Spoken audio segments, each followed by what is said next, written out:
Hey, how's it going? Hope you're doing well. Welcome to the last stream of the year, or my last stream of the year. It's not going to be like there's going to be plenty more streams from plenty other people, I'm sure, in the next few weeks. Don't worry about that. But none from me. No, this will be my last stream for the year. I'll take a couple weeks off for Christmas and New Year's, and then we'll be back in 2021 doing pretty much the same thing as I've been doing this year. Which was interesting. So I'll start the stream, so we'll switch to something that I don't usually do, but I feel like you kind of have to do. I don't know. You don't have to. No, there aren't any enforcers that make you, but it feels weird not to. So, whoa, big cam, big old face full of camera. I don't know what that means. But yeah, I'm just gonna hang out. We're just gonna hang out for don't even know how long. Just however long I feel like, however long the conversation lasts, That's gonna be the beauty about this stream, is when the conversation ends, you don't have to sit there for a while going, you can just goodbye, I'm off, see ya, I'm gonna go do something else for a bit. Most likely I'm gonna go back to playing Hyrule Warriors, because I've been obsessed with that game. Slight spoilers for ranking the games. But yeah, we're just gonna hang out, talk about the year, talk about what might happen next year. I don't really have any specific plans. I have ideas for plans. I have things that I would like to do eventually. I have games that I'd like to get to, ideas that I would like to do and stuff like that. But then there's no hey, and then this is gonna happen on this day of the week or this day of the year, whatever. No, I'm not that. I'm not that well planned. I'm not that well planned out. And then as I said, the main thing we'll be going through all the games I've streamed this year. Well, I say all the games we've streamed, all the games I did proper playthroughs of. So I did do a few variety streams. I did Nostalgia 64, where I went through a bunch of games from my childhood, a bunch of Nintendo 64 games from my childhood. I did a grab bag of the games from the Racial Diversity and Equality bundle from Itch.io. I did a horror grab bag for Halloween. I did a horror grab bag that wasn't very actual horror, but it was interesting. But the games that I did full playthroughs that pretty much, if it's got its own collection, playlist on my Twitch channel, or if it's in the one-off section, then those are definitely in. And then there's one other game which I did do a full playthrough, but I did it on other nights and stuff. That I've thrown in there as well. Well, that was an abrupt end. So I just put on a playlist of music from games I've played this year. I have no idea how long it is because YouTube doesn't tell you that, so it's just however when it ends, either I'll replay it or I'll just Google video game music playlist and yay, we're listening to that instead. But yeah, so that's I guess kind of the plan for tonight. Yeah. I say that's the plan. There isn't really a plan. That's the beauty of it all. Maybe that's the anxiety of it all. Is that there is no plan for tonight. So usually I've got that big old crutch known as a video game to rely on. But I don't have that here. I just actually have to talk. I'm not much of a talker.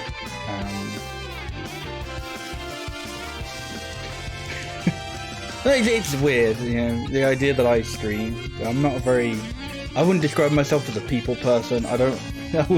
I've commonly said to people I know, they're like, one of my least favorite things is meeting and talking to new people, and that's pretty much what Twitch is. It's just, hey, somebody new might come by, and I've just gotta go, hey, how are you doing? Welcome to the stream. Please don't leave. With less neediness, really. Which, you know, I fucking, you know, hit the less neediness right out of the park.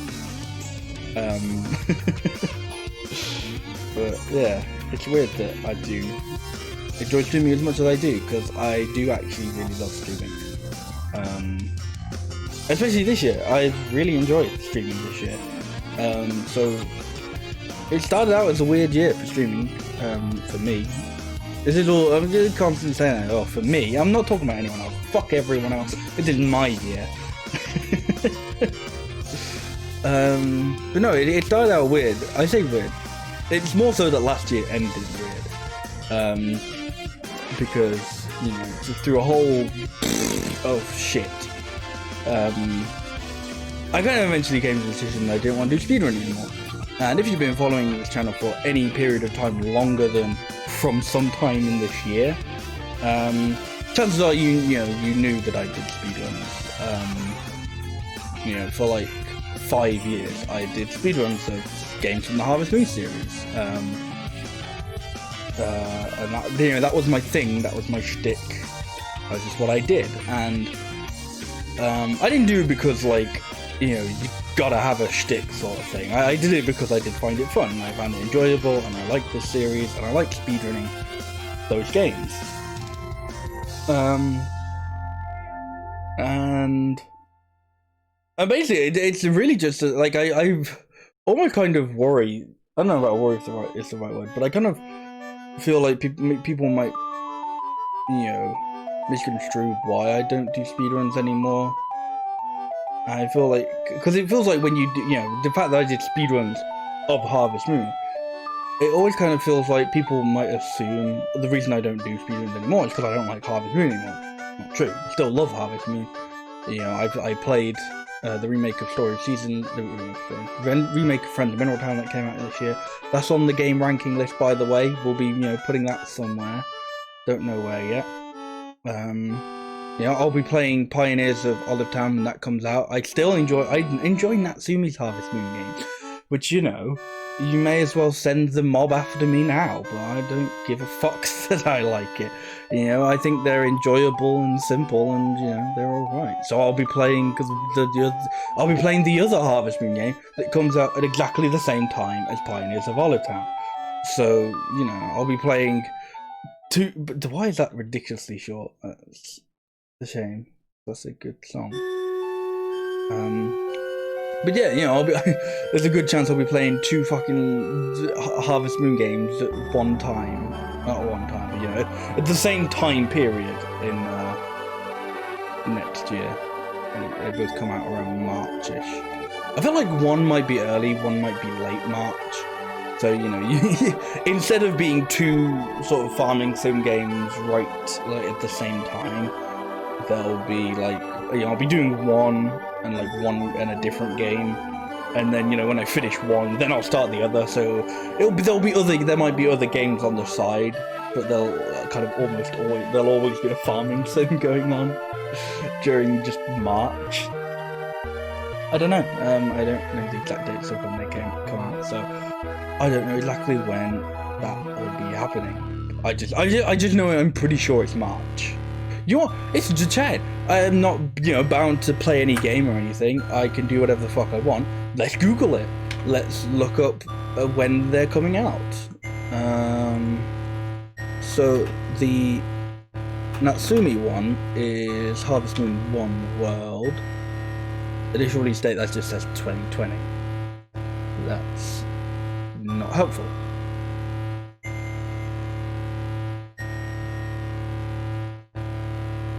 Okay, it's like, oh, that's really not helpful. I just realized, oh, it's still 2020. It's not fucking coming out at all.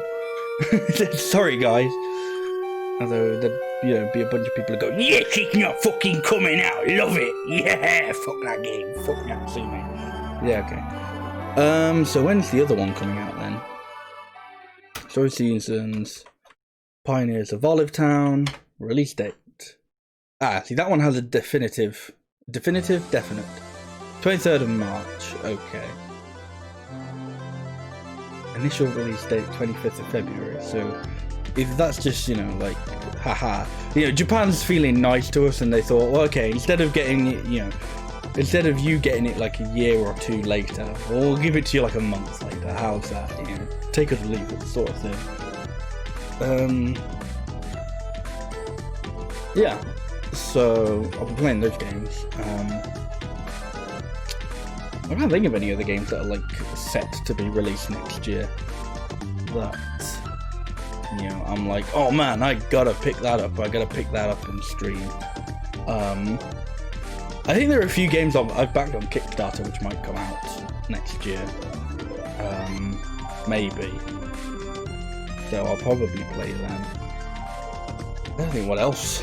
I don't think so. I don't. You know, Nintendo. I don't think they have anything currently massive that's like definitely next year. They have a lot of things that are currently in the they'll come out, who the fuck knows when sort of thing. You know, there's Breath of the Wild 2. I don't think that'll come out next year. There's Metroid Prime 4. I don't think that'll come out next year. You know, and but that's the thing as well. Nintendo, like in the past couple years, have been very weird. And I know, you know, what they've been up to recently, that's a bit of an understatement. But I mean, like, announcing games, they pretty much now just go like the month or two before and go, by the way, a new game's coming out. Like, I'm pretty sure that's what they did with Paper Mario and the Origami King. They just went, yeah, it was like a month or two before it was released. It was going to be released, and they just went, hey, here's a new Paper Mario game. And I feel like I'm sure they did that with a few more games, but I don't remember which ones. I just remember they did that with Origami King. So maybe they don't do that. Maybe it was just that one game, but yeah. But yeah, so even if they have, you know, other big things, you know, they go, hey, we're gonna do another big Mario game, you know, a sequel to Odyssey, who the fuck knows, whatever. You know, it feels like the sort of thing where they'll wait right until it's like in the month before they actually plan on releasing it. So, you know, who the fuck knows what they're gonna do? I don't.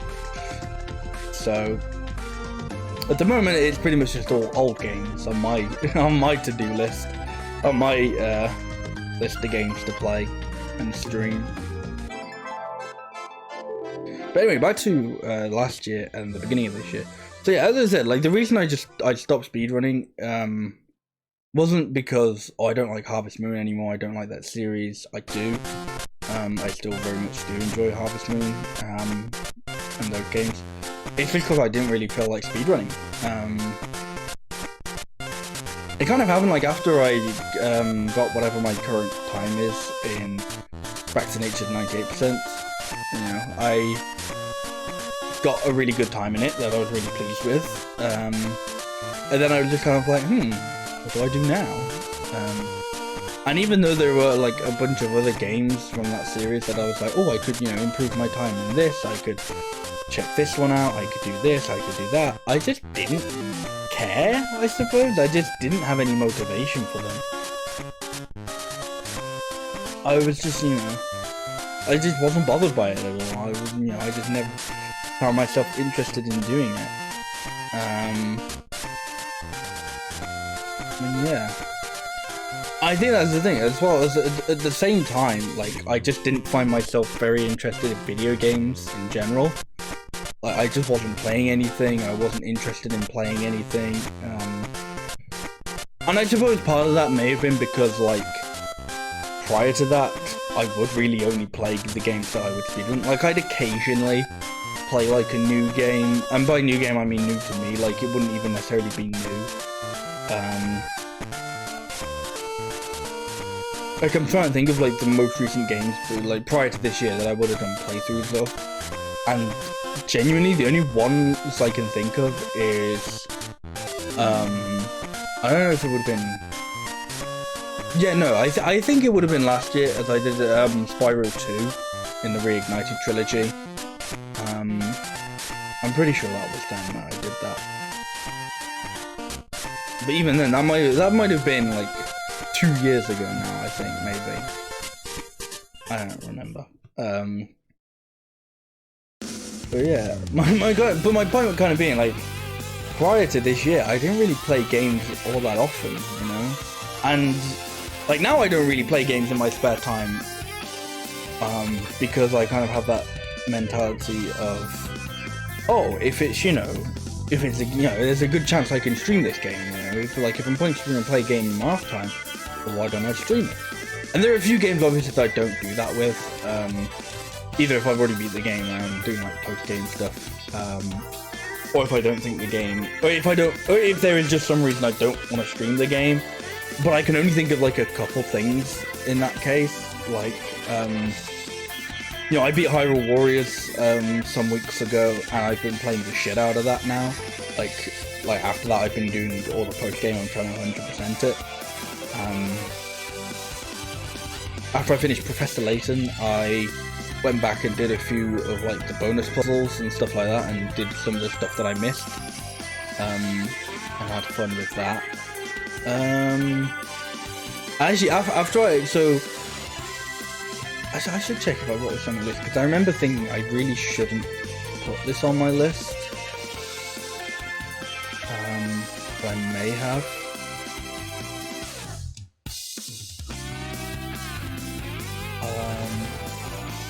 I can't see it, so I feel like that means I didn't put it on.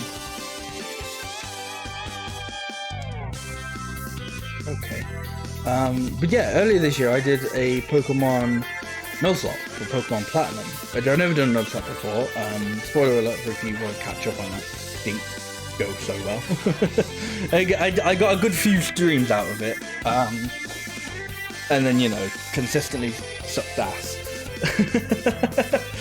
But,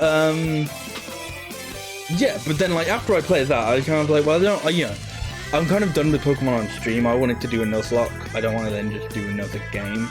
I hope I'm loud enough. Yeah, it feels like I'm hitting the same as the desktop as like the background music. I might turn that down a bit. What am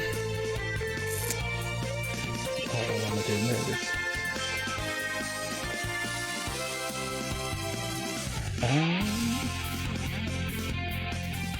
Okay. That's like turning it on. Almost like kind of turned it up. That's not down very much, so I'll just hold it down for a bit. Okay, maybe that's a bit too down. Hey, welcome to Just Chatting, where I do fucking audio mixing live on stream. It's very much not interesting. But, what was I saying? Yeah, so I did a Pokemon Nuzlocke, and that was fun and very different, because I've never done like a challenge run or anything for Pokemon. I've never really replayed a Pokemon game, honestly.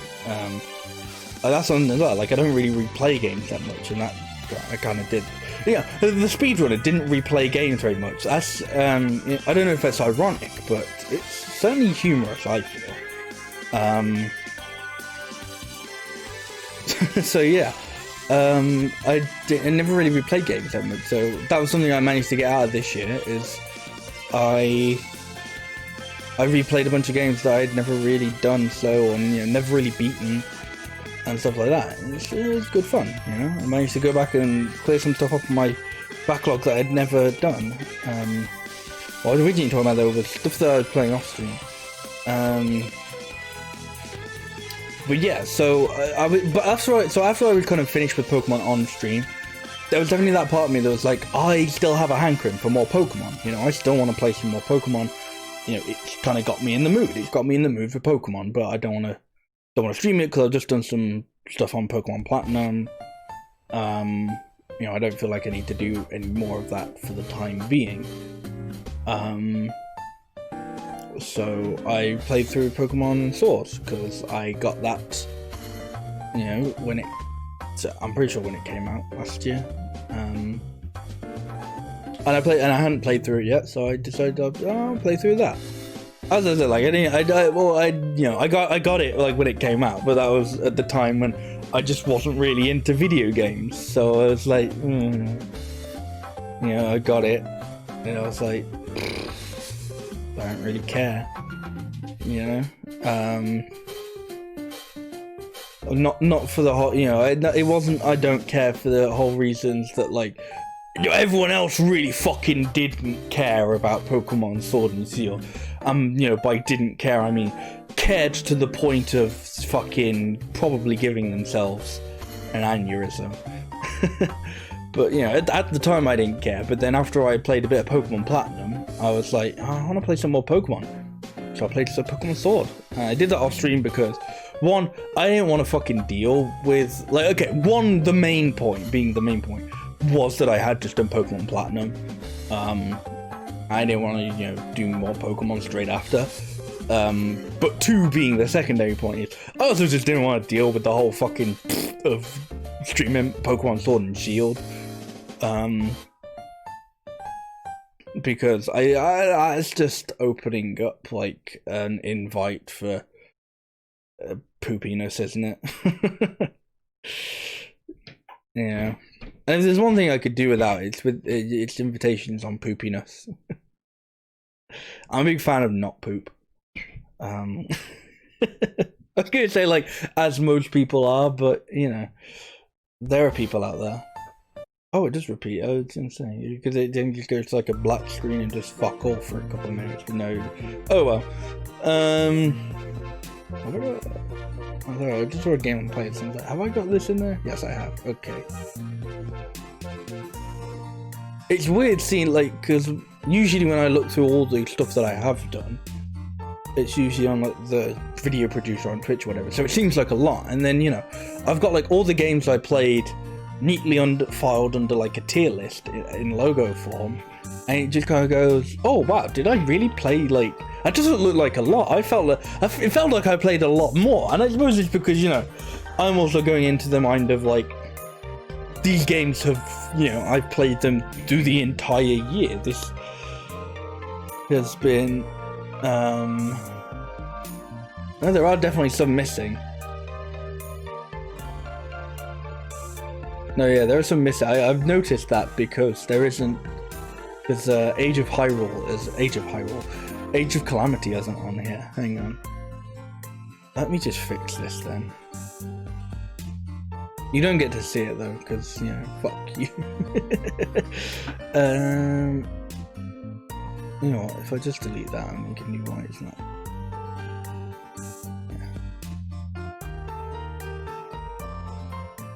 Okay, that didn't really do anything, I suppose.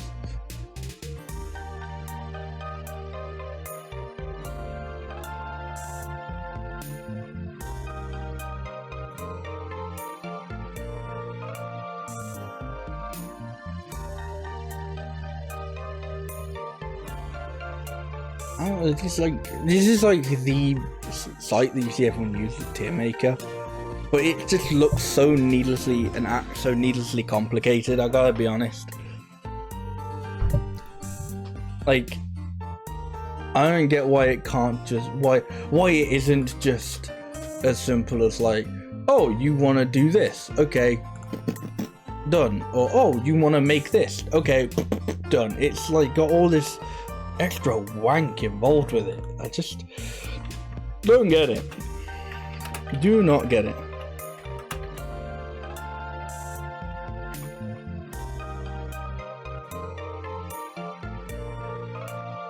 Right, I should have all the logos in here. Oh, I see, I did actually have the Pokemon Platinum logo in here, but it wasn't in there because half the fucking games were missing anyway for some reason. That's maybe why it looked a bit small, is because some of them were missing. That would do it. That would do it. There's a game with good soundtrack. Actually, you know what?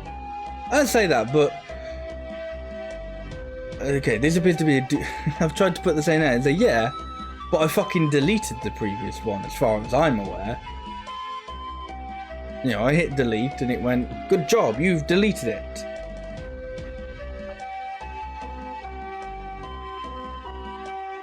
Also, how is that, like, surely that's gonna, like, it's a fucking tier list website. People are gonna make tier lists with the same name.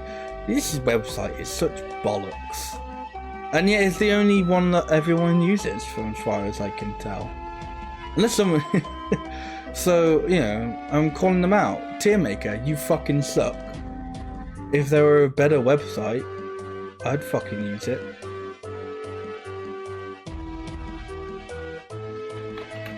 I don't know what that better website is, and I can't be asked to find it now. Which I really should be, you know. I should draw this out as much as possible. But there's some stuff that even I won't, you know. I draw the line at drawing out. If you want to pretend that's a humorous joke for a second, you don't have to. I understand. Don't have that.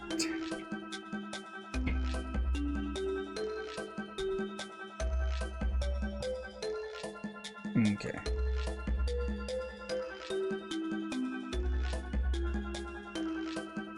No, that still doesn't actually have all the games on there. That is... If I, like, put one on, does it? No. That's weird. Now I really don't like this, this website.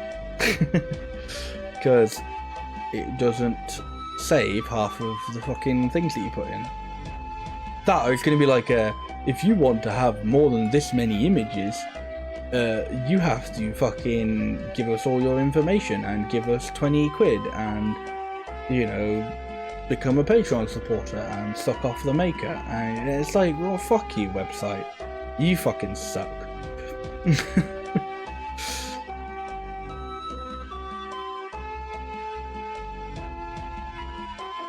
So what? They say all files, but there's clearly files that they don't like.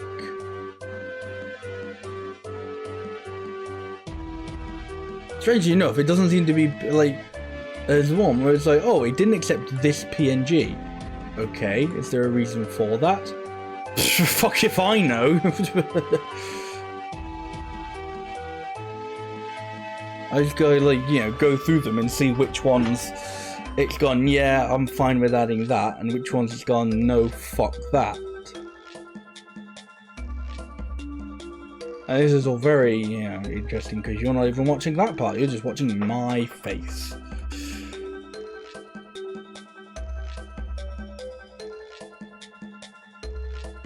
Oh wait, no, it's already got that one. Don't want duplicates.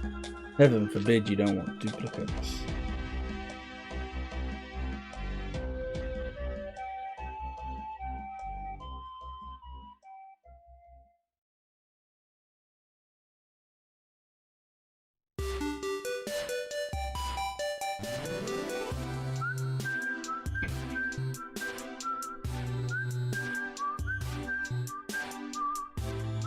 I don't know if that was all of them, but...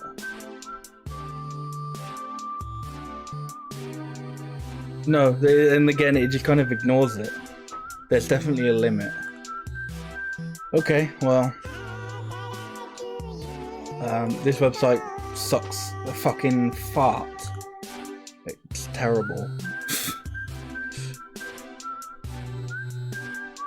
Watching guide and FAQs.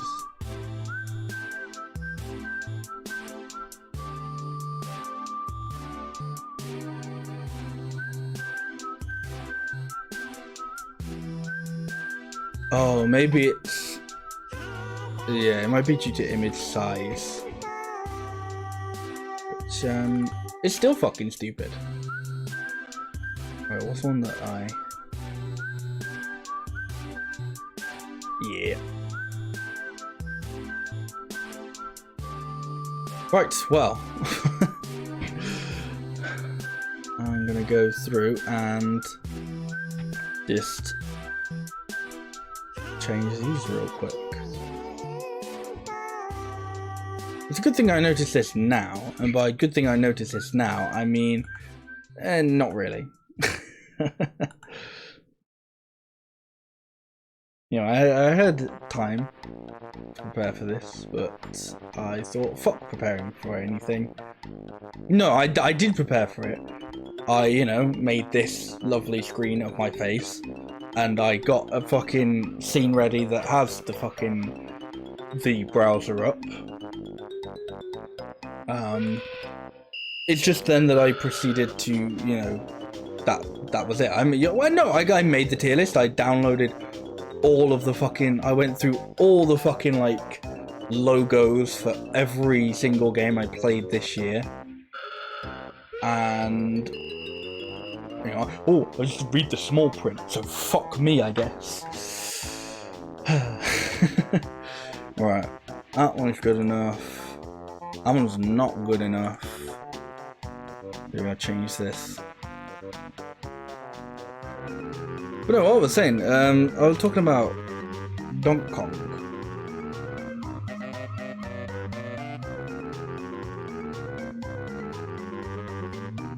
I was saying, like, oh, Donkey Kong 64 is a really good soundtrack. And you know what, I say that, but I don't know, fuck that, take that back. Weren't you being added? You're definitely big enough.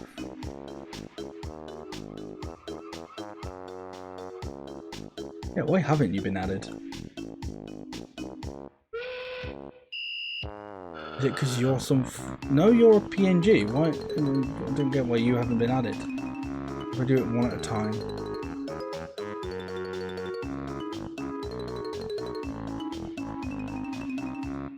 I feel like one of them is... I feel like everything's kind of shuffled along, but I... No. This site sucks balls. Ah, okay. If you try it, if you try, you upload 50 pictures that are 500 pixels wide and won't go through. You need to resize your images smaller. We generally recommend the images are under 300 pixels wide. Why use 500 as an example then? If you recommend it be even fucking smaller? What is the point in that?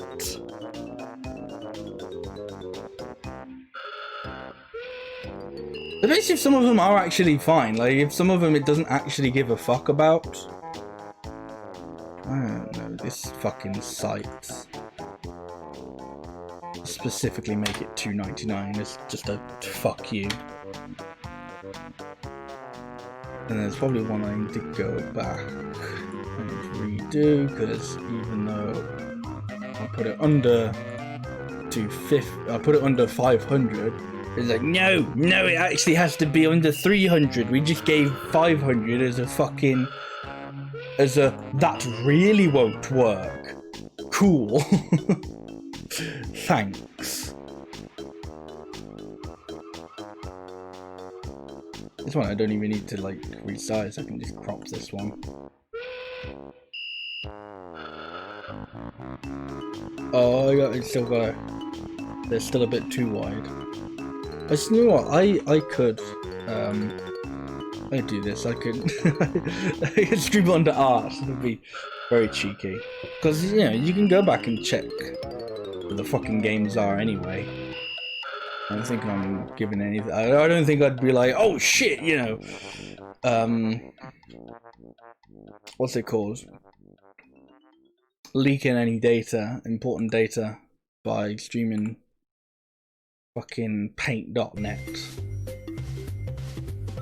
I don't think so, anyway. What one is this? Oh, this is Molina Night's music. Fair enough.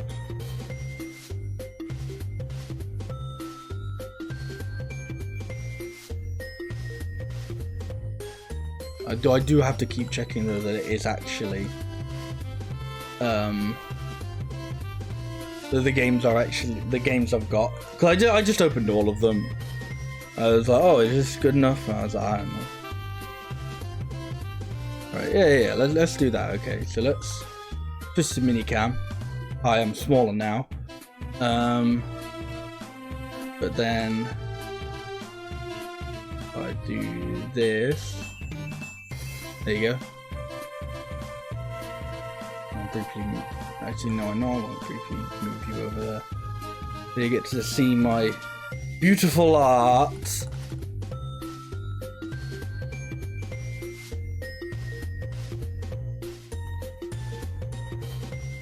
Yeah, I mean, some of these, okay, fair enough, you know, these were fucking massive. But even then, you know, you resize them anyway. You can resize, like, well, this one was 800. That's definitely bigger than some of them. Yet that one also That one got him fine. That one got him fine, that one got him fine, that one got him fine. It like handled a few of these really well. Yeah, Star Fox 2 got him fine. Not this one.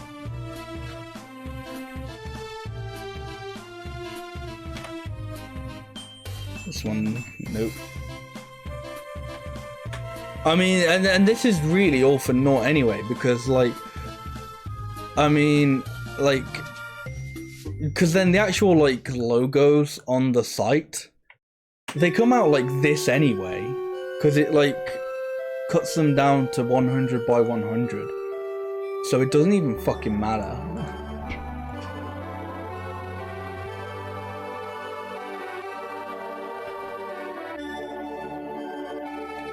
Oh yeah, I should probably save that. Save that first. Did Professor Layton make it in? He didn't. Oh no, he didn't. I gotta. let me reopen that. Let me bring Professor Layton back. Of course he didn't with his massive fuck off logo and top hat.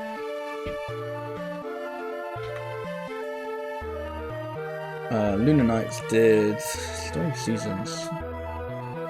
It did. Banjo-Kazooie did. I think a lot of these did now.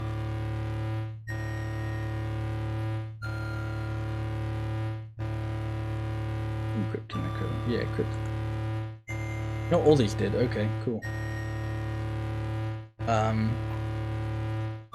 We'll go back to Facecam briefly then. I see. Oh god, will that just like be blank now? Good, yeah. I was like, oh, would that be blank or will that like just jump to the nearest window it wants to latch onto? I don't know.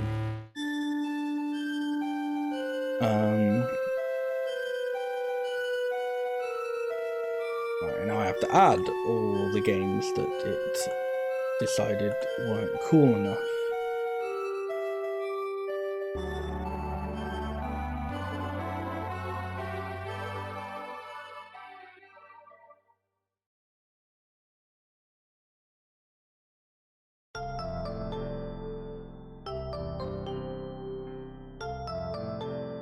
If this doesn't work, I'm gonna be so annoyed.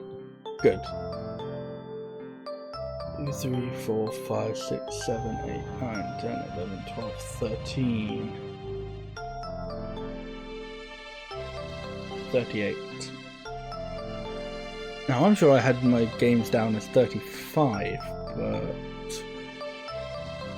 no, I think I had them down as 35 before I added the 2 Star Fox games and Octodad. So that should be all good in my HUD. I don't even remember what I was talking about. Oh, I was talking about Donkey Kong 64 and its music. Yeah, I said, yeah, I said, because the song from that game came on, and I was like, oh, this has good music. And then I was about to say, actually, no, fuck that, it doesn't. No, it doesn't. I wouldn't say it has bad music. It's just I don't ever remember any of the Donkey Kong soundtrack besides like a few tracks. Like I remember DKR, that's a great song. Jungle Japes, another great song. Funky's Armory, I like that one. I kind of remember Candy's Shop song, and I mean, I don't really know how you couldn't remember Snide's HQ, because it is just over and over again, so that's not exactly hard to remember. Assuming that's even how it goes. If it doesn't go like that, then that's proved my point anyway, that it's shit. But no, I just don't remember a lot of the DK64 soundtrack. But when I do remember it, I'm like, oh no, this is good.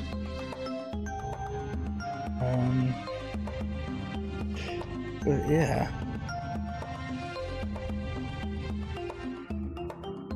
So yeah, I've played a good chunk of games this year. As I said, you know, full playthroughs, 38. Well, I say full playthroughs. I think there are technically 2 games on here which I didn't finish.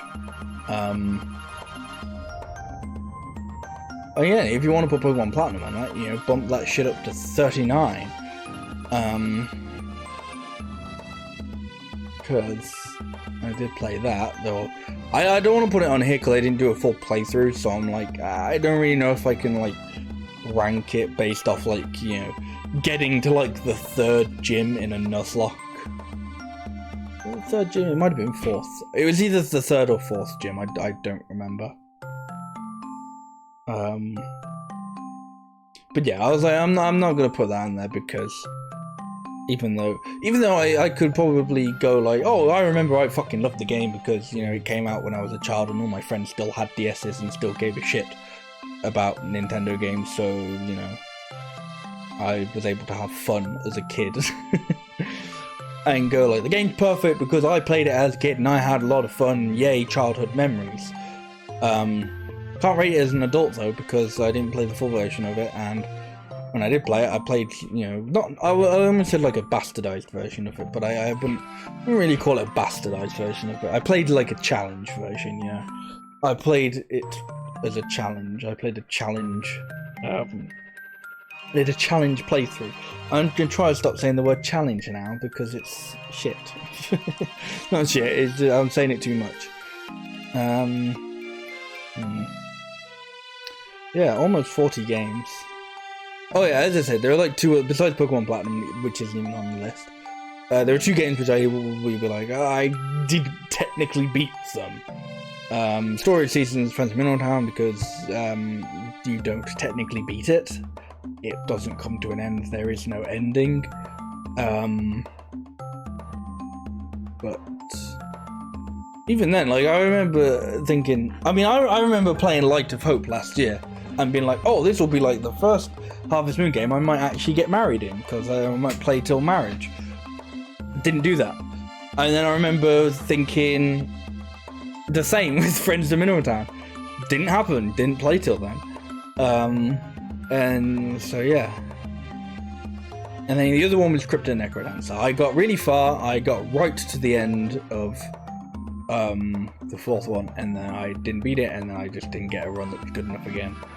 And yeah, I didn't actually ever beat the final boss of Crypto Necrodancer, and I don't think I can ever really be asked to. I definitely have no intention of streaming it again, and I played it a few times offline, but we can get more. You know, we can get more into my thoughts of the game when we actually do the tier list, I suppose.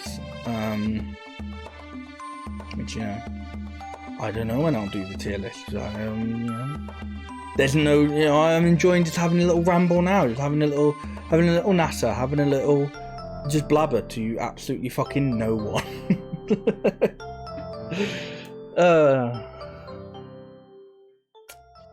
But yeah, no, I've enjoyed this year in game. It's weird because obviously, you know, for people watching in the future, the year is currently 2020 and it sucks fucking ass. You know, everything that basically could go wrong went wrong. Like, it's weird to think back to the beginning of the year when it was those kind of memes of like, you know, something happened in January, something happened in February, something happened in, and that sort of thing. And then it really just, you know, whilst it wasn't necessarily something new happened every month, it really did just carry on. It really did just like, and just, you know, the year was just shit. Like, I feel like there's the kind of thing where everybody kind of gathers around to go, wow, this year was shitter than the last, sort of thing. Because you've just had to experience it, and the years prior, where you've experienced them, they're gone, they're all memories. Anything that happened that year, you know, it hasn't just happened like the year just gone had. But no, 2020 was just fucking, it's just, you know, just legitimately bad. You know, there is, you know, it's like you can't, like, you know, I can't compare 2018 and 2019 for, well, I could compare parts of them, but, you know, but as a whole, you know, you know, you go back previous years and goes, oh, was this year really as bad as the previous year? Was it worse than the previous year? Or was the previous year worse than the year after it? I don't know, because the year's gone. I don't fucking remember anything from those years anymore. And I don't care. but you know, this year will be that year that like sticks out, and it would be like, oh, remember in 2020 when everything just fucking died and everything went wrong, and you know, the world shat itself collectively. It's going to be a weird one to look back on. But despite all that, despite how, you know, just like objectively garbage this year has been for so many things, there's been a part of me that's enjoyed, you know, it. Not the world collectively being garbage. That's, you know, obviously no good. But I don't know. I think it's because this year has been like the first time that I've really, I don't know, I've like really clicked with streaming again. Oh, what an abrupt ending. Okay, I thought for a second that like my internet had cut out and the YouTube had just gone like, no, that's it. You cut out now. No more music for you. No, but like, yeah, this is like the first time I've clicked. This has like been the first time I've really clicked with streaming in a long time. I say a long time. I know. I get like bursts of clicks with streaming, and this has certainly been the longest click. You know, back when I was streaming, there'd just be times when like, you know, when I'd kind of finish with a game and be like, okay, I'm, you know, done with this now. I don't need to, you know, I've got the time I want, or I may move on, or whatever.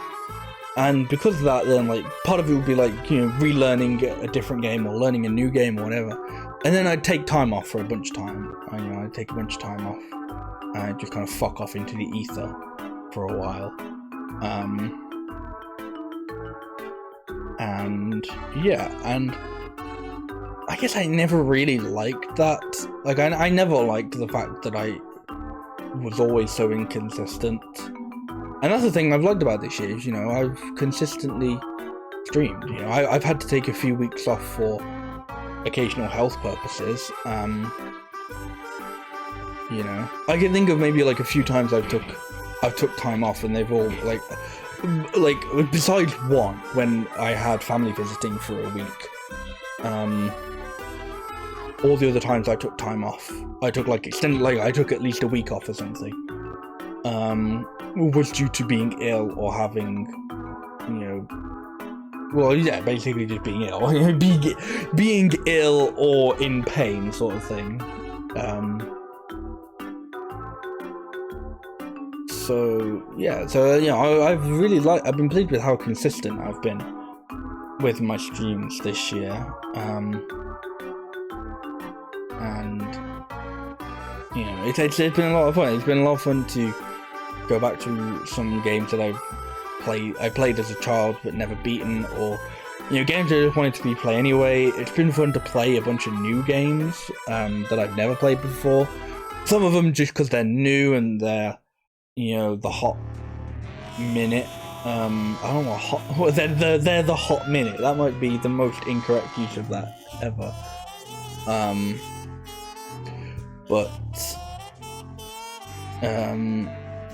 Yeah, no, I've enjoyed playing. You know, some of, well, I'll say some of them at people's recommendation. I think it's more so that they're just generally like, you know, classics sort of thing, rather than, you know, any one specific person saying, dude, you gotta play this game. You know, it's just like, hey, I've never played this game and it's, you know, considered fucking great, so I should play that.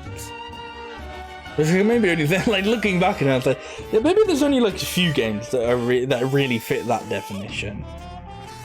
And this one being one of them, Grim Fandango. This is from the Grim Fandango soundtrack. That was a great game. Really enjoyed that. But yeah, as I said, like, despite the fact it's been such a weird year, it's not even weird isn't the right term, because now it feels, you know, weird was when it started, when you could just pinpoint like one wacky bad thing that happened every month, and it was like, ha ha hee hee big meme. Now it is just like, no, it's just a bad year, you know. Weird isn't fair to it. Weird sort of underplays it a bit. Now it is just like, no, it's just garbage. but streaming has kind of allowed me to, I suppose, partly take my mind off it. You know, it's allowed an escape from the garbage fire that goes on behind me, because it's just, you know, it's just, oh yeah, the world's on fire, but I'm playing a video game at the moment and I'm talking about it and making shit jokes and stuff like that, and it's fun, you know, and it's just fun. And I don't know if I would have been able to do that while speedrunning, partly just because, as I said, like, I don't know, like, that said, that makes it seem like there's any reason I start speedrunning besides just I don't want to. And like, that was the thing. At the beginning of the year, I wasn't sure if it was going to be a permanent thing. I wasn't sure if it was ever. I was very like, oh, I don't want to say, you know, I'm gone for good. I don't want to say like, you know, I'll definitely never speedrun anymore, because what if I do? What if I do want to speedrun again? You know, I didn't want to say shit like that because of, you know, in case I wanted to go back on it. Not in like fear of being a hypocrite or anything, because you know, I don't give a fuck about that. No, also because, like, if that's one of the things that you're gonna be accused of being a hypocrite on, that's like the weakest shit ever. Oh, you said you weren't gonna do this thing anymore because you didn't like it, and now you're doing it again. Oh yeah, it's because I like it again. Ah, you hypocrite, why aren't you angry forever? Why don't you dislike doing this thing forever? No, it's not because of that, it's more because, like, I don't know, it felt more like I would, like my own personal thing. Like, if I said, no, I'm never doing this again, like, I don't know. It's weird to explain, but basically, I was very, like, mincy around my words. I was very, like, maybe, possibly, don't want to say definitely sort of thing. But, yeah, and then here comes the big old butt. Here comes that big old booty butt. Yeah, no, like, that position, I like, the position of I don't really want to do speedruns anymore hasn't really changed. But I think it's become more definite, you know, like, again, like, now I was, you know, it really felt like I was building up saying, no, definitely not, and now I'm, you know, fucking mincing around my words again, and being like, well, I don't know, really. I'm such a fucking bitch when it comes to words. No, I think it's because part of the reason it was like, you know, at the beginning of the year, it was like, oh, you know, I don't want to say definitely, but I don't see myself doing it for a long time, and I don't see myself doing speedrunning for a while. You know, it felt like it could have been the sort of thing. It's like, it might have just been a break, you know. It was just, I've done this for, you know, I've been doing this on and off for 5 years. I kind of want to give it more off at the moment. And, you know, as the years gone by, that hasn't changed, you know. It's just, I'm still decidedly keeping that off. You know, part of me has actually just generally become less interested in speedruns over the years anyway. Like, you know, like, during the time whilst I was speedrunning, when I first discovered it, you know, I followed a lot of speedrunners on Twitch and stuff like that. And I don't really watch that much Twitch at all anyway. I watch like a few streamers, and that's kind of it. But I still have like a lot of speedrunners. I still am followed to a lot of speedrunners and stuff like that, because I just can't be asked to go and unfollow them.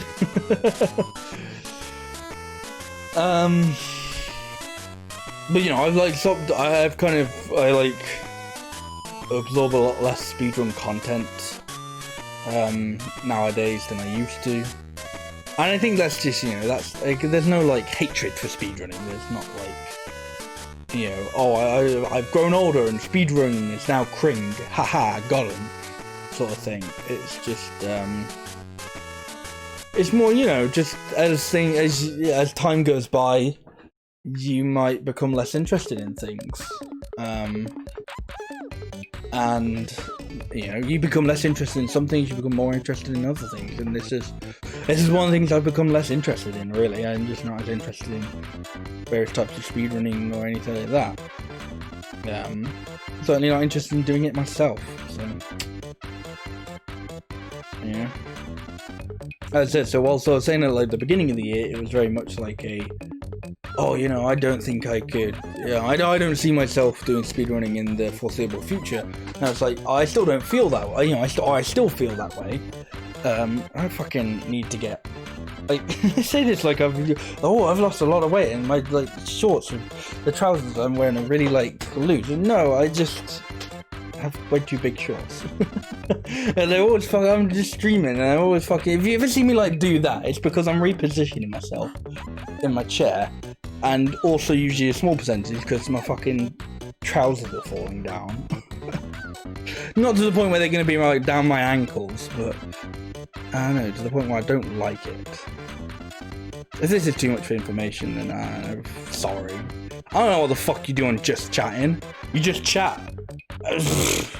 I'm just chatting. What about you? Yeah, that's the thing. With speedrunning, it's just kind of like, you know, at the beginning of the year, I didn't see myself doing it for the foreseeable future, and I still don't. It just now feels like that foreseeable future is much, much longer, you know? I really have no interest in it. I think there was like a defining point for me when like there was like a real defining point when I just realized I truly didn't care anymore. And I just like there was a point when I went, yeah, no, I just don't give a fuck about speedrunning anymore, and I have no plans to come back to it anytime soon.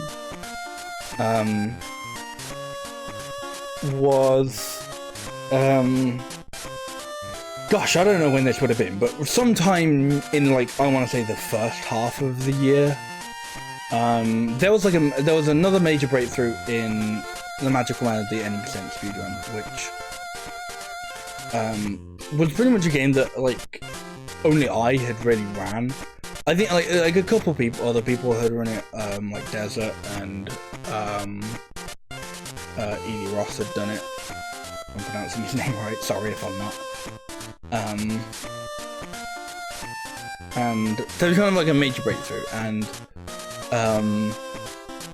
a streamer called Lana Ruse came along, and she broke my world record, and there was definitely like a little bit of, oh wow, you know, someone came in and broke Uber's record, because he was the golden child, he was, you know, the one who did all the games, and, you know, was the guy who did all the different speedruns for the Harvest Moon games and had, you know, a good number of world records in the different games. And so, oh, she's just come and broke, like, you know, honestly, I would say one of my better records.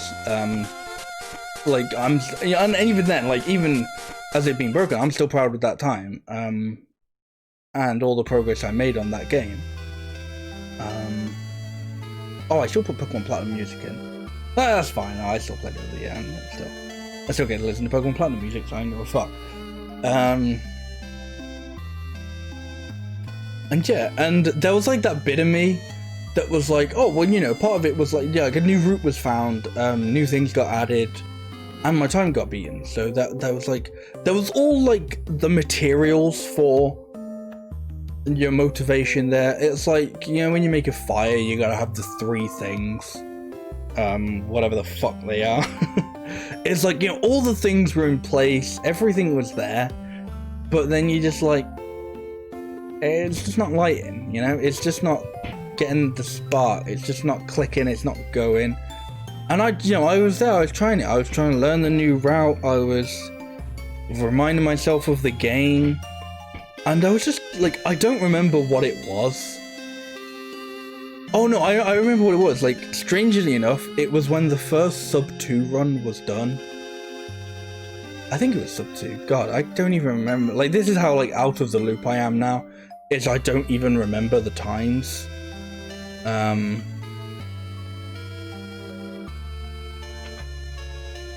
yeah, I think it was sub 2. I don't Yeah, it was sub 2. It was when the first sub 2 run happened, and Lana Rouge got the first sub 2 speedrun of sub 2 hours run of Magical Melody, and my brain just kind of went, I don't care. I don't care anymore. Not I don't care. It's in like, you know, obviously that was like that's a breakthrough time. That's another really good milestone to have hit. But it was more so that sort of thing of like, I don't care about catching up. You know, I don't care about coming back. I don't care about the speed run. I don't care. You know, I have no interest in this.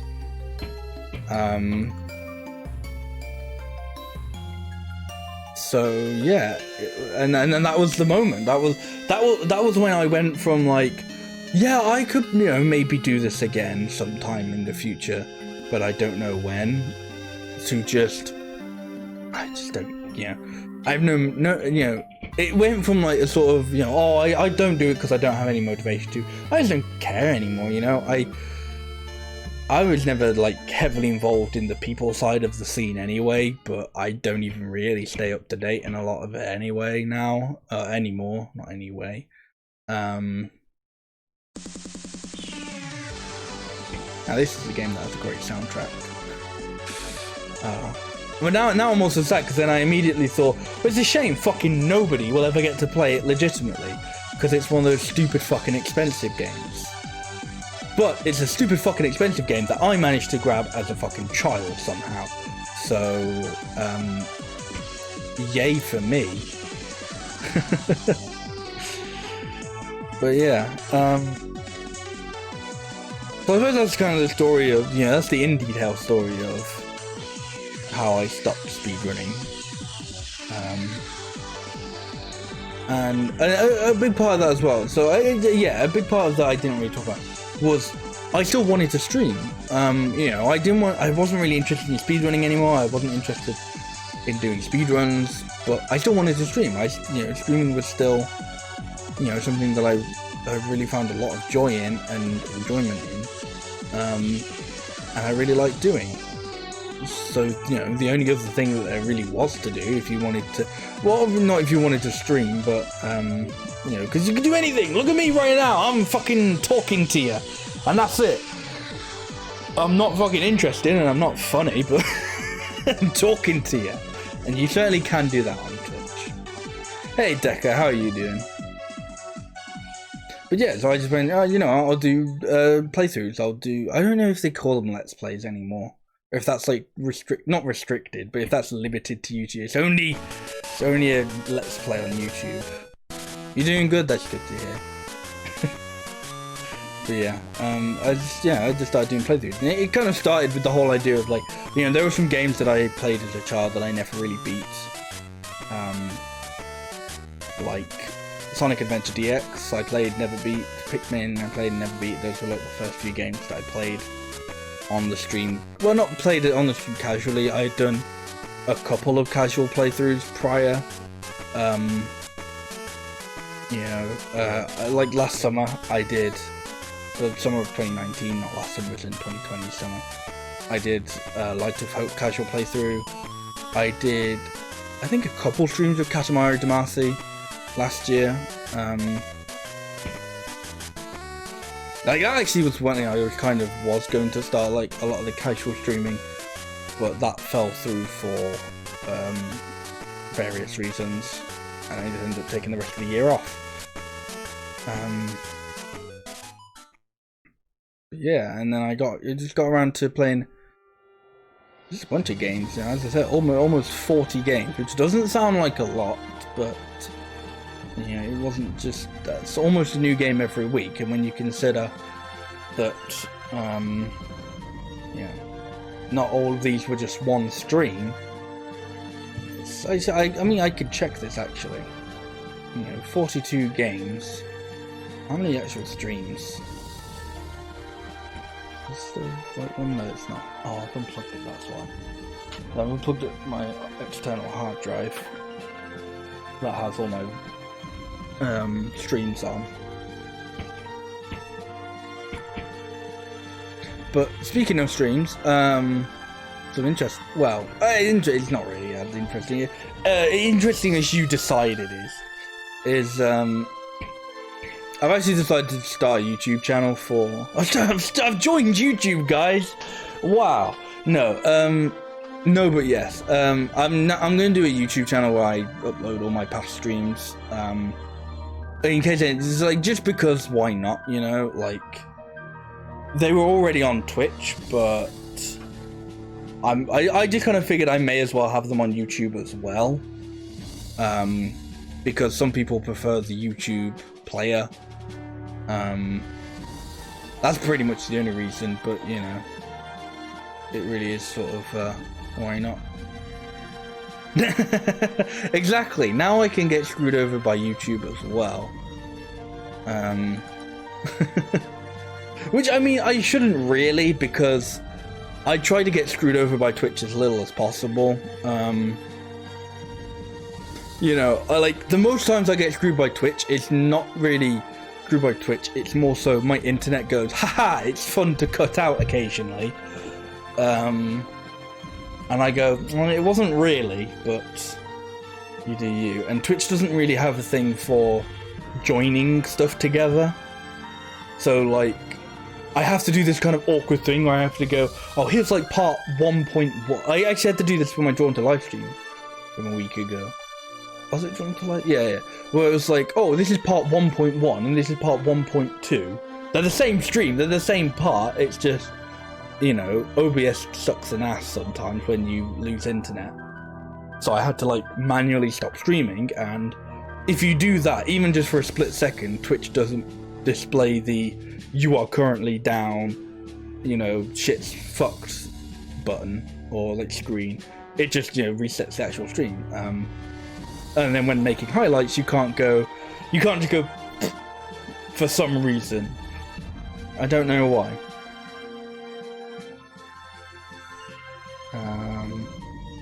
108 files in my 2020 footage folder, which I think a few of them will be because I'm like may have had to stop recording. I think one of them is anyway. There also may be some test files in there, I don't know, but yeah. But you know, I tried to get screwed over by Twitch as little as possible, so I'm hoping, you know, I don't get screwed over by YouTube as well. I shouldn't, I think is basically what I'm saying. As I said, there's one that I like, there's one VOD which I kind of have to fuck around with because I didn't realize it was gonna fuck me over, which is in the first stream of my Digimon World 3 playthrough. I played for the startup screen, I played the Digimon theme song as the intro music, and that got muted on Twitch. And it'll probably get, which I don't know, I don't even think I'd be that bothered about getting claimed on YouTube unless they took away the ability to upload long videos, which obviously is kind of the point of a stream archive channel. Which that was fun, because last night I was like, okay, I've set up the channel, I'll get a few videos on the go. So I started doing that, and they take a few hours to upload and process, and then basically, you know, they all get to the end of processing and go, we've stopped processing because they're all over 15 minutes. And I'm like, what the fuck do you mean you've stopped processing because they're all over 15 minutes? Of course, like, the what? This has been a thing for ages, what are you doing? And why couldn't you have told me earlier, and so I wasn't just sitting there for like 4 fucking hours doing nothing? And basically it's because, haha, you didn't verify your new account. I was like, yes, you did you did add it to, you know, through the same means that like you basically got your actual account, so, you know, why we couldn't have just, you know, verified it the same way, I don't fucking know, but, you know. All these big sites, all these big companies are just run by fucking people with their pants on their heads, so what can you do about it? So I will actually get, but I'm verified now, and I can upload videos longer than 15 minutes. Hooray for me! So that would be a fun archive channel. where it's my full streams, but split into 15-minute segments. That would be horrible. Because, like, God, one stream would be what, like 16 videos-ish? Like, I usually try and stream for roughly at least 4 hours. So there'd be four videos per hour. 4 hours, yeah, 16. There'd be at least 16 videos just for one stream. Then when you factor in some streams go longer than 4 hours, some streams, you know, some streams have a lot of parts. Like Digimon World 3 soundtrack came on. That was a 10-part playthrough. Jesus Christ! And I think quite a few of those parts were more than 4 hours.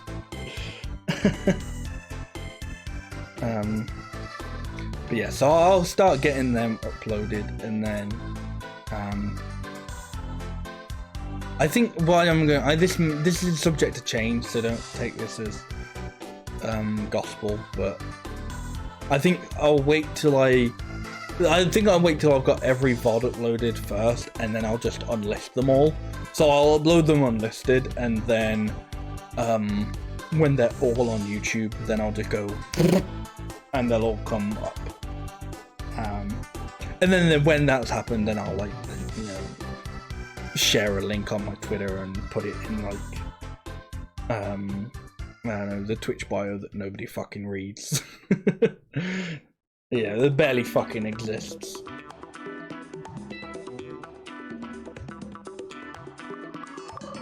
Yeah, and then, you know, and then I'll have a channel that will actually do something, because I don't do anything with my main channel. I'd like to get highlight videos on there of my streams, but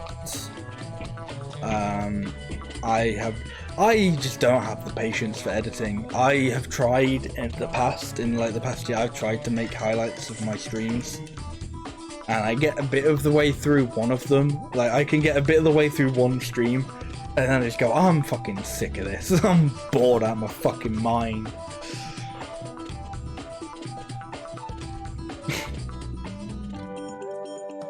I think it's really a weird thing of, like, you know, it's not even anymore like this idea of, like, oh, I can't listen to myself, I hate the sound of my own voice. I think I've somehow got past that. It's more so the fact that I have to sit through my own stream, and this is, you know, I'm sure this is, you know, bound to turn away many heads, but I don't think I could sit through my own stream. Like, if I wasn't me and I, like, found my channel, I wouldn't be interested. I wouldn't be fucking interested in myself.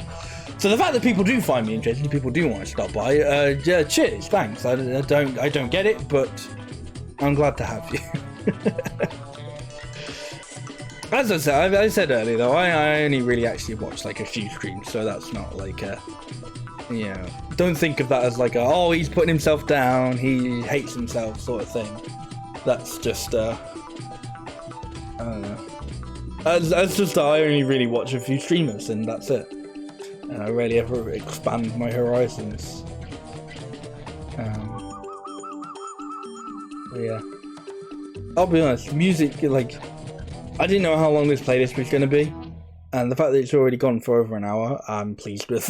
Like, I genuinely, like, YouTube doesn't tell you how long your playlists are going to be, so I was just like, this could be, I mean, I didn't even know how long the stream was going to be, so it could have been just a thing of, it could have just been a thing of, like, oh, the video, you know, it's ended. Like, I could have finished the stream before I even finished the playlist, but that might still happen, the play's still going.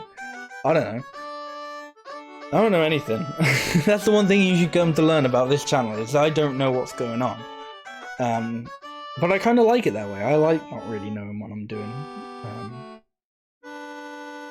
In a way, it's kind of like the direction the streamers took this year is kind of like when you have, like, a really strict upbringing, and then, you know, and then you go to university or something, you finally get that taste of freedom, and you just go fucking all out, and you go mental.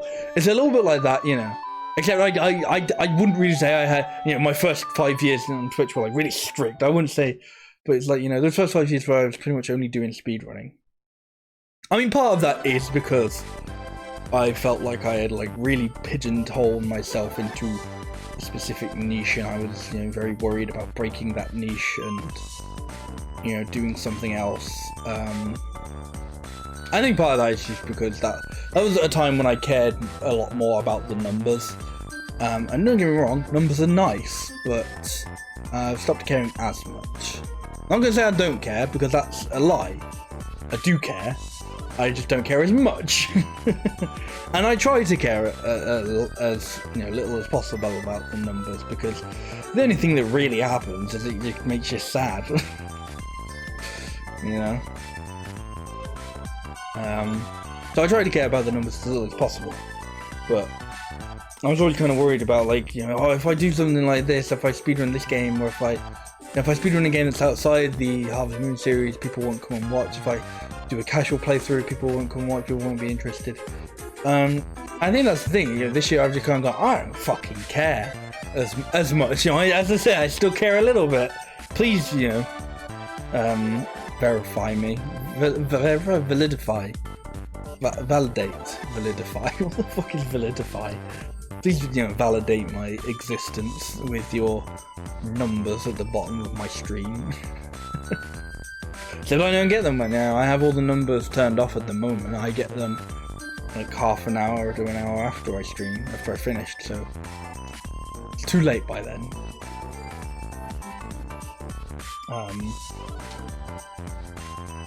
Yeah, it was so, you know, it went from very much like, you know, I gotta do this, I gotta stick to this, I'm doing this, you know, I very much have a plan to, I don't fucking know what I'm doing anymore.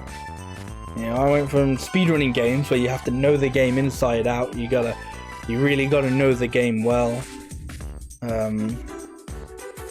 You know, you gotta, you know, learn a lot of things out of the game, you gotta root it, and then you do the same thing over and over again to, no, I'm just new, you know, playthroughs of games I may not know, games I may know a little bit about, and shit like that. It's, you know, complete opposite end of the scale, really. And I've had fun with it, you know. It's been a lot of fun streaming all these games this year for all 3 people. I feel like we're repeating, but there's been some that I definitely haven't heard.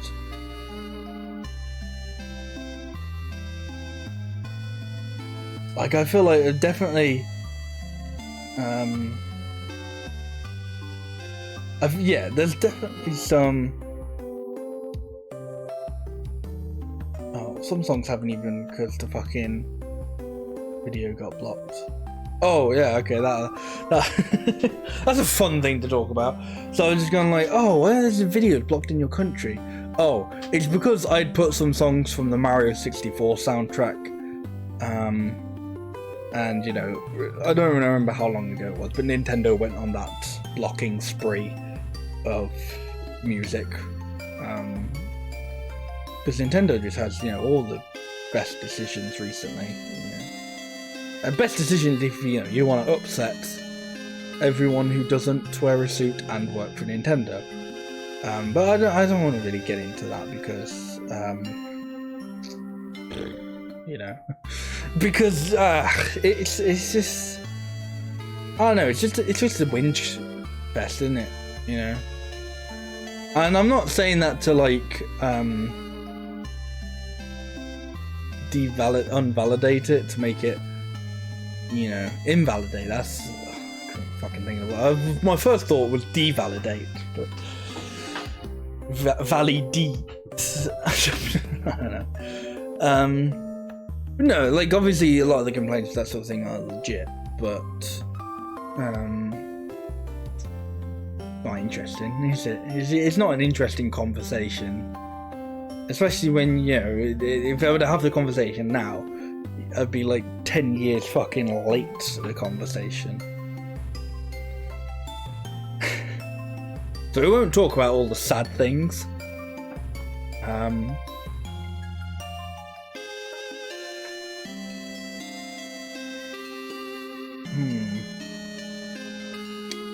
what can we talk about now? I've talked. I feel like I've talked a lot about the same stuff about the, oh, I've had fun streaming. Oh, have you?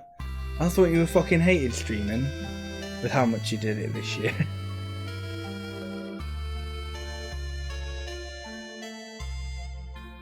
You do this on just chatting. If I stop is that if you stop talking for a certain amount of time, do the Twitch police come and shoot you in the kneecaps or something? I say, it's called just chatting, asshole! Chat! Yeah, no, this is definitely, we heard this only not that long ago. And yet there's, plenty of songs that haven't been played. So... And I haven't even got loop playlist on, so I don't get what that's about. Whatever.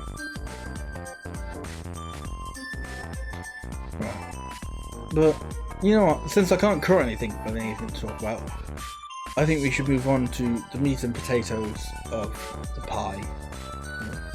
Anything besides meat and a pie. I know I'm probably the weird one for that, but for me, pie is nice, just steak pie. That'll do for me. I don't need any of your wacky shit. So we'll get on to the real filling of the sandwich. And plus, there's gonna be something after this. Maybe there will. I don't know. Maybe we'll just continue to just chat. Yeah. Well, I think I'll be right back. I'm gonna get myself a drink. Because all this talking because I've somehow talked more than I usually would during the stream, and so it's gone. What the fuck are you doing, talking so much? You fucking chatterbox. So I'm gonna get myself a drink, and then we'll move on to the main portion of the stream. Maybe I don't even will I be able to do another hour and a half of this? I don't know. But the main, my main portion, what I was considering the main portion, which is ranking the games I streamed throughout the year. All the games I streamed, I did full playthroughs of this year. I'm gonna do a tier list of them, and I'm gonna rank them. So, I will be right back, and you can look forward to that. So I'll see you in a sec.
I'm back. Yeah, and this song's played too. I don't know why it's replaying a bunch of stuff that we've already heard. I say maybe you weren't here earlier, so maybe you didn't hear DKIL. Right. But let's just get into it. And let's do some tier listing. But first, let me have a... should I do this? You can't really do it like that. It's the wrong point. I can't get that brand deal. Oh, no, you can't. I gotta do it like that. Sponsor me, Pepsi. I'm available. If anything, just like that. I said that. Pepsi going we need some sponsors. Usually, well, I saw this guy. And, didn't even have any of the viewers, but he was just there on his own, and he drank a Pepsi on stream. Fucking mad lad. We should get him to do it. Oh yeah, we should. We get him to do a Pepsi sponsor, and then I'll be in a Pepsi ad on Twitch. Can I say a fucking quick diversion before that? I fucking loathe that Bud Light advert that's going around on Twitch at the moment. The Bud Light fanatic. Every time that, like, I mean, maybe the person in it, the bloke in it, Mr. Fanatic, and maybe he's lovely. Maybe, you know, I'll meet him one day and we'll have a nice little chit chat and he's actually a great guy, but his face has now, like, invoked, like, just seeing his face is enough to, like, invoke anger in me. I fucking hate that advert. For, you know, and, you know, I'm sure if I did meet him, I'd have to stop myself from just lunging wildly at him out of just fight or flight response that fight. Anyway, never mind the guy from Fnatic who fucking sucks off the Bud Light guy. It's time to rank the games I've played this year. So these are all the games I've played this year. And now to decide it, but like people use when rating things, especially games, people like to use a number system, you know, they like to percentage out of 10, that sort of thing. I don't. I'm not a fan of the percentage or out of 10 thing or anything like that, because I think that's how we've come to the point now where, like, everything is like, oh, you know, if a game's just 7 out of 10, it somehow just means it's okay.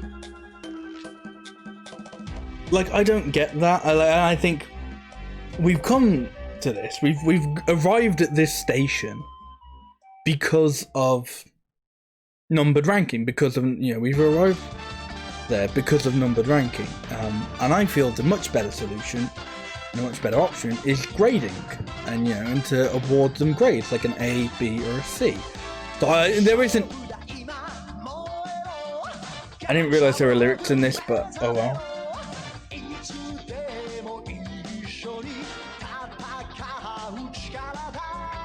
Yeah, this has kind of made me want to put Katamari Damacy music in. I didn't play that this year though. This one that got full soundtrack as well. I'm pretty sure when you play the level that has this music in, it doesn't have any lyrics. Whatever. It's thrown me off a bit, I'm not gonna lie. Yeah, I'm not gonna use S or D purely because you know, if you when you're getting graded, you know, like school or whatever, you don't get S. I know if you're playing Sonic the Hedgehog or whatever, you can get an S rank, but not me. You don't get an S rank in this academy. It really just could look like I'm gonna go, hey, Pepsi. But it's more so, I talked so much during that first hour and a half. And I was like, oh man, you know, oh, that was, I really, you know, I just need a drink, I'm sorry, and it's what I've got on hand.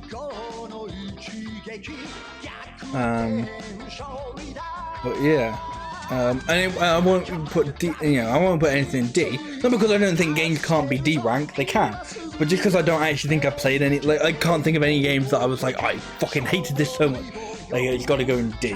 I think D wouldn't even be like a hated game. D would just be like, it wasn't good, you know. D, you know, that's the thing. Like, I feel like I think my reasoning as to why I use, or why I think we should use, you know, a grading system instead of numbers and shit, is because it's really clear what it means, you know. C, abrupt ending to the song. And then this is like the third fucking time Bomberman 64's Green Garden has come up. I love you, Bomberman 64, but fucking let someone else play for a bit. Thank you. Yeah, we haven't heard any of the Drawn to Life soundtrack. Except for, you know, if you were here last week when I played it.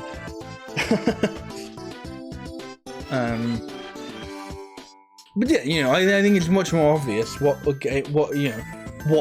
you mean when you grade something with a letter rather than a number. And I know there's, you know, then there can be the whole argument as well, why do you need to even rank something, you know? that's gonna be a problem with me drinking Pepsi, and I'm gonna get really burpy now. As you know, it's like, oh, if I, review a game or whatever, if I review something, I can just review it, and my words should be enough. You don't need a number or a letter to tell you what to think, just read the review. And that's true as well. But people are stupid.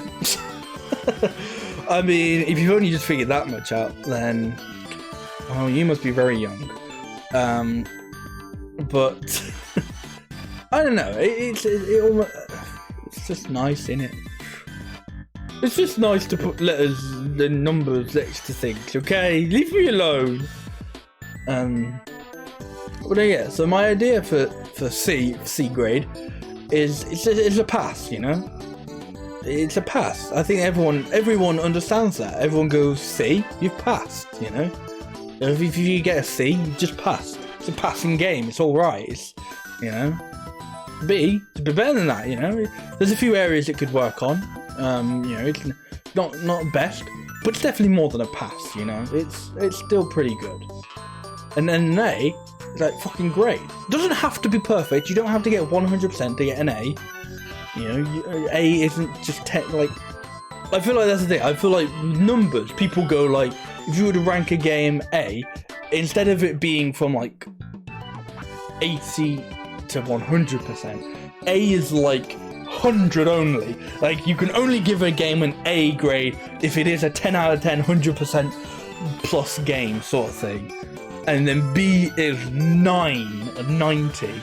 And then anything below that. And then C is 7 or 8.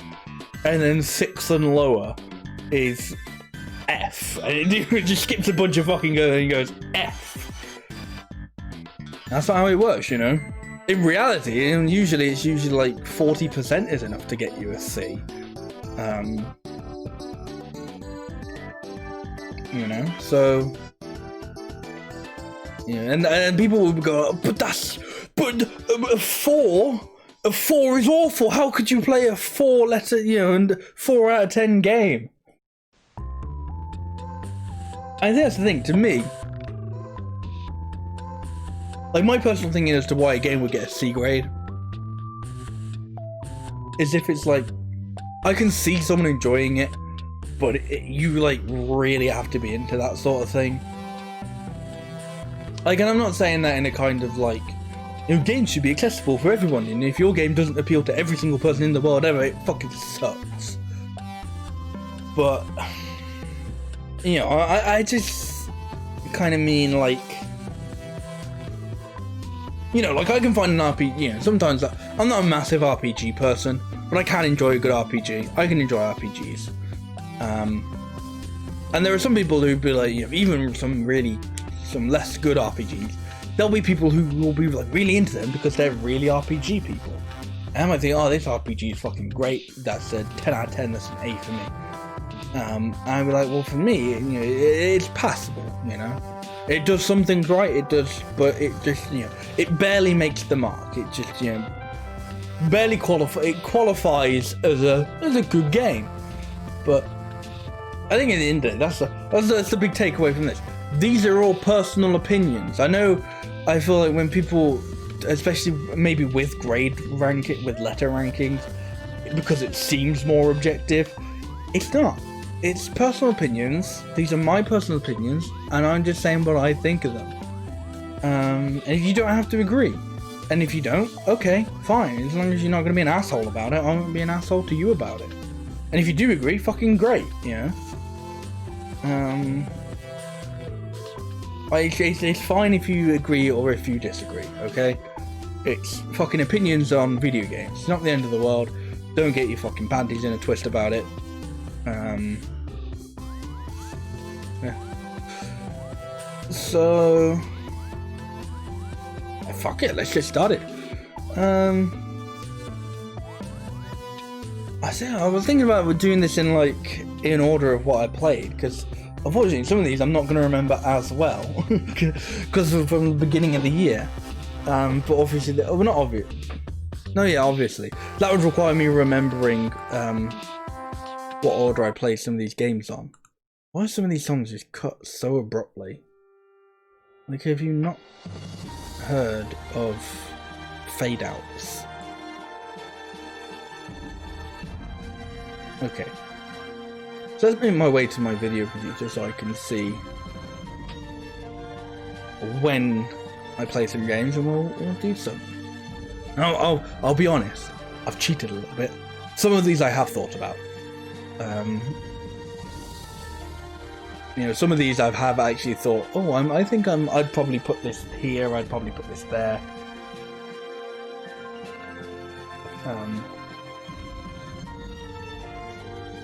But no, this is it. This is the moment. This is what we've all been waiting for. It's time for me to rank some games. So, first game of the year, Sonic Adventure. Now, you know, I mentioned earlier in the stream that these are all, you know, because you can't fuck it, because of this shitty ass site puts them in squares. Some of these are more obvious than others. So Sonic Adventure DX Director's Cut. I liked it. I had a lot of fun with it. It's not a perfect game by any means. There's a lot of problems. There are quite a few problems with it, and it definitely could have been much better.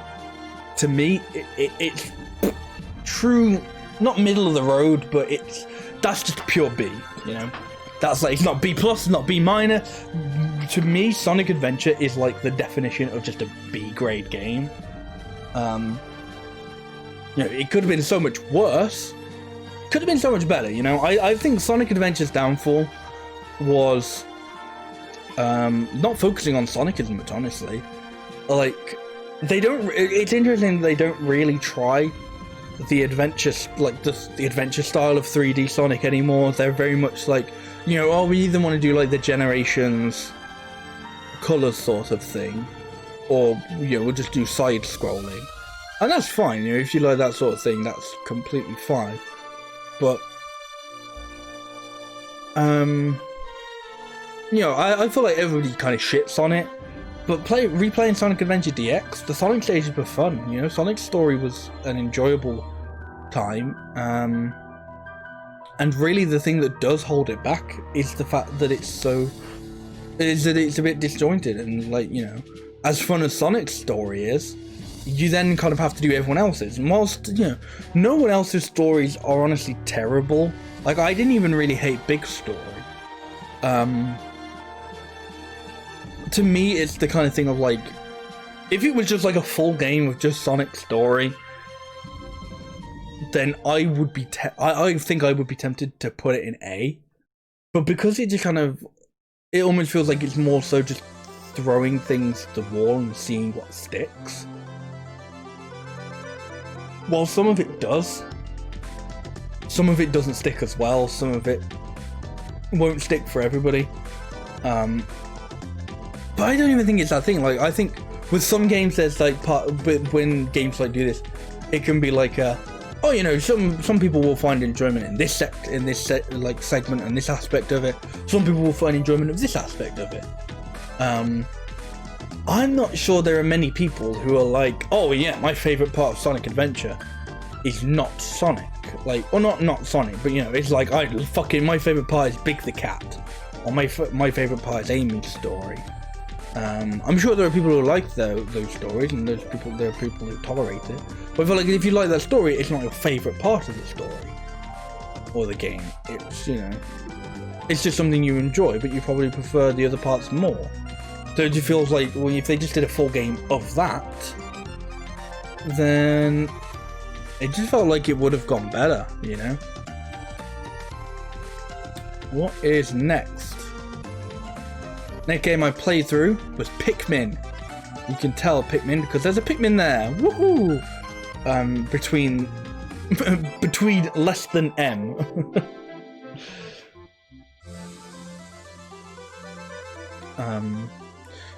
Yeah, Pikmin.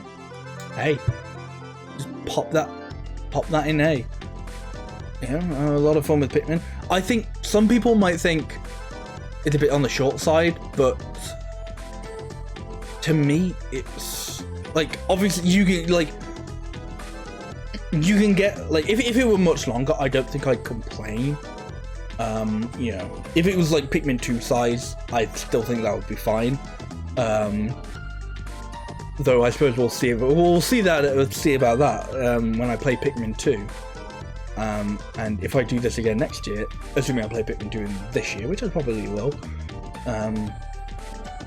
yeah, what I think of that and where I rank that.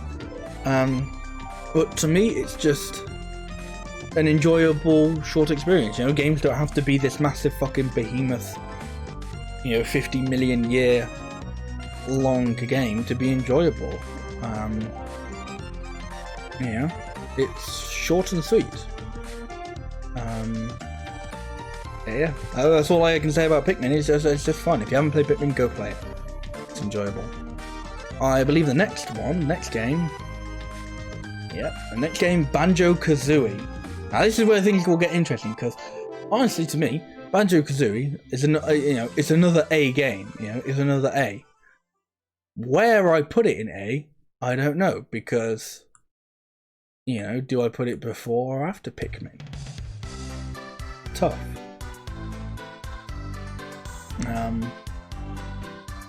Because, you know, if it was that thing like you know, a bunch of kids getting their grades back, and these two both get A's, then it's like, oh, you know, they're both happy they get A's, then that's all they know. But this, you know, it's like, oh, but this guy got like 81% and this guy got like 90 or whatever, you know, then, you know, there's obviously a bit of difference there, but does it really matter? Well, the point of tier listing is that it should. So,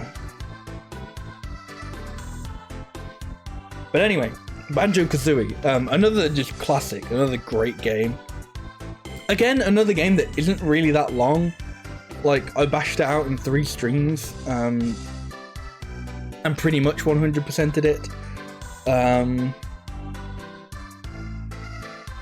Oh, I forgot there's like weird slowdown in this song. So it's okay, it's almost over, it'll be gone soon.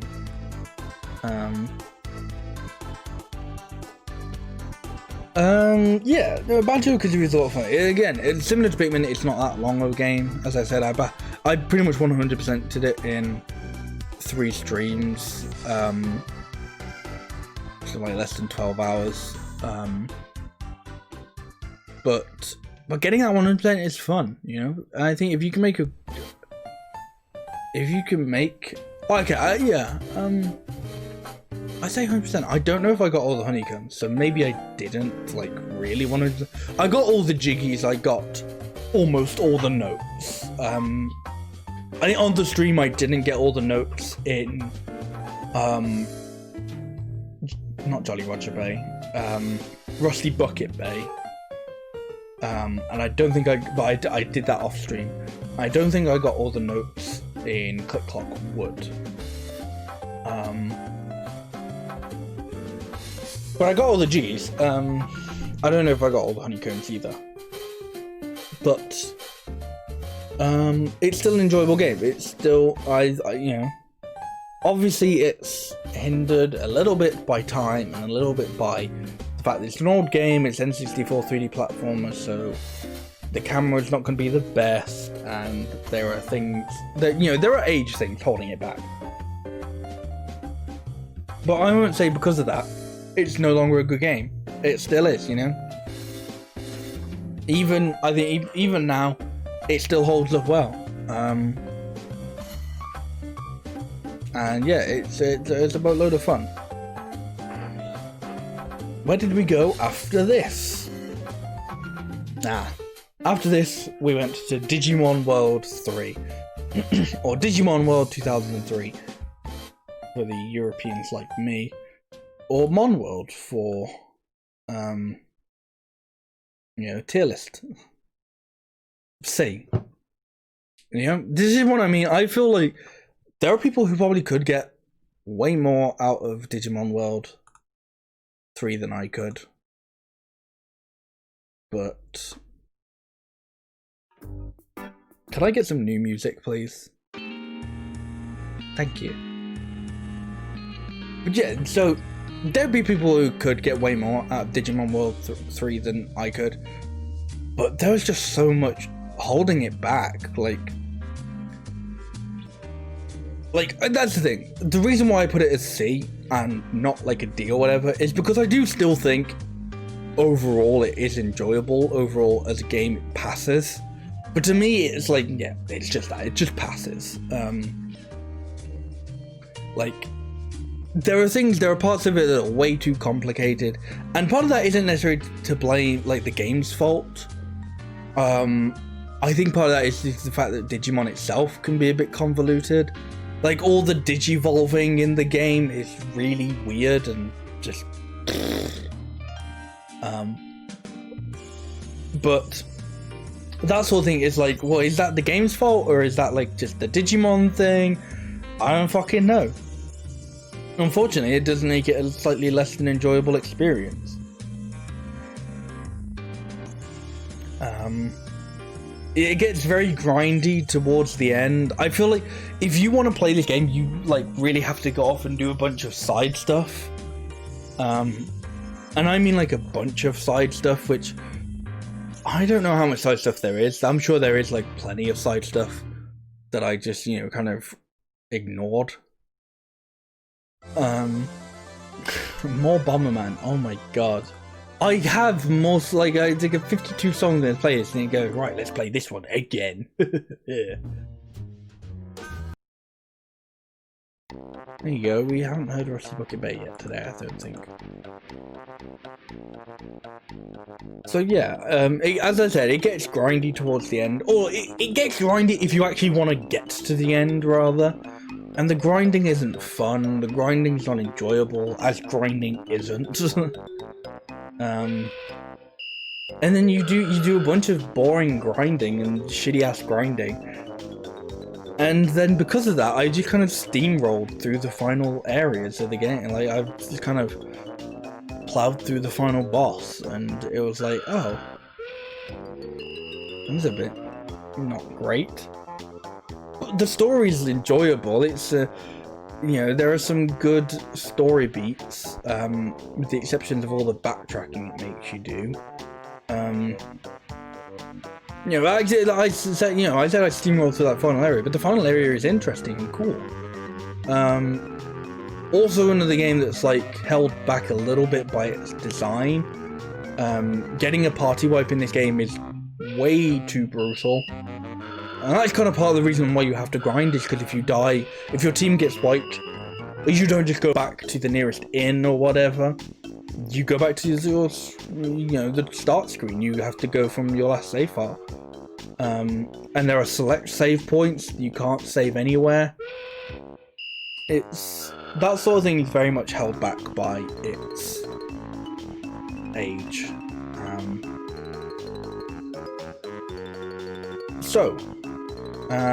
Next game was Wario Land Shake It, or Riola Shake It.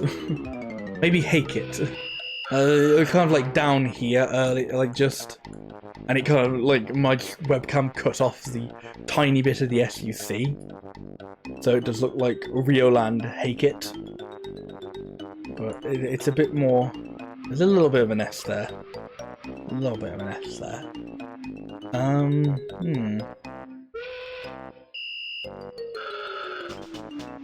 I think I'd put this in B. Maybe a B+. And it's an interesting one, because, again, Wario Land Shake It, not a long game.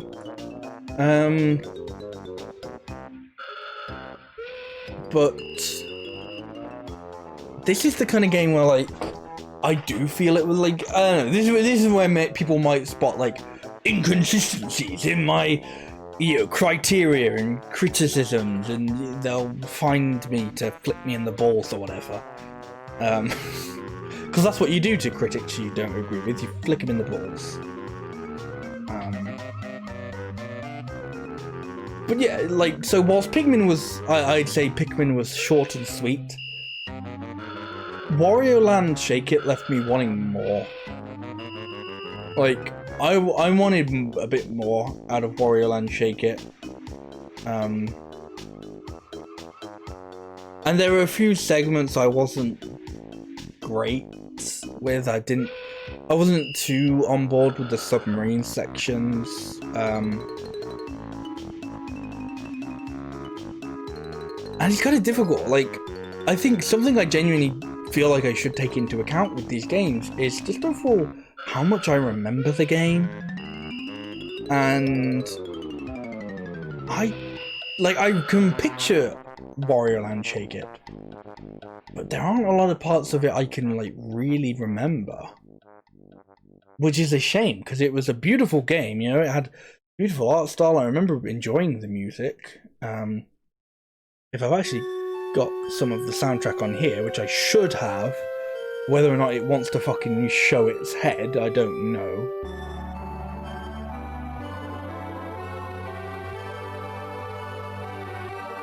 Oh, I actually didn't put any of the soundtrack in here. That's my bad.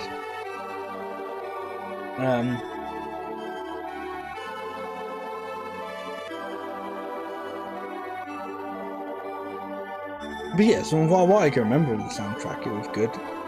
So it was like beautiful presentation, and the game was good. The game was, you know, the Wario Land game was enjoyable. But yeah, it just left me wanting more, and I wasn't really enticed to do the 100% stuff. So I'd say it's a sort of B+ game, you know. It's like a really good essay that either only like just about hit the word limit, or maybe just missed it, and you're like, well, I want to treat you nicer because, you know, the contents of it, you know, really good, but you didn't quite hit that word limit for me. Now, I mentioned games that, you know, it feels like, oh, what, you know, a game's... Actually, no, this isn't the game I was thinking of. I thought a different game was up next. So, never mind. I'll go on that ramble in a minute. Next is Kururin. So, you know, you can barely see here, but that's Kururin. If you're not familiar with Kururin, which you might not be because it was, I believe, Japanese and European only, it's a little top-down. I wouldn't call it a platformer. No, it's definitely not a platform. There are no platforms.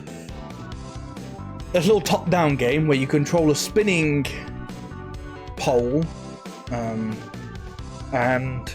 you're gonna make your way around a course without hitting walls. And you gotta collect things as you go around the course. It's almost kind of a puzzle game, really, in that there is definitely some level of thinking you have to do, and like, you know, you gotta know how you're gonna go through the levels with your helicopter so that you don't hit walls and stuff. It's a fun game. I recommend you check it out. Yeah, I put that at A-. It gets a bit silly at the end, but it's a simple concept done brilliantly, you know. All I can say about it. You know, it's a simple concept for a game that was just done really fucking well, you know. I think, you know, the reason why it gets an A- is it's not a brilliant enough of a concept to, you know, make it like the fucking best game in the world ever. But it's a good concept, done well enough, done really good. Now, next up is the game I wanted to talk about when I was saying, you know, part of it feels like, how well do you remember the game? And that's a difficult thing to judge because obviously some of these games are like, you know, fucking classics from, you know, like really memorable eras in gaming. You know, like we've got Banjo-Kazooie, we've got Super Mario 64, and then we've got, you know, Submarine Mara, an indie game that only I played, and you know, and like Underhero, another indie game, and I actually can't remember what its name is. Piku Niku.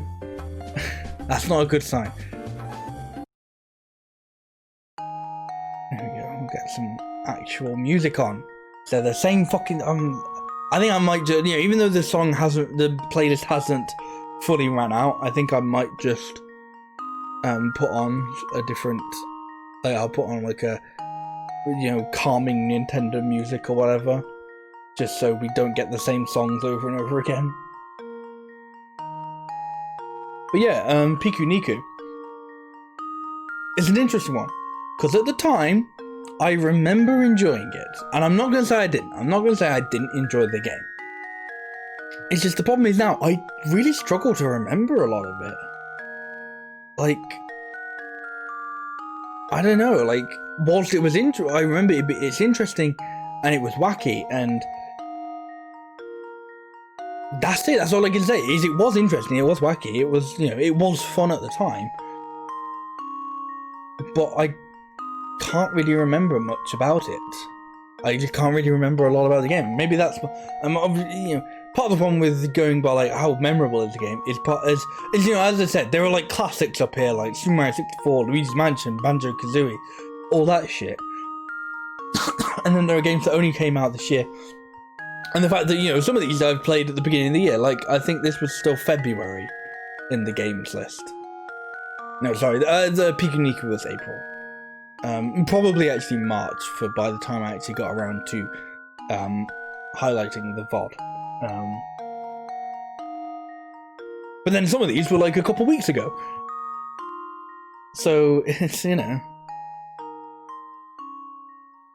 obviously some of these are more in my recent memory than others.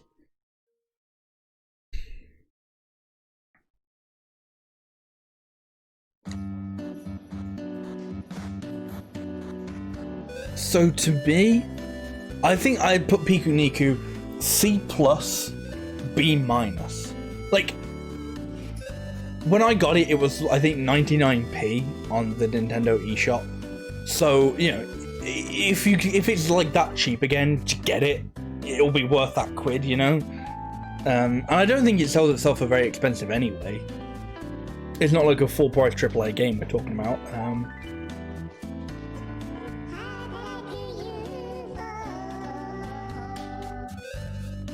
But yeah, it's difficult to, you know, review a game or like critique it when you just don't even remember that much about it. But in a way that kind of like pulls it down a bit because you just don't remember that much about it. And actually, I kind of feel about the same way about this next game, Rayman 2: The Great Escape. You know, I enjoyed it, but the story just kind of was there. It just kind of happened, you know?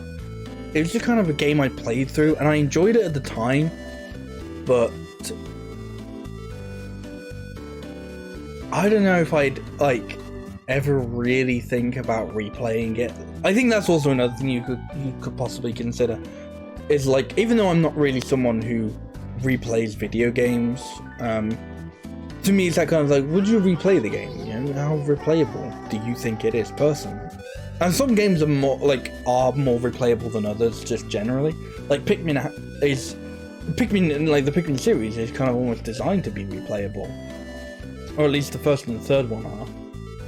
Whereas some of these games are much longer and aren't really meant to be, or aren't really meant to be replayed. But if you want to replay them, I think you gotta like stretch out a bit.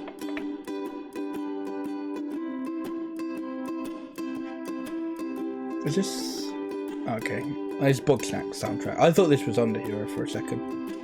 Well, okay. At first, I thought it might have been Summer and Mara. Then I thought it was Under Hero.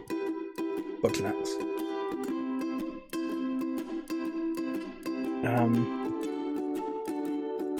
Yeah, Rayman 2.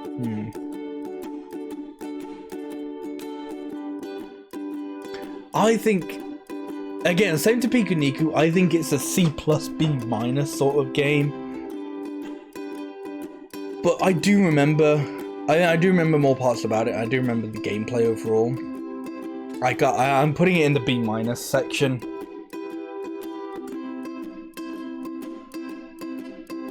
Okay. Now this one's tricky, because the next one is Gotcha Force, or OTC Orc. And it's difficult because this is one that I am very nostalgic for. You know, out of all these games so far, I only had a few of these growing up. And even then, like, even if I did have it growing up, I may not have been like massively nostalgic for it. Like, I had Rayman 2 growing up, but it wasn't like a game I played all that much. I definitely had Digimon World 3 at some point, but I never really got that far in it. But like Pikmin, you know, I definitely played, you know, that was definitely part of like I remember these games from when I was a very young child. Same with Sonic Adventure, even Kurokurin somehow. I remembered that a bit. That's why it was on this list, because I remembered having it as a child. But yeah, Gotcha Force. The reason why Gotcha Force is a trigger one is because I feel like maybe there is a big part of it that is, you know, it's nostalgia. Like, I feel like if, you know, maybe if someone else were to play it nowadays, they wouldn't be as on board with it. I remember there being more to this song. I picked this one because I remember there being like a nice. It's about to cut. Yeah. No. And we've heard this one. This one. We heard this one, but it's fucking whatever. It's good, so we'll keep it, and it's short. But yeah, like if you were to play Gotcha Force nowadays, someone who hadn't grown up with it, I don't know how you'd feel about it. I think it's really fun. I had a lot of fun with it.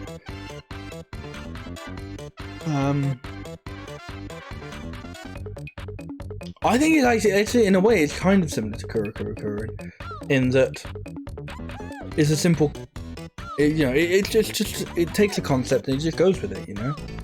And I just love fighting robot games, you know. I just love like games like Gotcha Force. I just like, you know, tiny fighting robot games.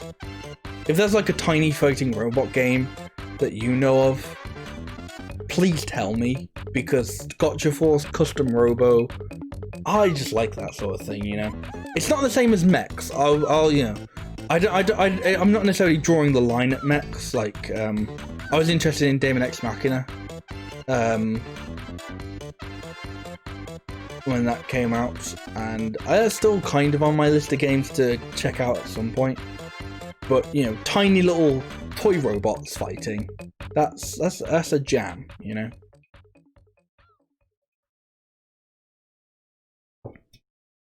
So yeah. You gotta be fucking with me now, YouTube.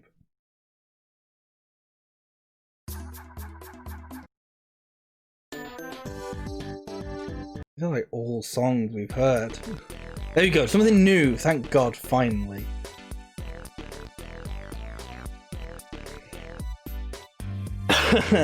Right. So yeah, Gotcha Force. That's an A. That's an A from me, you know. I'm putting it behind Banjo and Pikmin, just because I think you'll be able, like, the general person will be able to get more out of Banjo and Pikmin than Gotcha Force. But Gotcha Force is great. It's a fucking great game. I have a lot of fun with it. I'm not going to apologize for putting it in A. It's a great game. Fuck you. Next game. It's a little weird old indie title called Gato Roboto. It's a Metroidvania. And actually probably the first Metroidvania I ever played. I did later go on to play Metroid Fusion. Not Metroid Fusion. It's Metroid Zero Mission. Where did I download the icon for Metroid Fusion? Okay. I'll just put that where, you know, Metroid Zero Mission should go. No, so yeah, so later in the year I did actually play Metroid Zero mission, not Fusion. But this was really my first experience with a Metroidvania. It was enjoyable. I think I got very close to 100% completing it on a second playthrough. I don't remember how well I did on my first playthrough, because part of that was kind of held back by my own controller issues. I was having like a lot of Joy-Con drift and a lot of like button delays and stuff, and it was like really frustrating me that night. But I played the game again like the next night or a few nights later or whatever, with a controller that wasn't shit. And it was a lot of fun. Yeah, it was a lot of fun. I think there were like a few areas that I thought, that's a bit cheap for like the 100%, but it was fun. You can't see that. Alright, that blank little bit. I mean, you can kind of see it. It's like grey, and then there's black. That's Gato Roboto.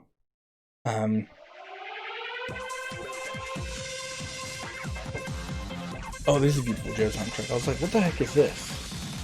I thought it was like a Sonic Adventure song that I hadn't actually put on here.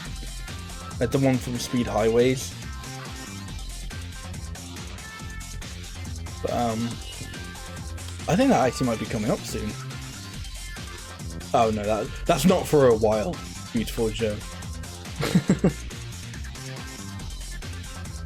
Yeah.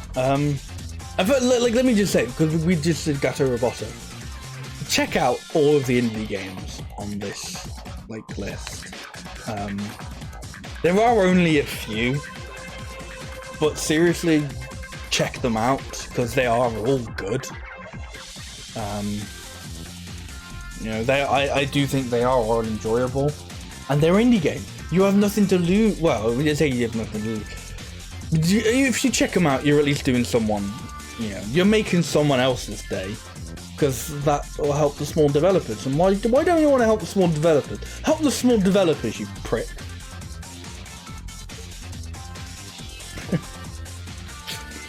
Anyway, what did I say? What the next game was? I don't know. Oh, the next game is Jet Set Radio. Yeah, good game, Jet Set Radio. Controls a bit shit. It's very much a game that's held back by its controls. So I give it a B+. Like, I think if the controls were great, if the controls were actually good, then okay. Now, saying they're bad is a bit unfair, but I think that, to me, that is it. Like, it's held back by its controls. They're just a bit clunky. Okay, I'm putting on a playlist. Oh, I'm putting on someone else's music, because this is just, we're hearing the same shit over and over again. Well, you know, it's ending. It's the end of the year, so we'll do some calming music, calming and relaxing video game music. Maybe not Water Edition. 12 hours of relaxing Nintendo music for sleeping. There you go. I'll put everyone watching to sleep.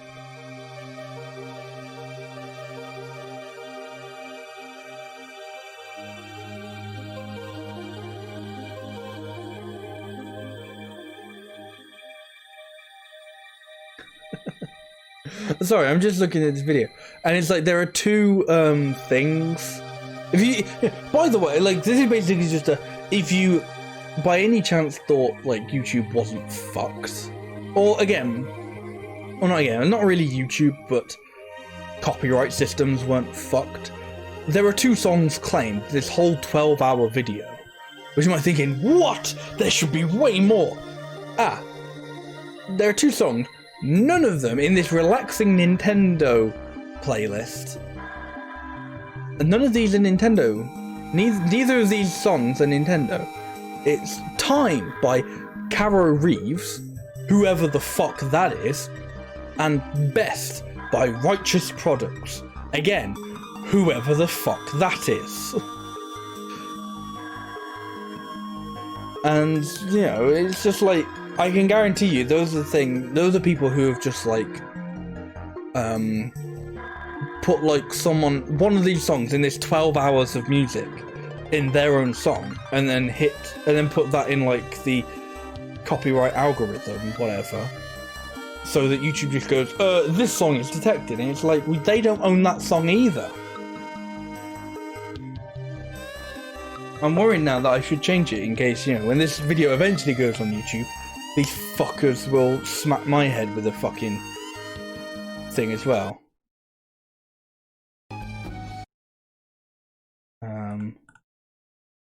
Anyone smack this one? No. Okay. This is No Thoughts, Head Empty, Nintendo music.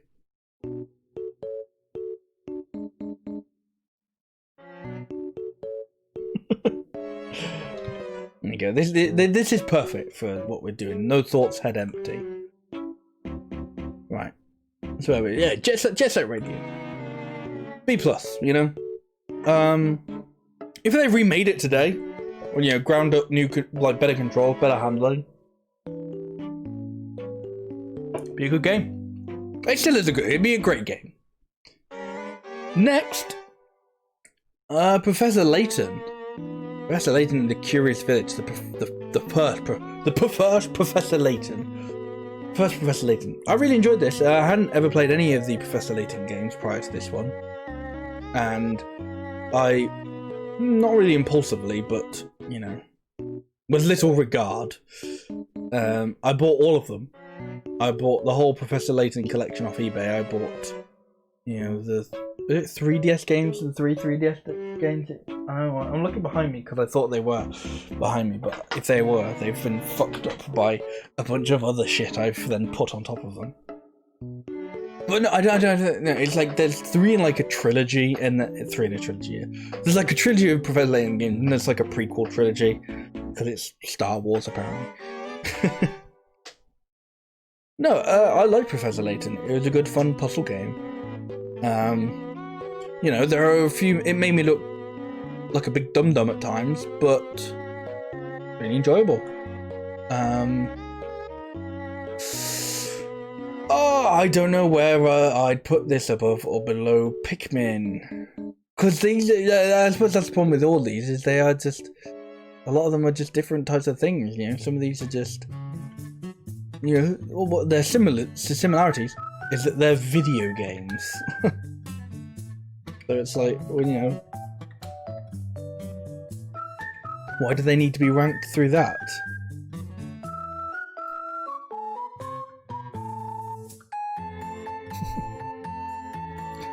But yeah,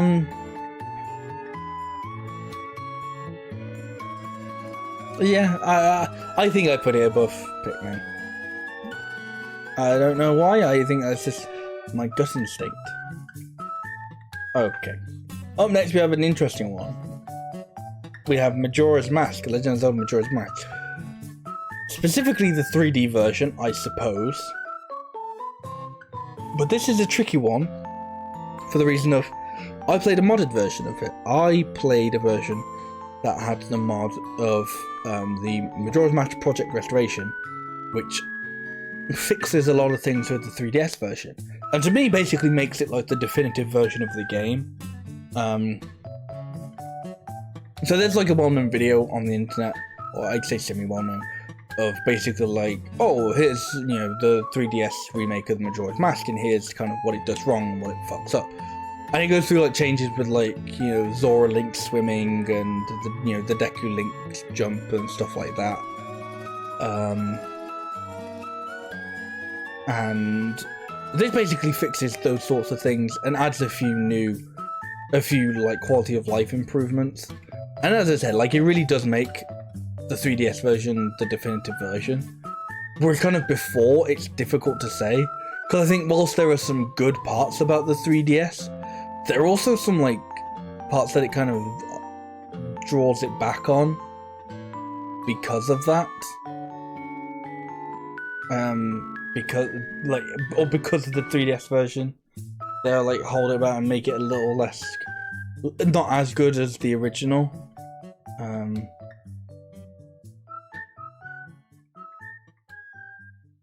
But oh yeah, another A game.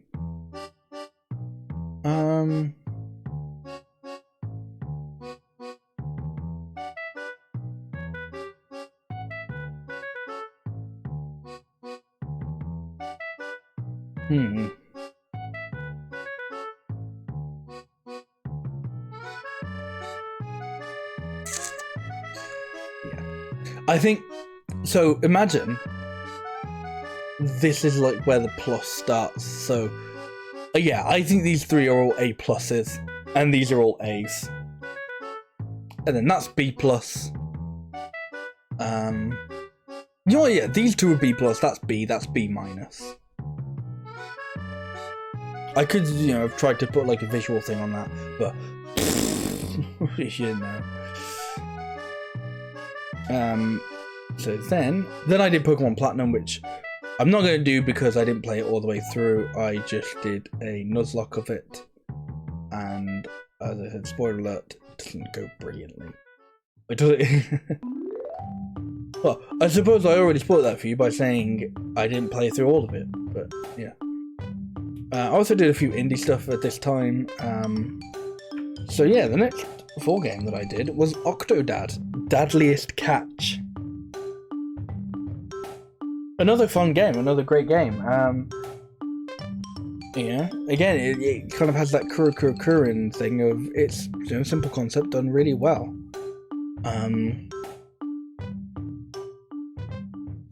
I think because of its simplicity, its simplicity to me, I think, is what pushes it slightly above Pikmin.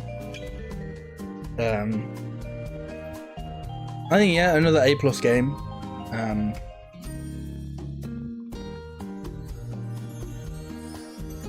Yeah, no, I was like, I'm really thinking about it because now it's kind of looking like, oh, am I a bit too nice for video games? You know, am I doing all these games? Like, no, fuck it. I've played some really fun games this year. I think some of these games are really fucking good. You know? And like, yeah, obviously, if this were a school and these were like kids getting their grades back, some twat would go, ooh, everybody did really well, so I have to, you know, fucking mark everyone down and investigate the grades because we can't have everyone doing too well.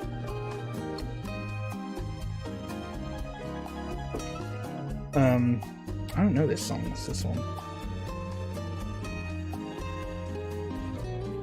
Oh, I should know this. It's Bubbling from Mario Odyssey. Which I did play. I need to replay Mario Odyssey. I will at some point.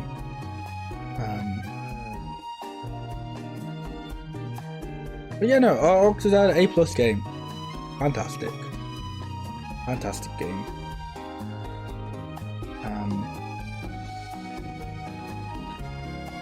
What is next? Next is Beautiful Joe. That's somewhere in the B's, definitely.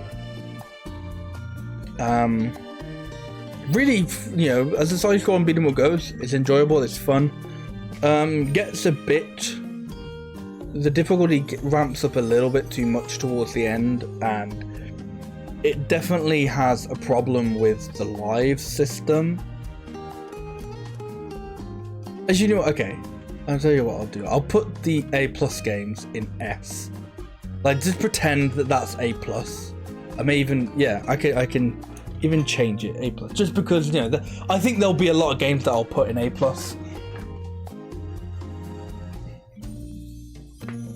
So I'll just put that there now.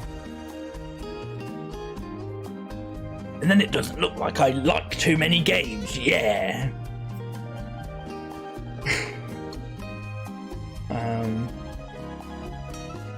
Yeah, what are we talking about? Beautiful Joe. Yeah, it kind of has a problem with lives and being a bit too punishing. I don't think it's a very fair kind of punishing. It's very product of its time. You know, if you get a game over, you have to do the level all over again, which doesn't sound too bad, but the levels in Beautiful Joe are long. You know, the levels in Beautiful Joe are split up to multiple sections. It's kind of like if you played a Mario game, and the whole world was essentially the level, and if you got a game over, you had to do the whole world again. Which I know, I'm sure a few of you go, oh, but in the original Mario's, if you got a game over, you had to do the whole game again. And yeah, and that's not good. That's fucking lame. So, the most it can get for me is a B+, I think. You know, it's got a good aesthetic. No. B. I just realized, like, it's not just held back by the lies, because it gets stupidly difficult at the end. Especially with, what's his name? Something Leo? Or was it just Leo? Not even the final boss, but there's the penultimate boss. It's just stupid fucking difficult.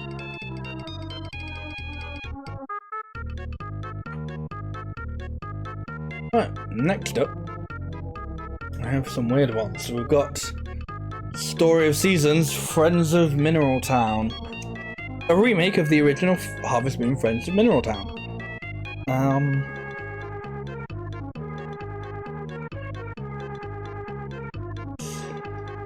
Now, I've said I am still a fan of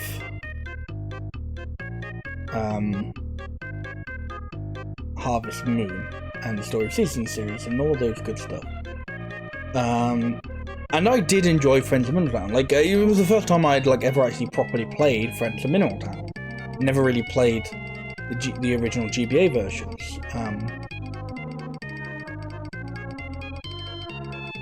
But yeah, there's a but coming.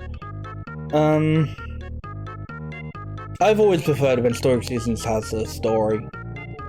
I've always preferred it when it gave you an overall goal. I'm not great at, you know, setting my own goals. I'm not, you know, they gotta tell me what to do. They gotta tell me what to collect and what to do. I'm not good at that stuff. And also, I think it's still a bit too simple for me. I acknowledge that, you know, you might find it just the right amount of simple.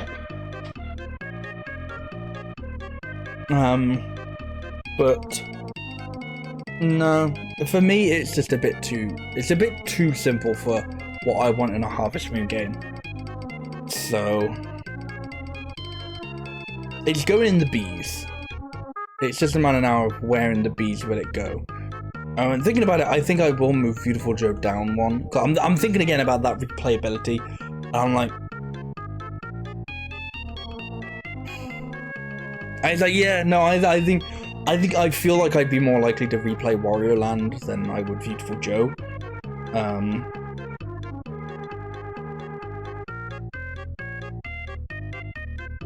Because Wario Land doesn't get stupid fucking difficult at the end. And even though, like, I said, like, my problem with Wario Land was that it was a bit too short.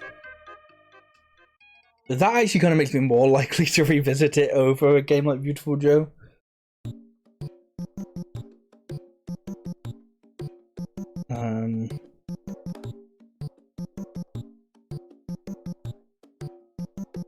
Yeah, Story of Seasons, Friends of Mineral Town.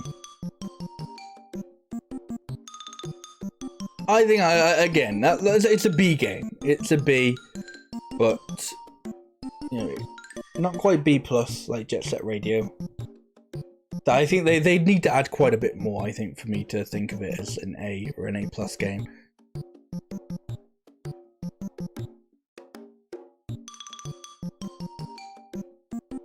Okay, up next we've got Rhythm Heaven. Rhythm Heaven, where's that at? Here it is. One of the few logos, or maybe one of the only logos, that actually gets all of it in.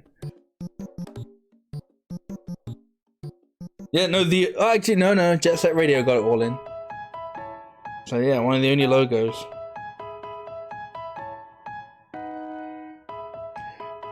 Rhythm Heaven? A+. Top-notch stuff, Rhythm Heaven. Now, this is one of those games where, like, I can understand everyone not thinking it's an A+ game, because if you are not good at rhythm games, you probably won't enjoy it. Probably, if you're not good at rhythm games, you almost definitely won't enjoy it, because the first time I played Rhythm Heaven, I wasn't good at the game, and I didn't like it. And then I replayed it on a holiday with my family, in a fucking caravan, and I actually got good at it, and I enjoyed it. So, yeah, A+. Put it above Professor Layton because, as you know, more likely to replay Rhythm Heaven. Just, yeah, it gets difficult, but when you fucking nail it, like, it has a very similar thing to Professor Layton. Like, there are some, like, difficult parts of it. Like, there are some difficult games in Rhythm Heaven. There are some tricky puzzles in Professor Layton. But when you get them, oh, that feeling is just unreplicable. It's a fantastic feeling when you finally get past it. And what song is this? This is Kirby's Epic Yarn, that's why I don't know it. I haven't played that one. So what was after this? After this, we were getting into a sort of summer feeling here. We were getting into a summer mood. So what better game than Summer in Mara? Now, I've actually already graded this game. I graded it on my Twitter. I do that. I don't do that for all these games. I don't, you know, go. Otherwise, that would just be like, right, what did I rate this game after I'd played it? But I did this because it's an indie game, and I wanted to get the word out. I wanted to get the word out about it to all 2 people who give a shit. So I said it was a B- game, and so, okay, Summer in Mara, I think is a game you should definitely, like, look into, and if it's your sort of thing, check out, because if you are into what it offers, you will enjoy it, you know? I remember at the time being like, oh, yeah, I was interested in this, but then, like, it came out and people were kind of like, it's a bit shit. And it's not a bit shit. They weren't really like, it's a bit shit, but, like, actually, no, I think there was specifically one review which was, I think, a bit harsh on it. But the kind of idea is, it's like, it's to me, it is kind of like if, you know, when Harvest Moon has those sort of, has those quests, it's like, you know, it's like when a Harvest Moon game has a job board, and you have those jobs to do, but that's the game. And that, like, I don't know whether that under or oversells it, or whether, you know, that might not sound appealing, but it's obviously done in a better way than that. But there are definitely some, like, parts of it that I'm not necessarily, like, you might not be like the fact that you constantly have to go back and forth between a few islands. And I don't mind that. It makes it feel Wind Waker-y, and I like that. My problem with that is there are loading screens between the islands. It's not as, like, so it doesn't feel as free and as open as Wind Waker's ocean does. I should maybe explain some of these games, like, do a better explaining some of these games, especially indie games where you might not know them. Summer in Mara is basically like Wind Waker meets Harvest Moon, essentially. You play as a little girl on an island. I unfortunately don't remember the little girl's name. And basically you meet, like, you go out, you leave your island for what I think is supposed to be the first time. Just adventure some islands, and you know, and then you just end up helping villagers. You help villagers on, around the ocean of Mara, helping them with their requests and stuff like that, and getting stuff for them. And you do a bit of farming on your home island. You can have some animals that give you products and stuff. That sort of thing is a bit more simplistic. Like, the animals and the farming is a bit more simplistic than an actual Harvest Moon game is. But that's not really meant to be the focus. Like, it's easy to say, oh, it's a Harvest Moon meets Wind Waker, but in reality, it's like, it falls in the middle, you know? Like, you know, I feel like if you say that, there are going to be people, you know, and then people pick it up. there are going to be people like, oh, this is nothing like Wind Waker, and then there are going to be people like, oh, this is nothing like Harvest Moon, or it's not enough like Harvest Moon, not enough like Wind Waker. Really, the only Wind Waker comparison is because of the sailing in it. Is you sailing to the different islands. And as I said, the sailing is fun. It's just it's broken up by loading screens. Like each quadrant is broken up by loading screens, and that kind of ruins the immersion a bit. It kills the flow.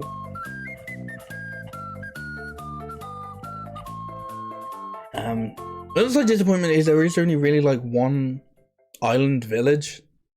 Like on the whole quadrant, it feels like there is only one place that's like they're kind of like a main hub. Well, it's like with Wind Waker, you know, you had Windfall, you had Outset, you had Dragon Roost, you had whatever some of the other places were that had like villages and island hubs and people there. Summer Mara really only has the one, you know, and that's a bit of a shame. I feel like it could have benefited from having a few more islands to venture out to with little community. You know, some of them have people on, but none of them really have, like, there's only that one real, like, one island that has like a real village, you know, an island, like a community on it. It's a bit of a shame. So as I said, to me, it's a B- game. I still like, and this is what I mean, like, even though I've just said some negative things about it, I think it has a really amazing art style. I do like the soundtrack, though it's a bit, the way they play it in the game is a bit weird. And it's just a nice, you know, comfy game, you know, it's just comfy. I think if you like Harvest Moon games, I definitely think it's worth looking into. And again, it's an indie game. Check it out, you know? You like, because if you support this game, then there's, you know, there's a good chance that their next game will be better, and then that's just more good games in the world. Why wouldn't we want that, you know?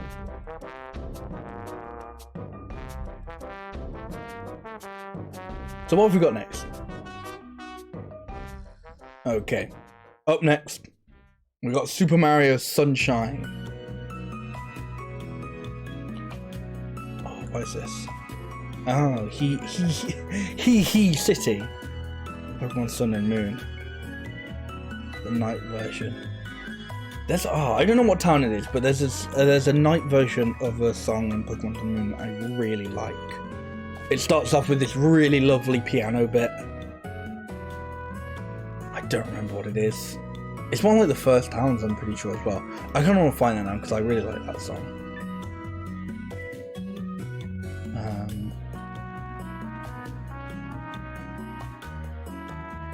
If I can wait for YouTube to load up. Sun Moon OST.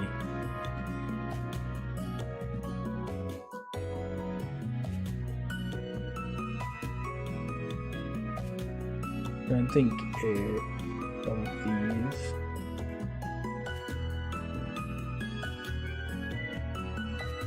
Might be Howoli City. Yeah. I don't know, I just really like this one.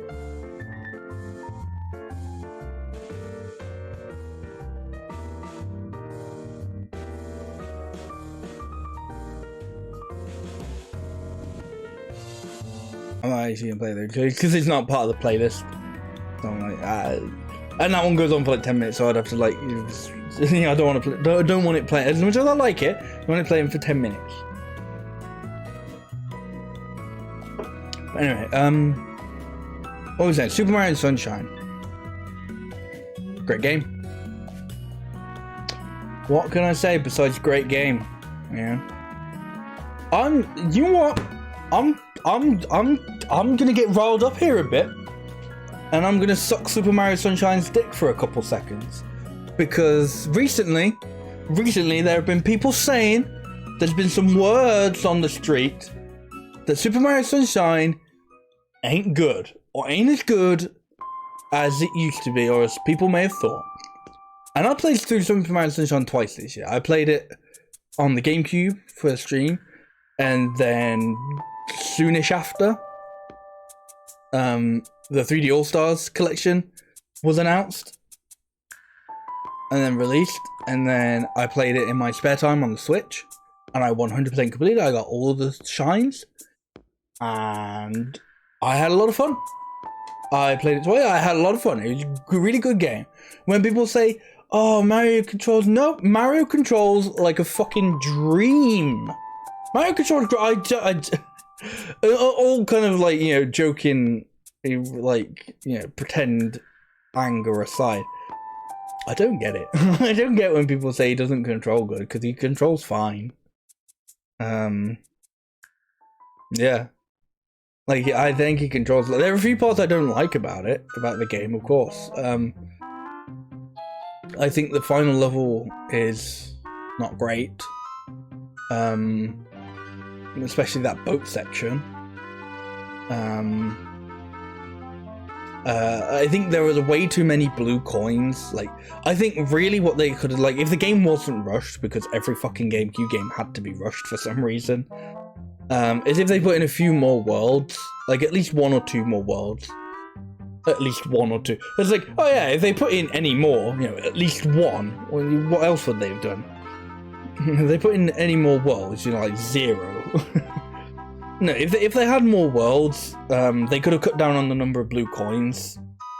Or no, well, yeah, they would have had to cut down on the number of blue coins, because there would have been like the what, 7 stars or so from the from just an extra world, and then that world would have to have had its own blue coins.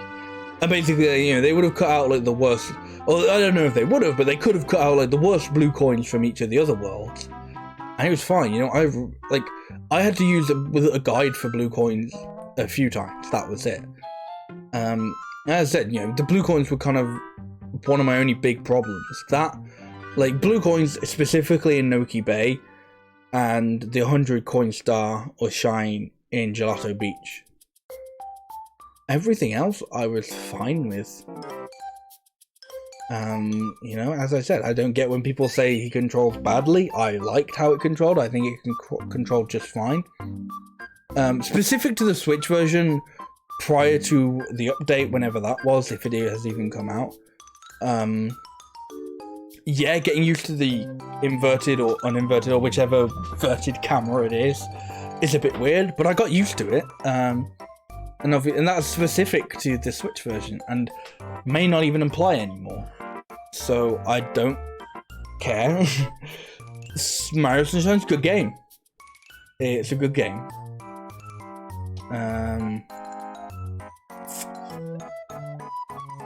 I think I'll put it under Banjo-Kazooie.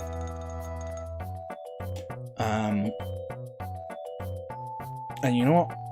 Before we do any more, I'm going to take another quick second to step away, because I've been drinking all night, so I need to pee. So enjoy this No Thoughts Head Empty music. I'll be right back.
I'm going to pull my earphones out then. Still listening to music. Yeah, I wasn't sure this was Nintendo Land, or this was like one of the weird like challenge themes or something from one of the different games. No.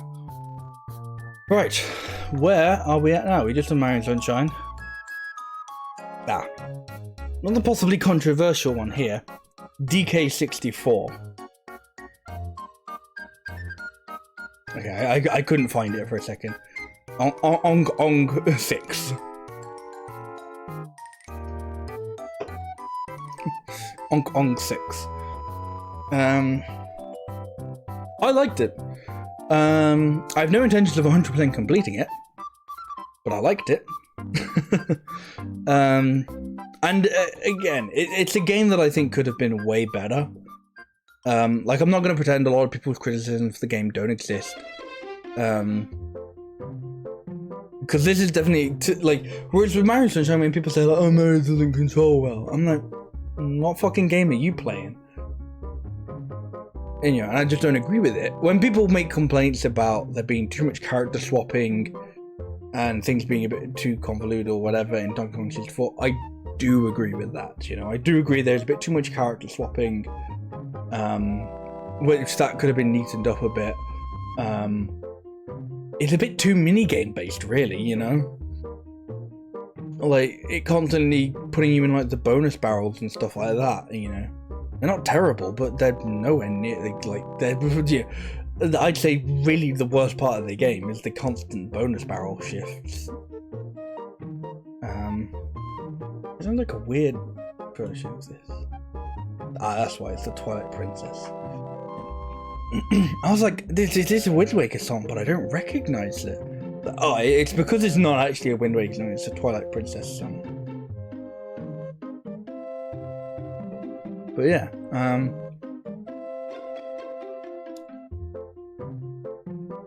I think I'd put it above, like, I think whilst I feel that Rayman 2 does play better,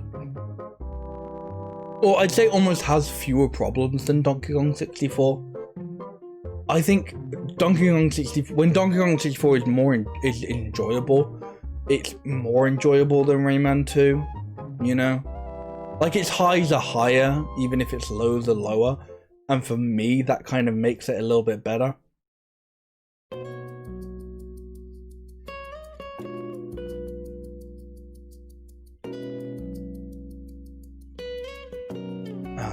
Animal Crossing. It's like, I recognize this. What is it? Yeah. I think I'd keep it under Summer and Mara. I think I'm fine with that. Now here we get to another interesting one. Underhero. So this is another game I'm gonna have to kind of explain because you may not have played Underhero. In which case, play it. This will preemptively give away what I think about the game, but do yourself a favor and play Underhero, because it is good. It is great. I really liked this game. I thought it was really good, and again, it's an indie game. Support indie developers. Support these guys, buy their game, okay? Go buy Underhero, it's a great game. Basically, the premise of Underhero is you play as a minion who accidentally kills the main hero, the hero of a game, or of a story, or whatever, at the beginning. The heroes come to the final boss to do the final battle, and you, just a lowly minion, kill him. You drop a chandelier on him and he dies, and you kill him. And that's it. And the game carries on from there, where you kind of have to, like, well, it carries out with, your boss, the big bad, being like, oh, now we can just take over. Oh, we can just continue our, siege, and we can just go on ahead. So you kind of go around to the other bosses of the worlds and, like, notify them and get some shit for them for your boss, and yeah. And some stuff kind of comes up, and you advance the plot from there. And it is a very fun game. There's an interesting combat system. It's not really turn-based, but it's almost like real-time turn-based, which probably is a thing, but it is also probably not what I'm thinking, not what the game does. It's probably a different thing.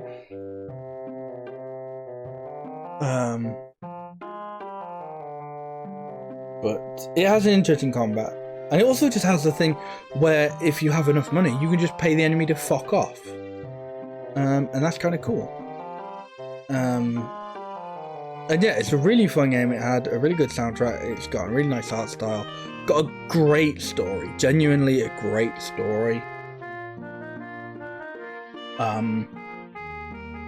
A+, again, similar to Summer of Mara, this is the game where, like, after I played it, I immediately went on my Twitter and was like, play this game, you know, this is what I think of the game. It's an A+. Go play it. And I'm still like that now. Like, seriously, go play this game. The devs of this are actually working on another game currently, and I don't even know, like, if it's going to be, like, how similar it's going to be. It's not... So I think Underhero did actually, I'm not going to spoil it, but Underhero did actually, I think, kind of end on a note where it's like, it could possibly be set up for future games. Or a future game. And if there is, you know, if there's an Underhero 2, I'm definitely going to play it. But I'm also going to check out, you know, this same studio's next game, because they fucking won me over with Underhero. It was genuinely a great game, and I had a lot of fun with it, and I'm interested in what they put out next. Go buy Underhero. That's, you know, that's all I need to say. Go do that now. Up next, we got Star Fox 1 and 2.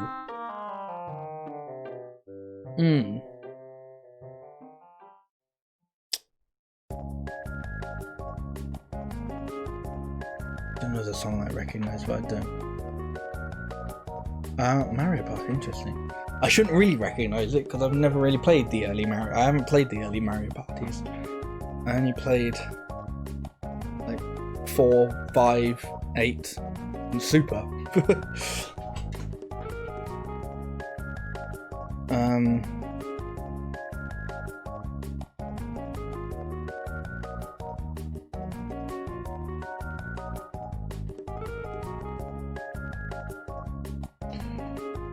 Anyway, yeah, sorry, I just...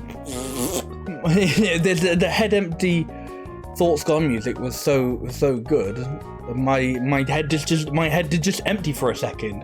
All my thoughts just going, and I zoned out for a bit. Can't do that on just chatting, or the fucking Twitch just Gestapo will get you. Anyway, Star Fox 1 and 2, both solid games, but I think this is a thing where, like, again, this is a kind of a case of held back by time. You know, them both being Super Nintendo games means they kind of have a sort of clunk with them that kind of make both of them a little bit meh in areas. Like, Star Fox is very arcade. The original Star Fox is very arcadey, and I'm not a massive fan of that. But maybe it's just because I'm also not good at the game. I'm not that great. Like, if I were good at the original Star Fox, maybe I wouldn't mind it being as arcadey as much. I don't know. And then Star Fox 2. Star Fox 2, I will say, I definitely like more than Star Fox 1. Like, I was way more inclined to Star Fox 1, like, both of these games are kind of built for replaying.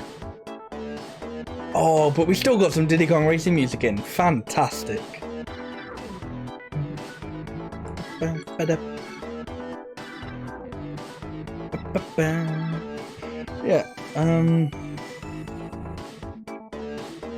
yeah, Star Fox 1 and 2, I enjoyed 2 more. Like, they're both kind of designed to be replayed in a kind of arcadey style.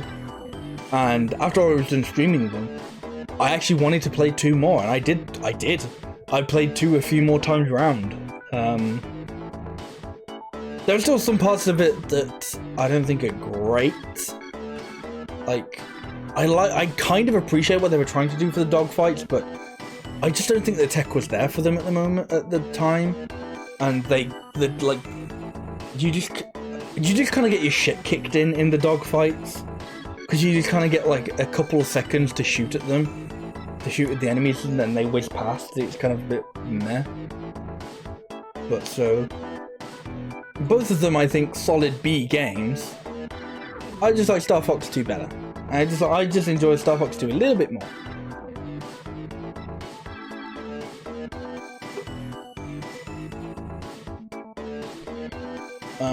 So up next we got the Pokemon trading card game. I feel like there isn't really much you can say about this one. To me, it's another B game, you know.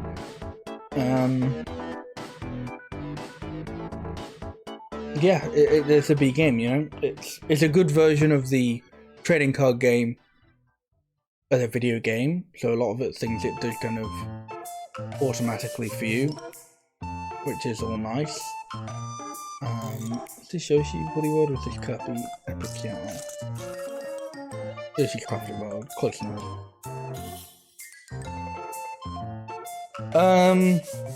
Yeah, I mean, it's a good version of the trading card game before it got all fucked up by EX and X and PX and DX and WX and all that garbage in the modern games.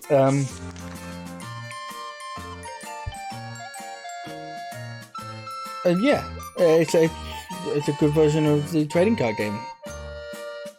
Back when it was simple.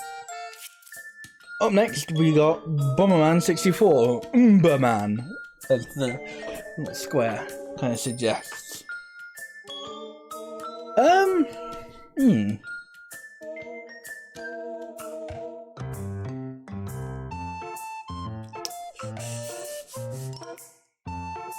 Difficult with Bomberman 64 because I really do like it. I do.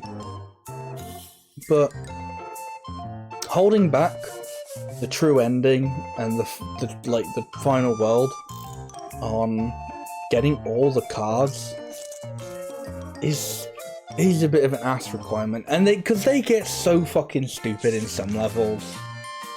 Like, they get really irritating in Black Fortress and in the first level of the game, of all things. And then, like, Rainbow Palace itself really asks you to do a lot of shit. Like, it really expects you to, like I suppose, you know, it really is that kind of thing of like, oh, you know, it really is like a true ending, because in order to get there, you have to, you know, be really fucking good at the game. But it's not just a matter of being really fucking good at the game, it's just like looking through for finding some really asinine shit and being a fucking mentalist.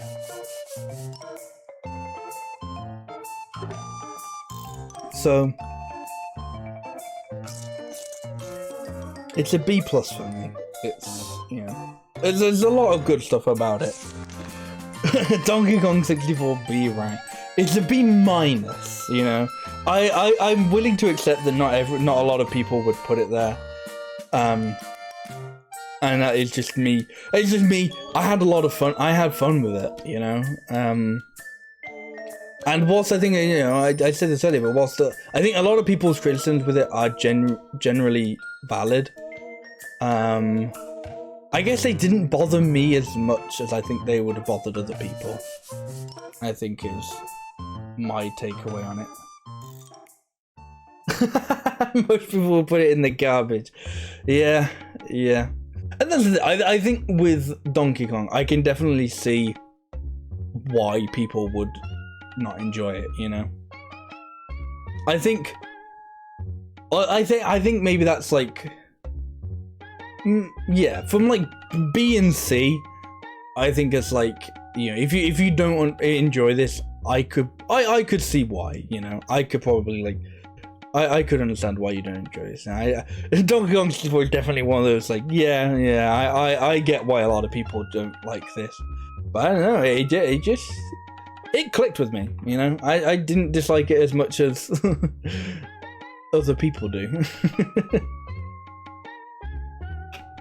Which is good for me, I guess, because it meant it was another game I got to enjoy. Right, now we move into when I played a bunch of spooky games for October. So This one cropped perfectly. So this is Medieval, specifically the PS4 remake. It just cropped into die. It's just like, okay, that worked great. Oh my gosh, Mario Kart Wii music. I haven't heard this in a very long time.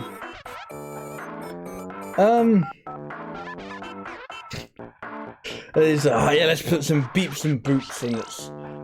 Where there's some, like, you know, somebody on the phone. Boop, boop, boop, boop. Yeah, Medieval. It was fun. It suffers from a similar thing to Beautiful Joe. Where having a live system and having game overs is very... makes it kind of unforgiving at times.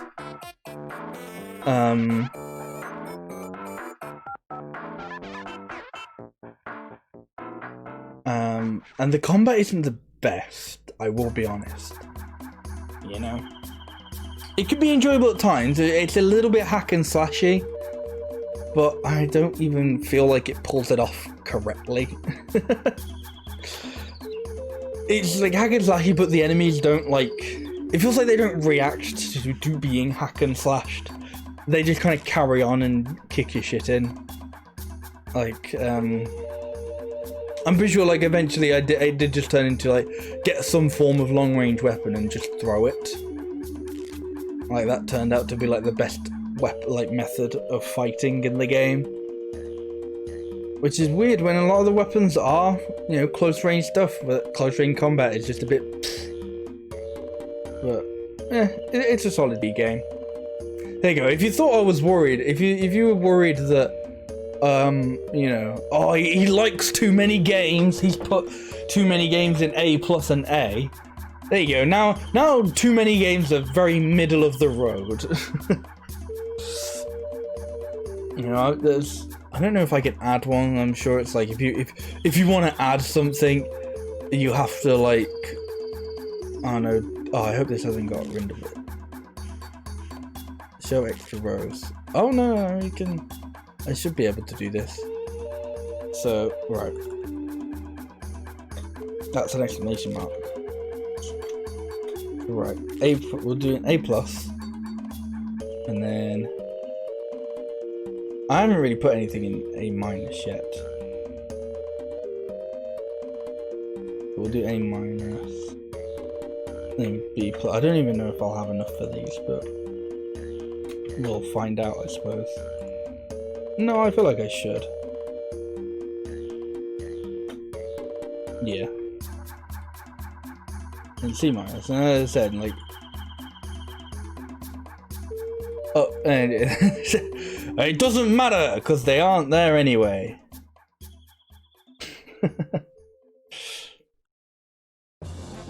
Oh shit, okay, we can just do it from here. That's easy.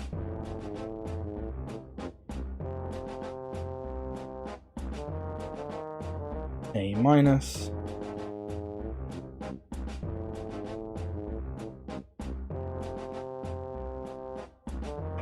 B plus.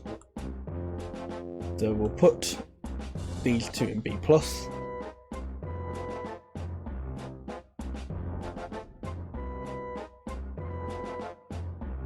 Put these in B minus. You know what? We'll get rid of A minus for the minute since we haven't got any. We'll make them if they're needed.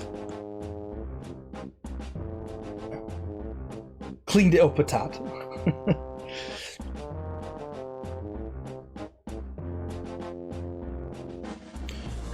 Okay, so what was after Medieval? Right, after Medieval was Grim Fandango.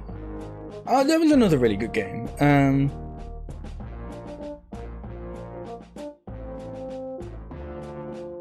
I'm gonna put it, yeah, middle of A's. Yeah, solid adventure, like puzzle adventure game, point and click adventure game. Has a few kind of obtuse solutions that I'm not a fan of, and hit a few brick walls at times in my playthrough.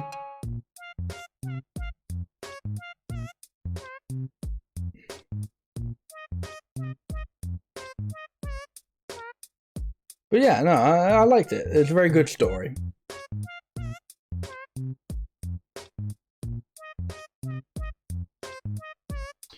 After that, we got Lunar Nights.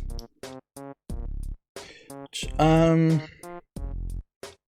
gonna put that in C.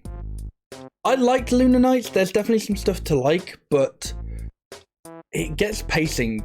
It has some really wacky and weird pacing, in that it's not really a long game, but by the time you get to the final like 2 areas, the final 2 levels, it feels like it really wants you to have leveled up beyond like as if there were way more levels in the game.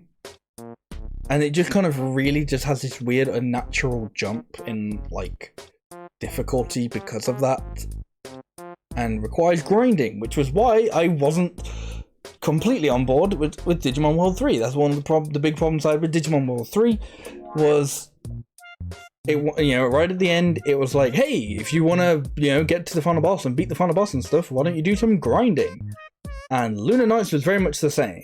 It has a slight edge over it, the fact that it wasn't turn-based combat, so it wasn't as painful to grind.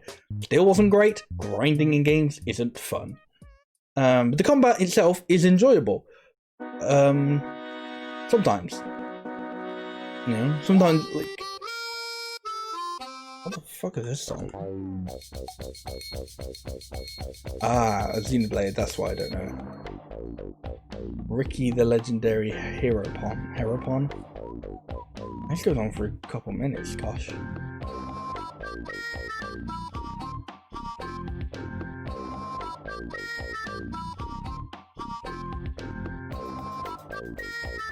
Anyway, what was I saying?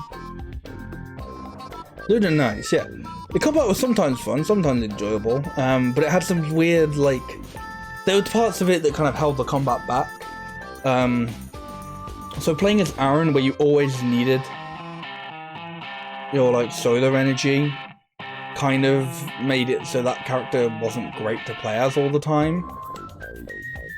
So it kind of made it so, it felt like you may as well always play as Lucid, but you didn't always want to be in hand-to-hand, you know, in close-range combat. So the combat could have been much better.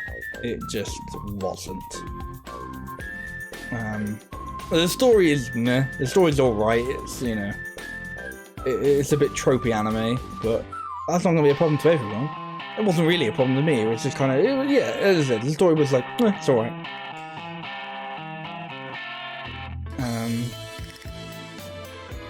Next, I think we still have some more Halloween games. Halloween-ish. Halloween-y. Yeah, then we did Metroid Zero Mission, which I accidentally put down as Metroid Fusion on here. So it's not actually Metroid Fusion, it's Metroid Zero Mission. So, you know, keep that in mind. Yeah, Metroid Zero Mission. I'd say that's an A. Yeah, that's an A. I had a lot of fun with it. Though I hated the Mother Brain Room. If it wasn't for that, like, final section in the Space Pirate, like, Fortress, which was definitely a little bit out of nowhere, it just kind of, like the game kind of comes to an end, but then, like, throws this, like this is, I think, specific to Zero Mission. It kind of then throws out this whole, like, new section. Well, it's like, it does, like, a whole thing with stealth. But then you get, like, then you have to escape that and you get your suit back. And then that's actually kind of cool, because then you just get to go through it and kick ass for a bit. And it's, you know, it's nice to have that bit where, like, you know, you have to sneak through this whole area and run away from the space pirates or whatever they were. You know, and then you get your suit back and you just fucking kick ass. And then, you know, if somebody sees you, it doesn't fucking matter, because you can just shoot them to bits, and it's great. But as I said, I fucking hated the Mother Brain Room. The Mother Brain Room was just a fucking hodgepodge of enemies that you can't kill, because it's all just the fucking lasers in the worst place, and you have to make some really shitty jumps. But the rest of the game is really fun. It's a shame that, you know, one of the biggest things I remember is how fucking shite that one room in the game is. And that was the end. That, you know, if I was playing the original Metroid, that would have been the end of the game. So, you know, God, that would have really been a sour note.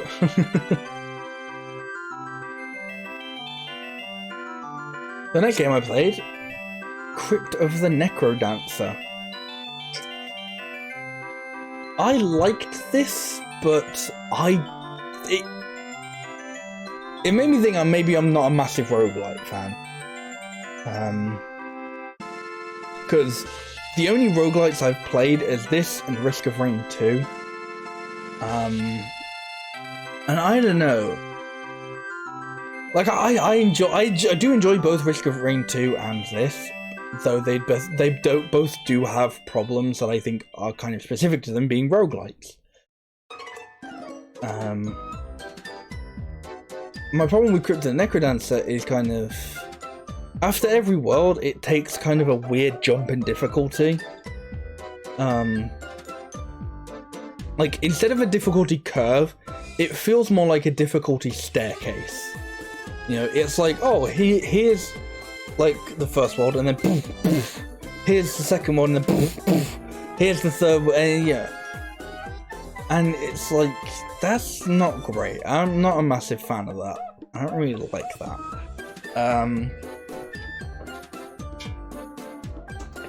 And so instead of kind of like feeling like you can take what you've learnt from the previous worlds and applying it to the next one, it almost just kind of feels like you're restarting on a higher difficulty.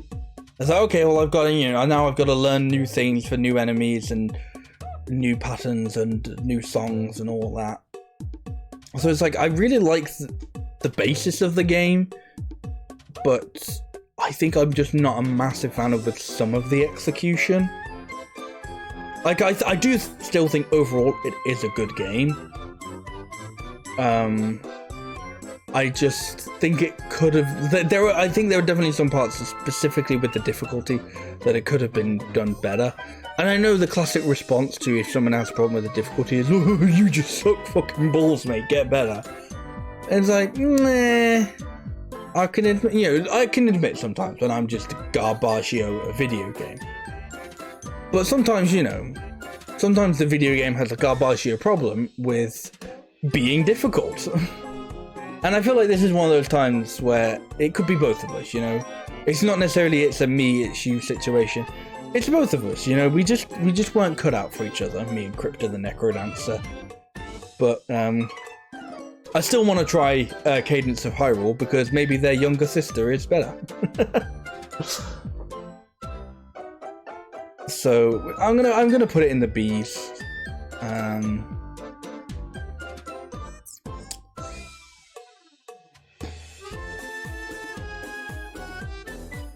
Gosh, I'm like, yeah, it's a B, and then I'm thinking about like which of all of these games, like which ones did I prefer? I'm like, it's like slowly going further and further down. I think I'm gonna retroactively just shove that slightly above. Yeah. You know what? I'm gonna be mean. I'm gonna put Medieval in B- now. I'm thinking about it. There's some good stuff there, but no. Yeah. Was it really? Yeah. I'm bringing it down a bit. It's thinking more about its combat. It's like that felt like it was supposed to be the main focus of the game, and it really just didn't land with me. You know? Right. Well, we're about to move out of Halloween time because we got Luigi's Mansion. And yeah, like, completely unapologetically love Luigi's Mansion. Think it's a fucking great game. Sorry, not sorry. You know, similar to Pikmin. To me, people might say it's short. It's, you know, it's not long enough. It needs to be longer. For me, Luigi's Mansion is just the right size for a lovely little bite-sized meal. You know, it's just that right size. You know. Again, if it were longer, I wouldn't complain. But its size doesn't take away from it in this case. Sometimes it does, you know, as I said with Wario Land Shake It. Sometimes it leaves you wanting from, you know, it's like, I wish there was more to this. Yeah, that was a good meal, good game, but I wish I could have a little bit more, you know? I wish they gave me just a few more chips. I wish they gave me a couple more worlds. Luigi's Mansion, you know, like, if they did add on a few more areas, well, I definitely wouldn't complain, but I'm also happy with what I got, you know? You know, I really like, I think Luigi's Mansion is a really fun game. Specifically the GameCube version. Don't play the 3DS version, not as good. It really is more so it just doesn't control as well as the GameCube version as well, I'll tell you. I'm just, you know, I just like how the GameCube version plays, you know.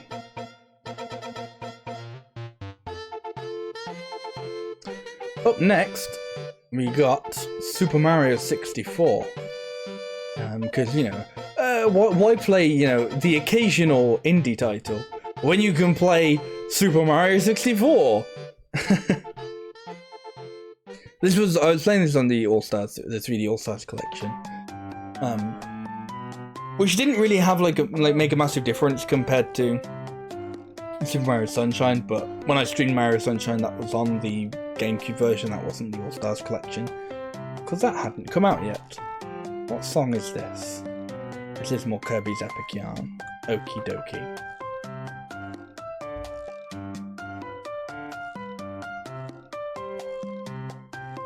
Yeah, Super Mario 64. As I said with Sunshine, you know, my hot take, 64 ain't as good. I'm sorry, not sorry. 64 just isn't as good as Sunshine in my opinion. I still like Sunshine. I still think Sunshine is a good game, you know? Don't get me wrong, like as I said, none of these games in my list I think are bad. Even the C's, even the stuff I put in C, I don't think are bad games. If I truly thought they were bad games, I wouldn't have finished them. That's why they're on this list, because I actually finished them. You know, these were all games that I did full playthroughs of. If I didn't like them, I wouldn't have finished them. But so Super Mario 64, I did like Super Mario 64, it is still fun. Not as good as Sunshine. Don't care what people say, it's not. It's not as good as Sunshine to me. I don't want to like just compare it to Sunshine, but to do so for a minute. Actually, no, fuck it, I won't compare it to Sunshine. I'll just say, like, so, obviously, like, like many of the 64 games on this list, it's held back by time. It's held back by the fact that it was a Nintendo 64 game. So its controls aren't the best. It doesn't have a fantastic camera. So it has a little bit of that N64 stink on it, you know? And that's just something you deal with. And to me, it doesn't make it a terrible game. It holds it back a little bit. But not a lot. Not a lot. It doesn't ruin the game for me. You know, it doesn't make me go, this game is unplayable. But you know, it holds it back a tad. Honestly, the later levels aren't good. Or they're not as good as the earlier levels. I'm not a massive fan of the later levels. And to compare it to Sunshine just a teeny bit, yeah, Sunshine doesn't have as many worlds. But to me, I don't think a single world in Sunshine misses, you know? Besides Corona Mountain. Corona Mountain, which it kind of isn't a world. I think all the worlds in Super Mario Sunshine are good, are great even. Mario 64 kind of peters off at the end. By the time you start going upstairs, some of these just aren't as good. You know, Tall Mountain, where half of the missions are go up the mountain. Tiny Big Island is a nice gimmick, it's a nice idea, but it doesn't actually work as well in execution. Tick-Tock Clock and Rainbow Road are just daft. I think they're good ideas, but it failed in execution. No, Rainbow Road wasn't. Rainbow Ride isn't even a good idea. Rainbow Ride is a garbage idea to begin with. But yeah, as I said, like, Snowman's Land is just a worse version of Cool Mountain. I actually like Wet Dry World, strangely enough. It's all. I think Wet Dry World is all right. Possibly controversially. I feel like that's people's least favorite level in the game, or at least in like, the upper areas. But yeah, You know, I think it's a good game. I'm still gonna put it in the A's, don't get me wrong. But it ain't Sunshine. It ain't Sunshine. I'm gonna do what might actually upset quite a few people. I'm gonna put it below Gotcha Force.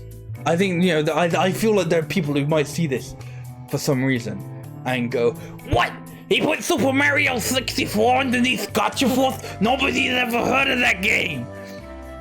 And yeah, fucking, I don't care. I have a lot of fun with Gotcha Force, and Gotcha Force does a lot of the same stuff, and Super Mario 64 definitely tries to mix it up. Just like it a bit more, you know. I just like Gotcha Force. You sue me. Please don't. I don't have the money to be sued. Though I don't think you'd have grounds to sue me on not liking a video game. Anyway, you can't say I don't like it. I still fucking put it in A rank. Come on. What's next? Planet Kirby Robobot. Kirby Planet Robobot. No, actually, that wasn't next. Yeah, no, I skipped one. In between Luigi's Mansion and Mario 64 was actually Part-Time UFO. You know, Part-Time UFO is very similar to Kurokururin in that.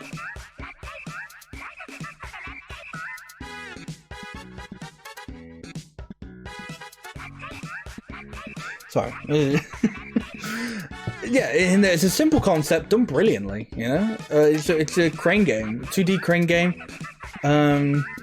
Except, you know, when your claw reaches the top, it doesn't go and just drop it. A bit of balancing puzzle stuff. Great game. You know, simple concept, brilliantly executed. And very cheap as well.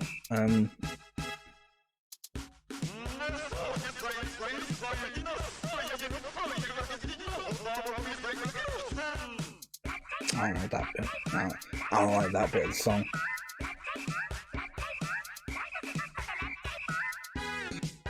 Yeah. Again, if you can't see this one, but that's Gato Roboto. Another indie game. Check it out. Especially if you like Metroidvanias. It's a Metroidvania, and check that one out. If you like that sort of thing. Yeah, okay. So back to Kirby Planet Robobot. Yeah, another good game. It's difficult because it's weird to be like, well, I have no complaints. I have no massive complaints to it. But to be then like, I don't think I'd put it in A. I think it's maybe just a B+. Oh, I think our playlist has come to the end. So we'll go from no thoughts, head empty to fewer thoughts, head emptier.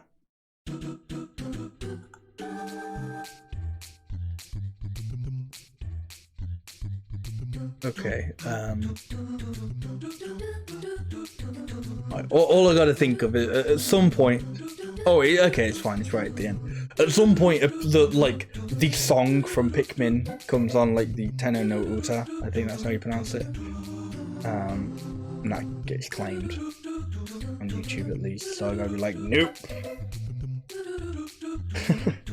Anyway, what were we saying? Yeah, Kirby Planet Robobot. Even though I don't really have any complaints with the game, I still think I'm just going to put it in B+.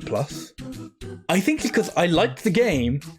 It's like, you know, there weren't really any lows, but that doesn't necessarily mean like its highs were like top of the Billboard. Isn't that Billboard charts? You know, it wasn't top of the billing, you know, for highs. Still good, but its highs weren't as high as some of the other games I've played over the year. But no lows, so no, you know, not really any lows. So it's gonna count for something. Trust me. Trust me. I'm an expert on this. So. Okay, gosh. I worried then. I was like, oh shit, I don't think I highlighted part 1 of this game. I did. It's just the fact that, like, occasionally I'll fuck up and I won't highlight the entire stream, but then I'll notice that, like, a few days later. Usually, like, a week or so later.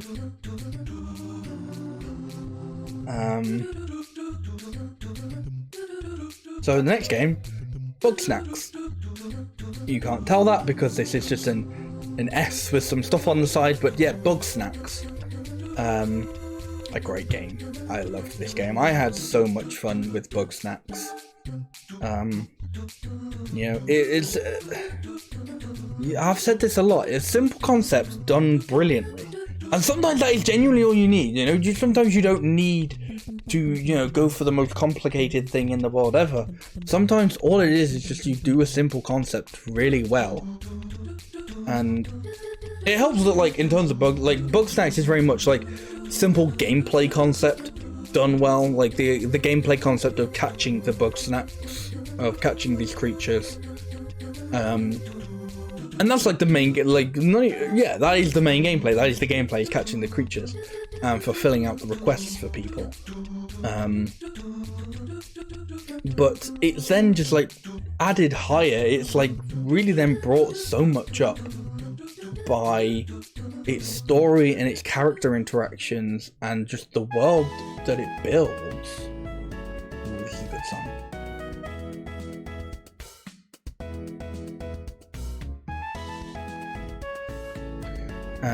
Yeah, and it's just an absolute delight.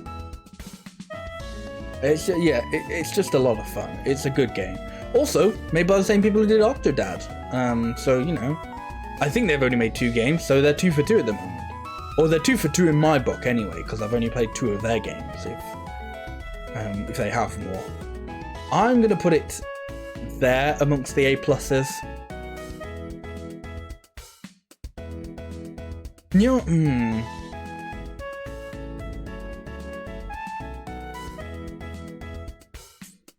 am I gonna do it? It feels almost blasphemous to, you know, to take like a game like Majora's Mask and Mario's Sunshine and be like, yeah, but Bug Snacks is better, guys, because they are such classic games. But I feel like maybe that's part of it, is because, like, you know, I only put it between Majora's Mask and Underhero because of the idea that Mario Sunshine and Zelda and Majora's Mask are classics.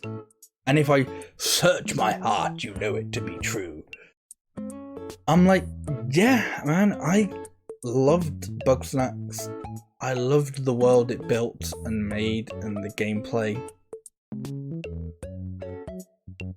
And you know what, even thinking about that now, I'm popping Mario Sunshine down beneath Majora's Mask, like. Yeah, I think that's where I'll leave those things at the moment. So we've only got a couple left. We're almost at the end of this journey. Yeah, get rid of D now.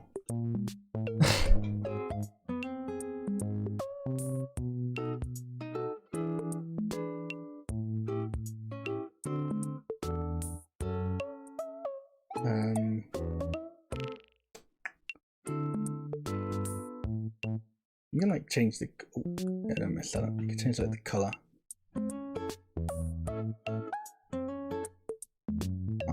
Like, oh, they're like the final few games. We better start messing around with the fucking colors on here. Make it look really nice. So when I hand it in, so it gives me an A+. Anyway, what was the next game we played? I'm pretty sure. Oh, I was gonna say I'm pretty sure it was Diddy Kong Racing. It wasn't. It was Hyrule Warriors Age of Calamity. I loved this game. I'm gonna be completely honest, I loved this game. I will hand on my heart accept and acknowledge Warriors games aren't for everyone. Hey, I didn't even fall this much in love with the original Hyrule Warriors. I liked the original Hyrule Warriors. I got it on the Wii U, I got it on the 3DS. On sale on the 3DS, I bought it, you know, second hand, very cheap.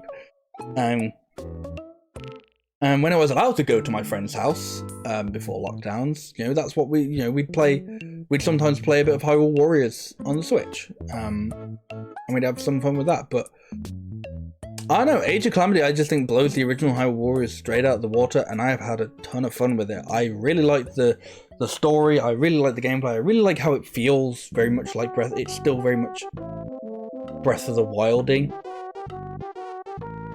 What the fuck song is this? Oh, Apple Kids theme from Earthbound. Okay, that's probably why it's all fucking wacky, is because it's an Earthbound song.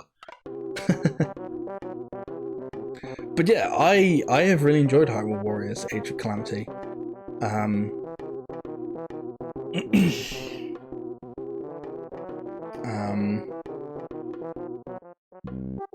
Yeah, and it baffled me when people had finding out people had problems with the story.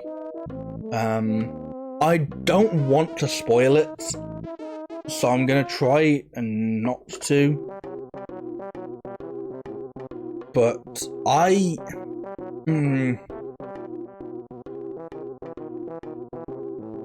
no, okay. There's like specifically, I want to talk about something, so I'm gonna have to spoil Age of Calamity. So if you are trying to avoid Age of Calamity, if you're watching this live, mute it now. And you know, if you're not watching it live, skip ahead a little bit. I don't know how much, but you know, I'll thumbs up when you can unmute it. So unmute it now. So okay, Hyrule Warriors Age of Calamity is kind of set before Breath of the Wild, before like the 100 years sleep that takes place in Breath of the Wild, and so kind of it was almost kind of like everyone kind of has the idea that like, oh, it was sold on the idea of being a prequel, and you know that like everyone kind of went, oh, so the game's gonna end with everyone dying, everyone failing, and that's, you know, that's the start of Age of Breath of the Wild.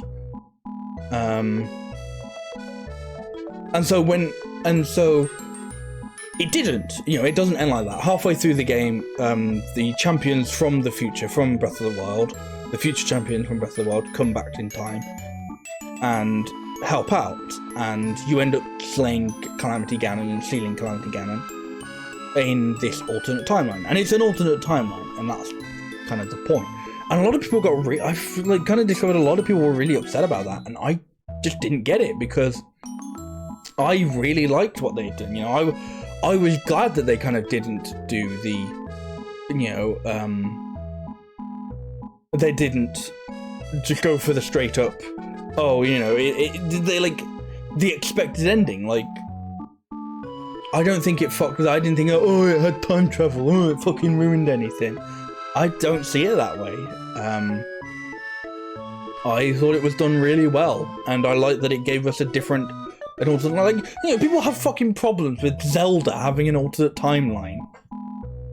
Sorry, did you have problems with when Ocarina of Time had a split timeline where Link dies because when you died to Ganon, you know, it didn't fuck off into the actual game, it just gave you a death cutscene and sent you back to the title screen? No, I don't think it did, so why is this a problem? When it gave you an alternate timeline, I didn't get it. I actually saw like an interesting kind of explanation, the kind of like possible explanation for this is that, so in like someone was saying like, oh, you know, when the future champion showed up, they kind of realized that the game was gonna go on a different path. It probably wasn't gonna end in the disaster that leads up to Breath of the Wild. Whereas some people didn't realize that, so when the game ends and it doesn't end in the disaster that leads up to Breath of the Wild, they're disappointed. Sorry, I'm fucking with my mic for a bit. And that kind of, you know, and that's kind of what makes sense. It's like, you know, when the champion showed up and you're like, oh, okay, well, it's not gonna end. It's probably not gonna end that way anymore. You kind of like, you then take on board and you're like, okay, well, where is the story gonna go? Whereas some people kind of didn't and had like a set outcome that they were like, no, we were promised this outcome. Why didn't it reach this outcome? And they were upset with it. And I get that, but I feel like in that kind of way, you almost kind of ruined it for yourself. You've ruined your enjoyment of the game's story for yourself, I think. And yeah, and as I said, I really enjoyed the story, and I thought the game was overall really fun, and I'm still having fun with it now. I'm trying to 100% complete it. The pain in my fucking ass. You can unmute now. Unmute. So if you just unmuted because you saw me thumbs up, I'll come back. So just to recap my thoughts, but without any spoilers. I really enjoyed the story. I don't think it. I don't. I really enjoyed it. I don't think it was unenjoyable. No, I thought it was a really good game. I really enjoyed the story. I really enjoyed the my playthrough of it. I'm playing it, and I'm still playing it now, trying to get 100%. And yeah, it's fun. Now, I will say actually, this is a difficult one for me to rank because I feel like I don't want to say I'm being objective with these. I will acknowledge I'm being subjective with these. All these are personal opinions. These aren't fact. You can tell that by the fact that I've put Donkey Kong 64 in B-. These are my opinions. These aren't facts. But I feel like realistically, Hyrule Warriors: Age of Calamity is only like at best a B+ game. It's just I've really latched onto it and have just been really enjoying it. So it feels like that kind of thing of like, realistically, it feels like it should only get a B+. But at the same time, it feels like, but I have like really, really enjoyed this game. I've really gotten a lot out of it. So to me, it's like, like it's a weird kind of thing where like, it feels like I should just plonk it there. It feels like I should just go, yeah, it's B+, and that's fine, and I'm not going to complain about that. And I don't know if anyone else will complain about that. If they can, they can, whatever. I'm not going to stop them. Unless you're going to be an asshole about it, I suppose. But yeah, like, but it's like, I'd almost put that as my game of the year. I didn't play many new games this year. In fact, I think on this list, I think there's Hyrule Warriors: Age of Calamity, Bugsnax, and Part-Time UFO, kind of, but that's a game from a few years ago on mobiles, ported this year. So I've only, played 3 games from this year, one of which isn't really from this year. Is it a Zelda game? No, this is Pikmin. Okay.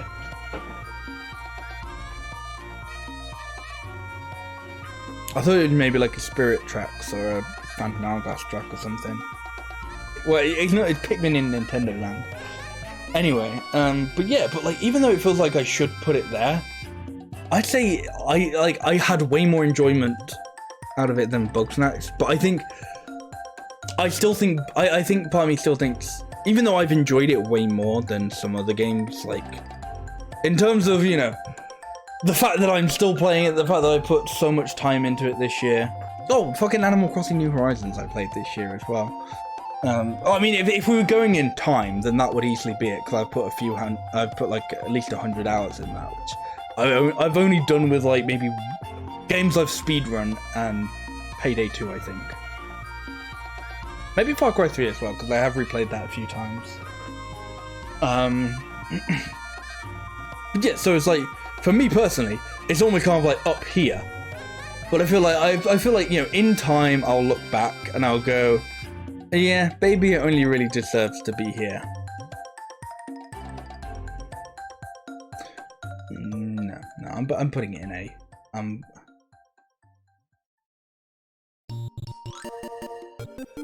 Yeah, I'm putting it in A. Whilst I'm having a shit ton of fun with it, and I genuinely do think it was a great game. I'm going to be a little bit honest with myself and think, if I were to look at this list and if, in a few years' time or whatever, I think that's where I would probably put it. Because that's the thing with some of these games. Like, again, it comes down to replayability. A lot of these games, I think I could see myself replaying, especially the A's and the A pluses. I think if I were the type of person who would replay games, I'd replay them. Heck, it's funny that Luigi's Mansion is currently my top, because if I commented at some point on my Twitter saying like, why isn't there a Luigi's Mansion randomizer? To me, that just seems like it would be a really good thing. Like, if a Luigi's Mansion randomizer was a thing, I guarantee you that would be like my Halloween tradition. It's doing a Luigi's Mansion randomizer. So it's funny that that's like the number one, because that's a game I genuinely would replay every year. And I'd be happy with that little tradition, you know.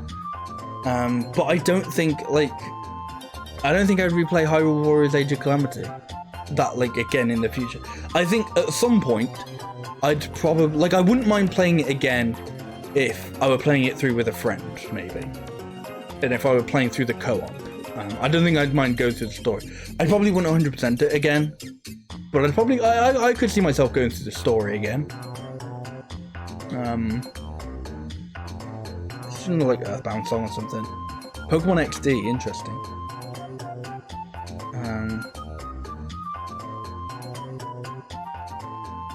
But you know, with how much like total enjoyment, I would put it at the top.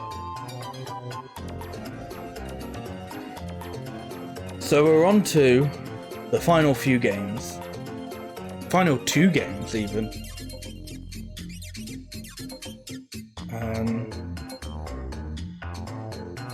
So next is Diddy Kong Racing. I love this game. I think it's a great game. I really enjoyed I really like the adventure mode. It's a lot of fun. It's got some challenges here and there. It's a little bit tricky at times. I want to put it in A+. I'm going to put it in A+. It's just a matter of where in A+ do I put it.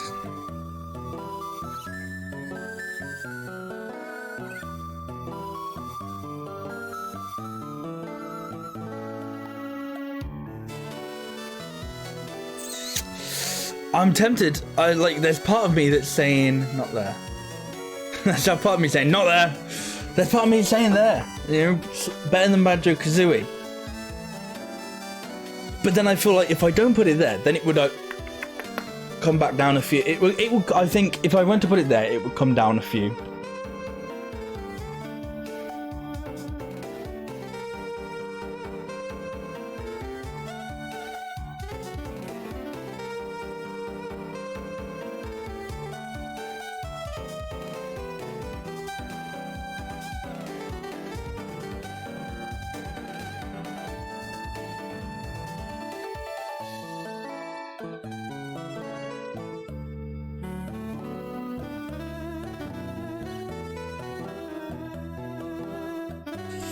Yeah, I think that's fair.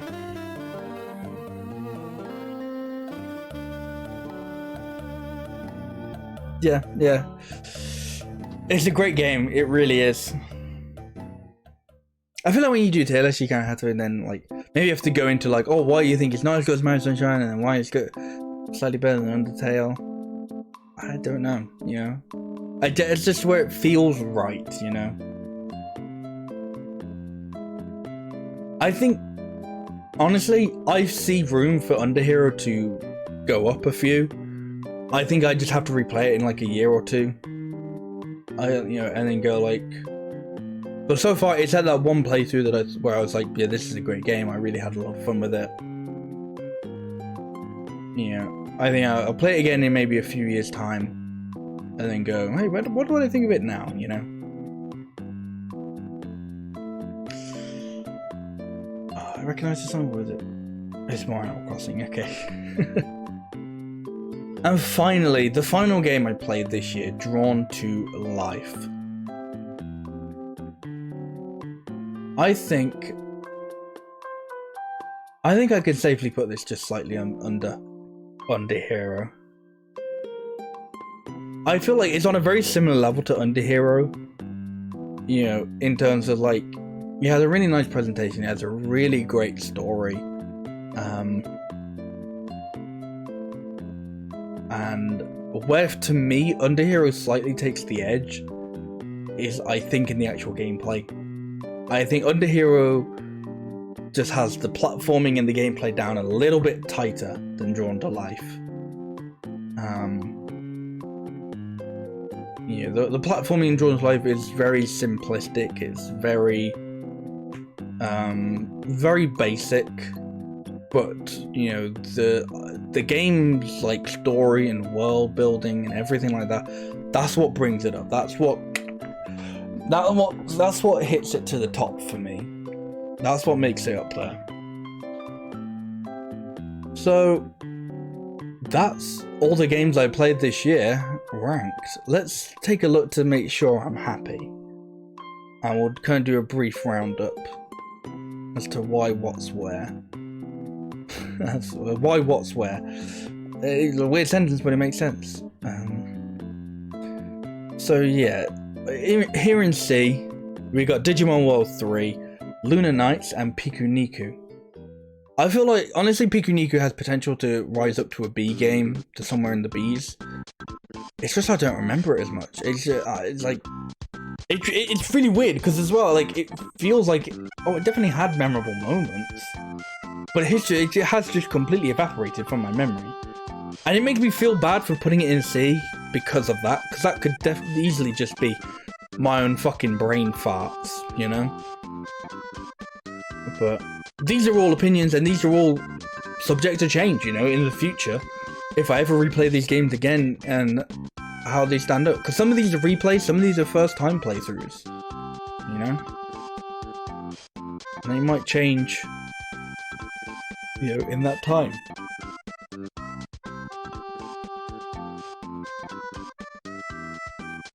B minus. Yeah, I'm happy with B minus. I think out of all of these, definitely check out Summer in Mara, because it's an indie game. Like, I think, like, to me, all of these are games that I've had fun with and I have enjoyed. In terms of, like, what would I actually recommend, I think all of these are somehow recommendable. It's just, obviously, they get a little bit more specific, you know? Like, actually, fun enough, in terms of Piku Niku, I probably would recommend it, like, more than, you know, some of the B minuses and some of the Bs, because it is, you know, it was a very simple game. I'm just being very harsh on it, because I just don't remember it, and I feel bad, you know? So, you know, I'll do that now. Check out Piku Niku, okay? Go play it. I remember it being really cheap on the eShop. It might not be now, but, you know, just check it out. It's probably still very cheap somewhere. And it's not a very long game, and it probably won't make you upset. So, good endorsement. And if you've only just muted from Age of Calamity, because I gave the thumbs up, I haven't been talking about Age of Calamity this whole time. You probably could have told that by the fact that I ranked other games as well. Anyway. Yeah, if you like Harvest Moon, I definitely think you should check out Summer in Mara. Whilst there might be some parts of it that might not be your cup of tea, it's an indie game, it's not that expensive, and you'll be supporting smaller devs, so I think you might as well, honestly. The Bs, the true middle of the roads, I think, not middle of the roads, I think that's unfair. I think the Bs all had potential to be better. Oh, this is... Okay. This started with a bit of a bop, and then I was like, nah, maybe not.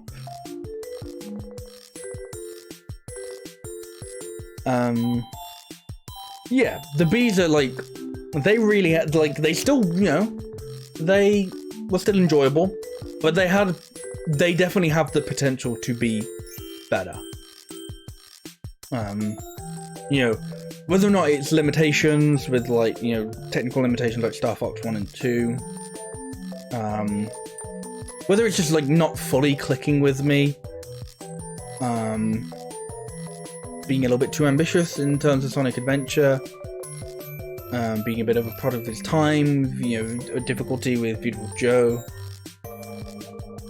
or a bullshit boss like Joe. Exactly. Hey Scott, how you doing? You just missed me rank all the games, but it's okay because I'm doing a rundown of them anyway. You're doing good, that's good to hear. I'm honestly surprised at myself that I've almost filled out 4 hours of just talking. It hasn't all been the tier listing, like I did that after about an hour and a half. But for my first Just Chatting stream, I think that's all right. People will use this against me when they're, oh, you seem a bit quiet, Connor. What happened to fucking talk for 4 hours? Yeah. So yeah, B+ games. B+ just on the bridge, just on the brink. I think these are all kind of like, these are all like, all the Bs are like, they definitely have potential. They just need like a few tweaks. B+ is like, I feel like there's maybe like one specific thing holding them back from being an A game. Like Jet Set Radio is, it doesn't control great. Bomberman 64 is, if you want to unlock the final world, it gets a bit pantsy. It gets a bit wank getting all the gold cards. And Kirby Robobot just doesn't have too many... Kirby Robobot just doesn't hit the high notes that high. Like, Kirby Robobot, I kind of said this earlier, like, it doesn't have really any lows. Like, I wasn't really, like, disappointed in the game at any point. But it doesn't have, like, its highs are very kind of like, Its highs don't hit as high as some of the other games. Which isn't a bad thing, as I said, it's still B+, that's nothing to cough at. That's still good, As I said, I've said many times, I like all the games, and in some way or another, I can recommend all of them. Even fucking Digimon World, bottom of the list. If you don't mind grinding, or if you really like RPGs, you probably can get some, like, more enjoyment out of Digimon World 3 than I did. In the same way that some people probably wouldn't put Luigi's Mansion right at the fucking top. And some people wouldn't even put Donkey Kong 64 in B-. But as I said, it's all opinions, you're allowed to have them, you don't have to agree with mine, That's the fantastic thing about it. And as long as you're not an arsehole about it, I won't be an arsehole about my opinions. What fucking song is this? Goron City, okay, Breath of the Wild. That's why it's all very ambient. I was like, this is all very not music. It's Breath of the Wild music, that's why.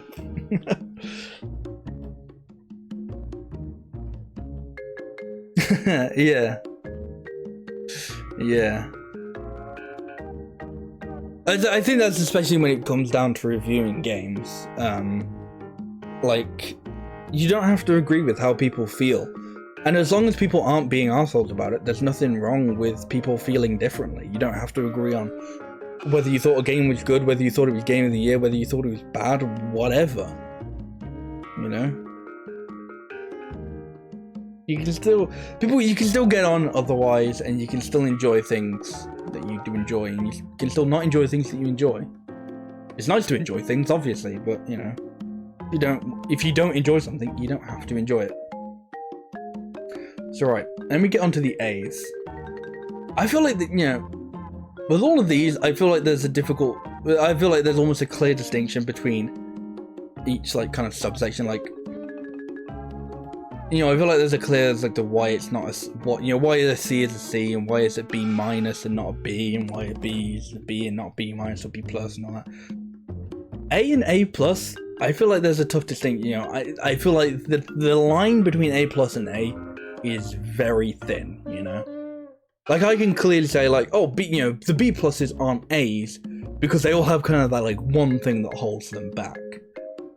It's kind of harder to do that with A and A+, I feel.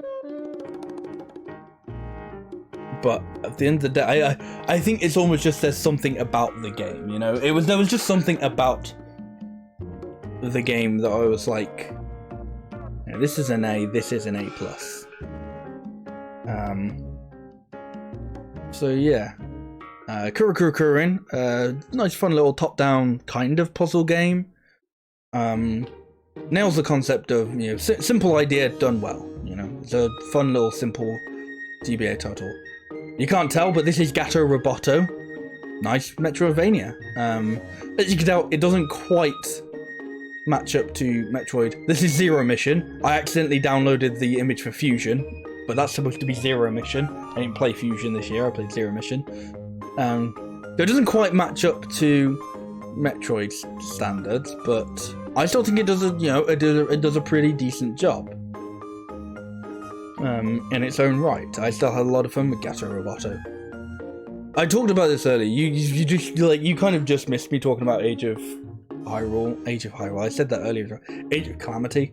But it's like, if I were to do this in terms of like, I don't know, true personally, that would almost definitely be like top, because I have been enjoying that so much. Like even after I finished the like story and finished streaming it, I've been like playing loads of Age of Calamity. I've been going for 100%, and I've had a lot of fun with it. But it's got to a very difficult part though. I've gotten right to the end, and it's gone quite difficult now. Well, I say difficult. It's part of like, there's I think pretty much one mission left that I can't do at the moment, and it is like really difficult and a real big pain in the ass.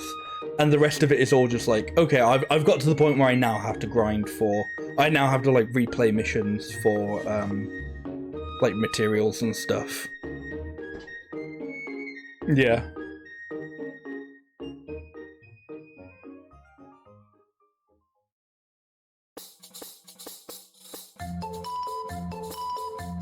Yeah.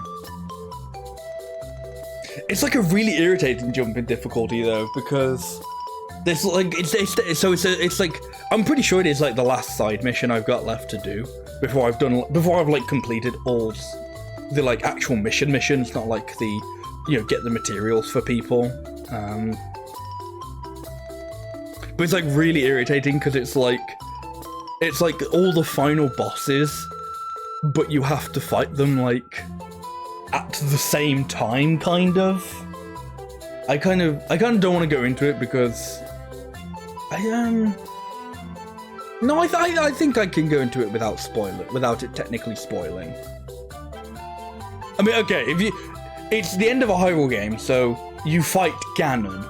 Whoa, it's fucking mental, mate. Basically, like the mission that I'm stuck on is like, you have to fight Asta and Harbinger Ganon at the same time, but before you can actually fight them, you have to fight a mini boss to like open up the gate that they're in, and then fight them. And then when they get to half health, they fuck off. So you have to go and fight another mini boss that then opens another gate to where they now are again, and then you kill them. Though I think they do start at like a little bit more than half health. And you have to do this for both Asta and Harbinger Ganon. And then when you do both of them, Calamity Ganon shows up.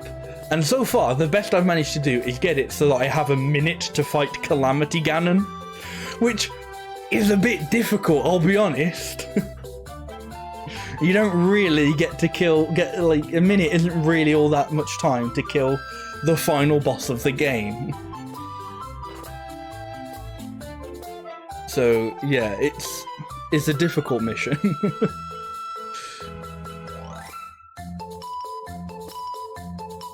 Which I'm guessing this is I'm guessing this is a Nintendo Land song, because it has that kind of preschool music sort of sound.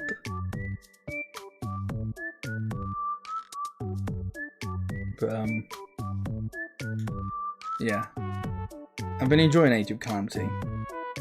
Part-time UFO was a lot of fun. You know, it's a crane game where the crane doesn't drop anything you pick up, and there's a balancing in it too. Enjoyable. And it's funny because there's like, when you beat the game, there's like a mode for like Treasure Island or whatever it is, and that basically like so far like the whole game is just kind of like, oh, here's just kind of like a simple like pick up all the items and put them in a thing and then balance them or whatever. But that like mode right at the end, that extra mode kind of makes it like, oh, they could actually make like a proper game, like a proper like kind of adventure game out of from Part-Time UFO.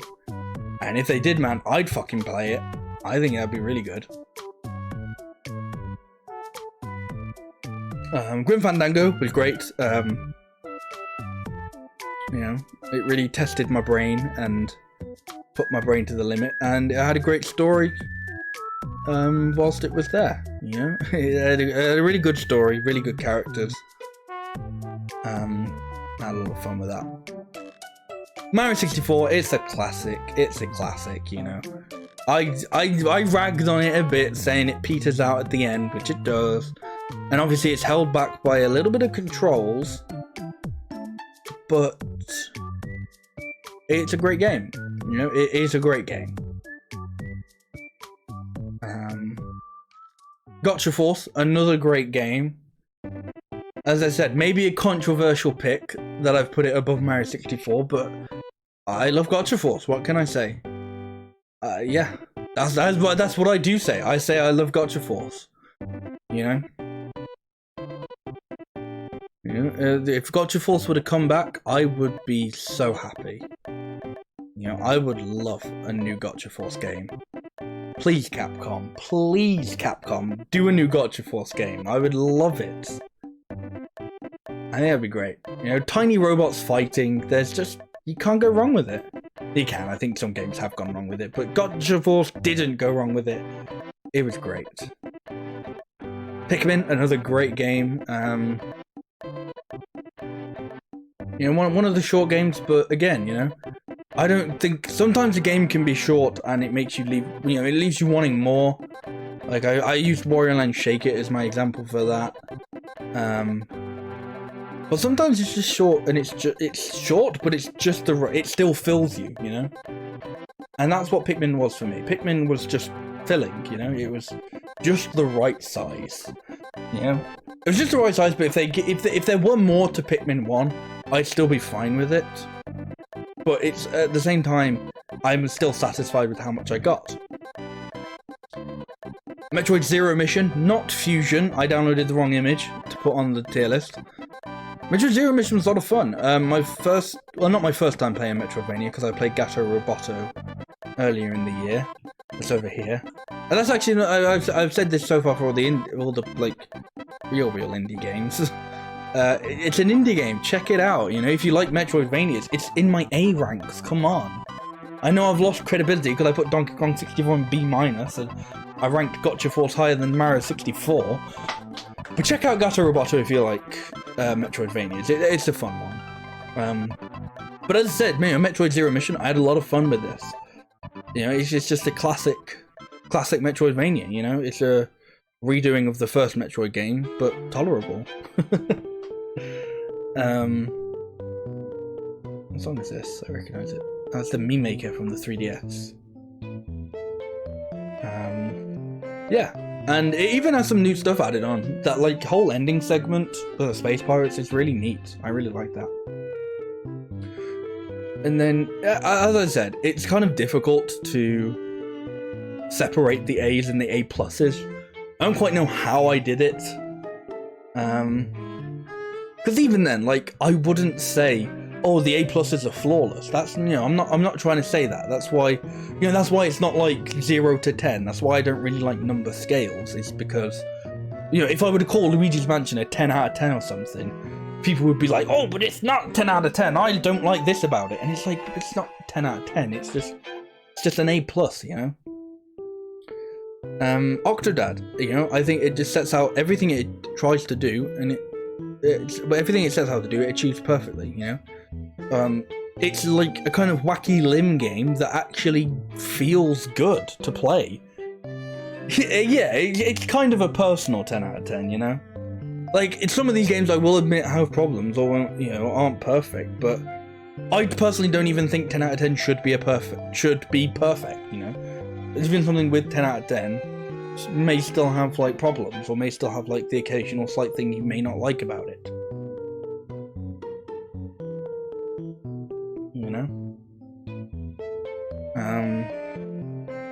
But yeah, with Octodad, I feel like it's rare for like a wacky limb game to like actually feel good to play. You know? But this one is just good to play. It's very satisfying. It's not at all frustrating. Like, sometimes it challenges you, but it isn't frustrating. I think that's what a lot of these sorts of games get wrong, is that it can be challenging without playing like fucking garbage. Yeah, Octodad has a lot of charm to it. Yeah, and technically this is the Dadliest Cats version, which is like, I don't know if it's a remake. It's kind of like an upgraded version of like the original Octodad, I think. But yeah, it's a solid game. It's good. It's good fun. Professor Layton, The Curious Village. Yeah, just a good puzzle game. Just a really good puzzle game. It's got some, you know, really good brain thinkers in there, brain teasers. It really makes you think, you know. It really gets those memory and like brain muscles. Really has a good prod at them, and that's enjoyable sometimes, you know. I like the occasional, like, sort of Professor Layton bite-sized type of puzzle, you know. And actually, I feel like Professor Layton and Rhythm Heaven are kind of very similar in a way.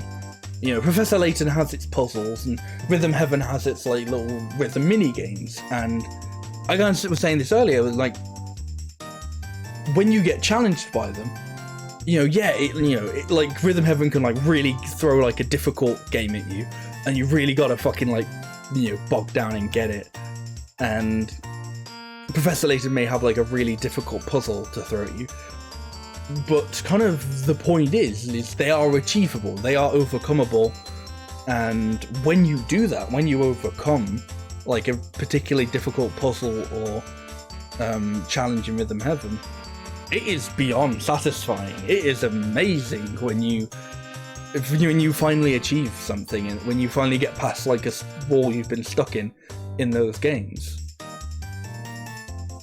And I think that's where some of the, like, so another puzzle, like, adventure game that I've put, that's in my list is Grim Fandango, and that's still a great game, it's in the A's, but whereas I feel like something like Professor Layton succeeds in it, is a lot of the time, if I hit a brick wall with Grim Fandango, eventually finding out what I had to do, whether I just kind of figured it out, if like after a long enough time, or whether I did have to eventually look it up.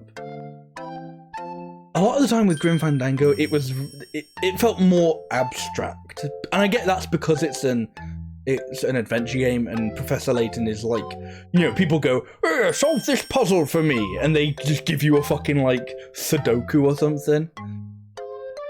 So they're different types of puzzles, but because of Grim Fandango having more abstract sort of puzzles, sometimes when you got past a difficult hump, it wasn't as satisfying because sometimes they may have felt a little bit more bullshit.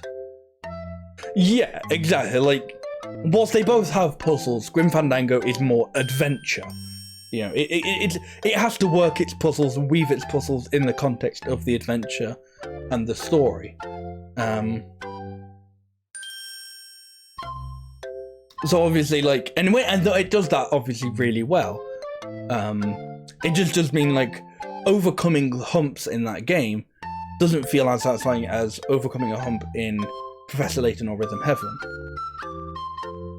Yeah, they still somehow managed to make the puzzles work in Professor Layton. Like, you know, they were just like, you talk to a character and they go, oh, I'll tell you this if you solve my puzzle for me. And it was done well. It was done with its own weird sense of charm.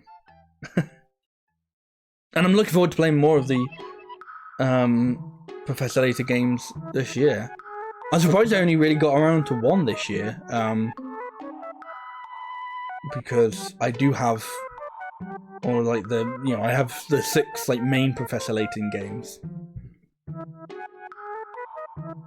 Drawn to Life. Drawn to Life is an amazing game. The most recent game I've streamed on this stream. On this channel, there we go, and that's the words. And it's a lot of fun. As I said, the platforming and like the actual gameplay is a bit bare bones, it's a bit basic, but it's still enjoyable, and really I think it's the charm and the world and the story that to me make the game. And that really make it that extra something. And yeah, so it's just overall a good time, and it's enjoyable to see all the stuff you draw in the game, you know? Like, every time I saw that silly little cloud that I drew as the first platform in the game, it always caught me off guard, and it always made me just give a light titter. So, you know, how could you not like something like that? Underhero, another fantastic indie game. I had so much fun with this one. It's got an interesting combat system, where you kind of have to, like, you know, have enough stamina to use your weapon, but it's kind of turn-based. As I said it's kind of real-time turn-based, but that's probably already a thing and not what Underhero is, but that's the best I feel I can describe it. But it's got a nice mix of combat and platforming, where even though the combat stops you, it doesn't feel too disconnected. It doesn't feel like RPGs where you go into combat and it goes and takes you away from the game for a bit. It kind of flows smoothly, which is rare for that sort of thing when combat does, like, stop a game, especially when it's a platformer, which isn't usually done, you know. And it has a brilliant story, a brilliant world. I genuinely can't recommend this game enough. Like, I think out of all of the games on my A+, I think out of all the games on this list, like, that's the one I think you should check out the most. Like, that's the one I think I recommend the highest, because chances are you've heard a lot of the other ones, you know. It's like, oh yeah, well, I had a shit ton more fun with Luigi's Mansion. But you know that game's good, you know? Like, yeah, of course I love Luigi's Mansion. It's fucking Luigi's Mansion, you know? But Underhero is, only came out, I think, last year and slipped by everybody's radar.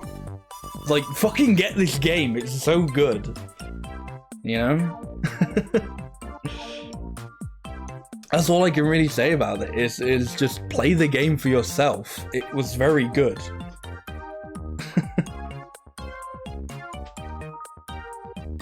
Yeah, like, I really hope it kind of almost becomes like a cult classic in a few years, which I don't really know if cult classics happens much with indie games. Like, I feel like if this was, if this was like made for a console like a decade or two ago, it would have been considered like a, cult. It would have been considered like a hidden gem classic.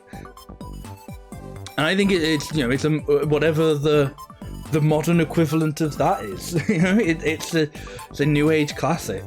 It's a new age classic indie game. Go check it out, seriously.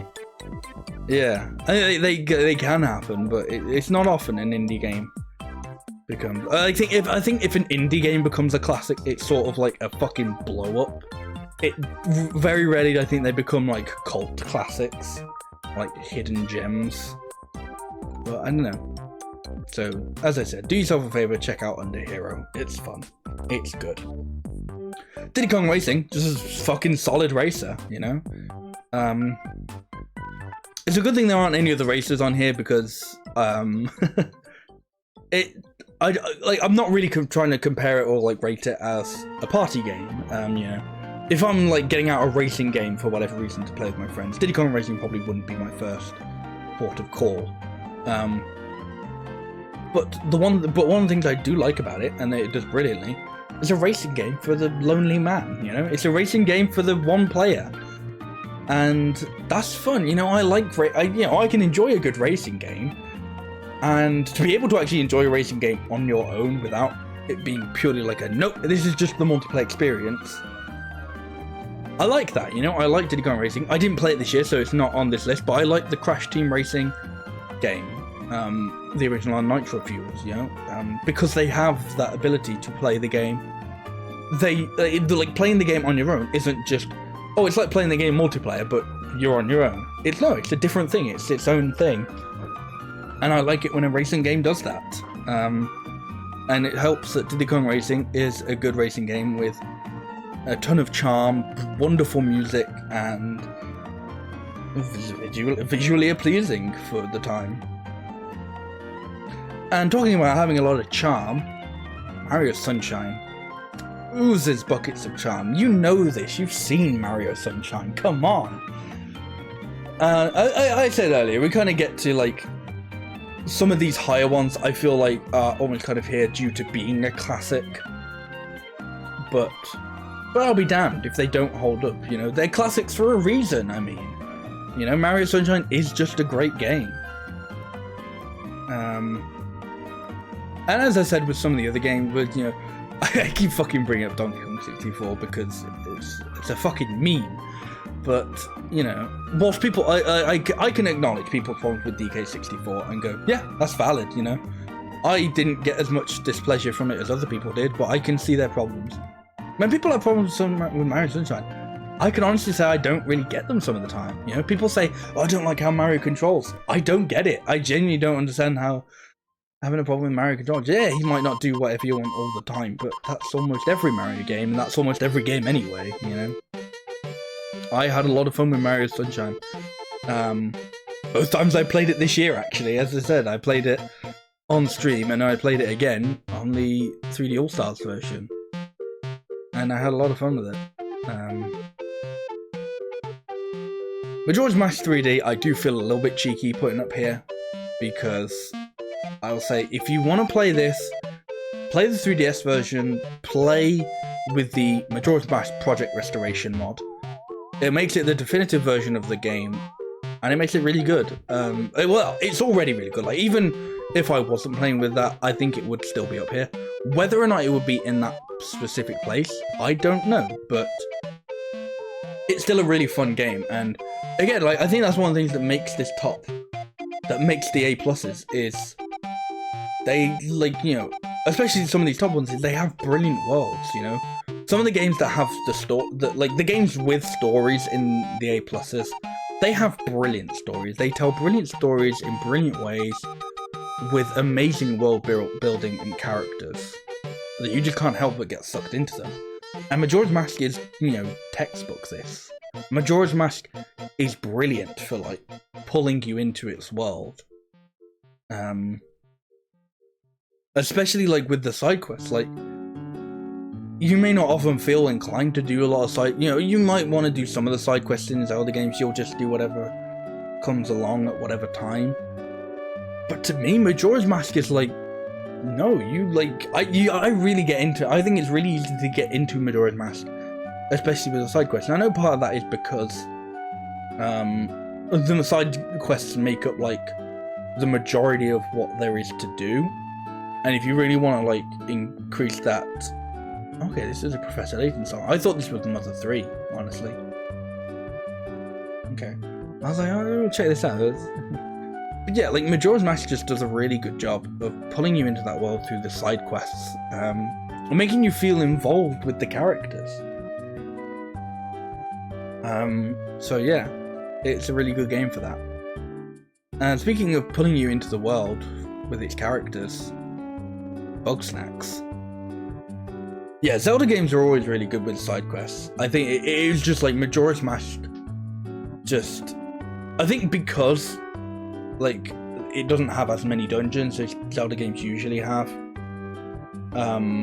It just means, like, the side quests just pull you in so much further.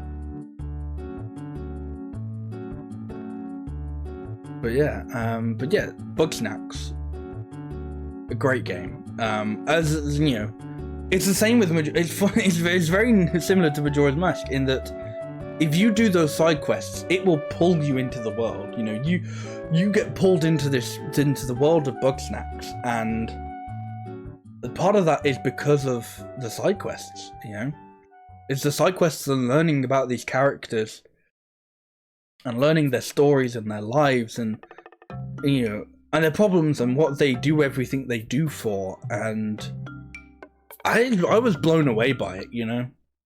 And this was actually something I wanted to say about Bugsnax, but I kind of forgot to earlier.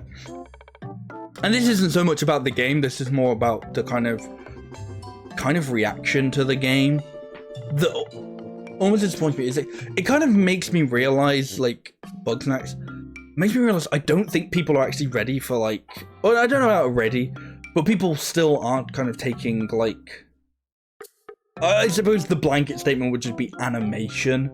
Like, as seriously as it should be, it's still viewed as this kind of like, oh, if it looks, sorry, I just bumped the mic. It still looks like the kind of like, if it's, you know, visually child friendly, that must mean it is child friendly. Like, I've seen a lot of people kind of dismiss this game because it's like E for everyone, or, you know, whatever. Like, oh, well, you know, it's got to be aimed at kids because it's E for everyone. It's like, well, no, E for everyone just means they didn't say fuck every couple sentences. But, like, despite that, Bugsnax is a really mature game and has, like, handles some really, like, serious themes and gets really real at times. And yeah, it has a little burger creature going bunga bunga bunga. And it still fucking hits you with real moments. Like, it manages both so fucking well, and it flips the switch between them brilliantly. And it saddens me that, like, kind of seeing people not be able to take it as seriously because it has that, like, you know, child-friendly, you know, box art and cover on. And I'm not saying, like, oh man, it should be, you know, it's the most serious thing in the world ever, but I feel like it deserves a lot more respect than it got. You know, people will, like, gladly cite things like Into the Spider-Verse when they talk about, you know, animation not being taken as seriously as an art form or as a creation because like, you know, people just dismiss it as being for kids. And I think Bugsnax should be another example of that, you know? Like, it is brilliant, and it is, like, truly amazing as a game that I feel just doesn't actually get taken as seriously as it does because it has that kind of, because it has that E for everyone sticker on it. And it's got a little bit of, it's got a silliness, it's got humour to it. When did we stop allowing humour in things that's limited to kids now, you know? So yeah, Bugsnax was a great game. I genuinely loved it.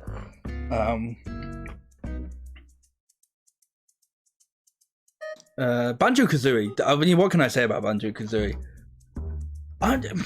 It feels weird though, seeing Banjo-Kazooie there, because that was one of the first games. That was like, what, the third game I played this year, so it's like the third game I put in the rank. And it's difficult, because at the time, that was like, put that at the top. And then every time a new game came up, I'd like, I don't know, I just put it underneath Banjo-Kazooie, and I'm like, part of me feels like I don't know if I should put it up there, if I should put Banjo-Kazooie that high.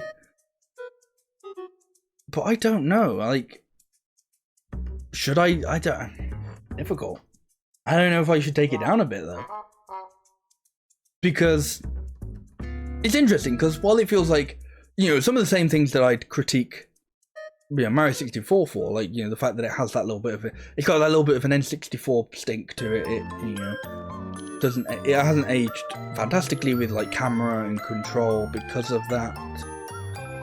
Part of me's like, yeah, but Banjo-Kazooie still, like, I think Banjo-Kazooie is still definitely better than Mario 64. Even, like, if I had to knock down Banjo-Kazooie a few pegs, a few games down on the A+, even if I were forced to move it to A, I'd still put it above Mario 64. I think as a 3D platformer from its time, it's aged better. And it's still a lot more fun, and it doesn't have final worlds that just peter off, you know? It has some frustrating worlds, like Rusty Bucket Bay is ball-achingly painful, but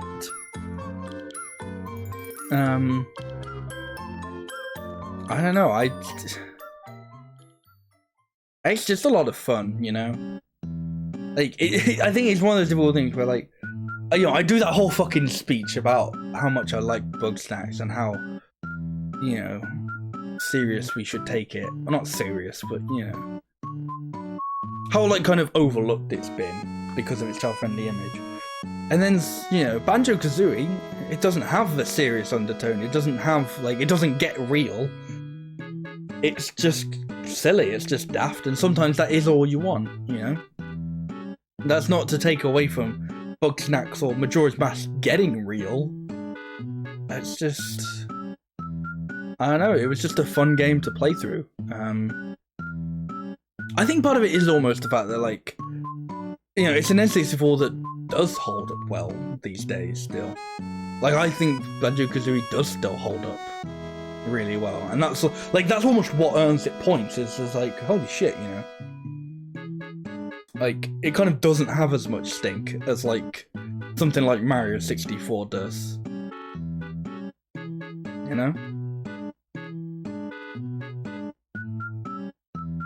So it's like, as much as I feel like maybe maybe it feels like it should go down a few, I can't bring myself to pull it down a few, you know?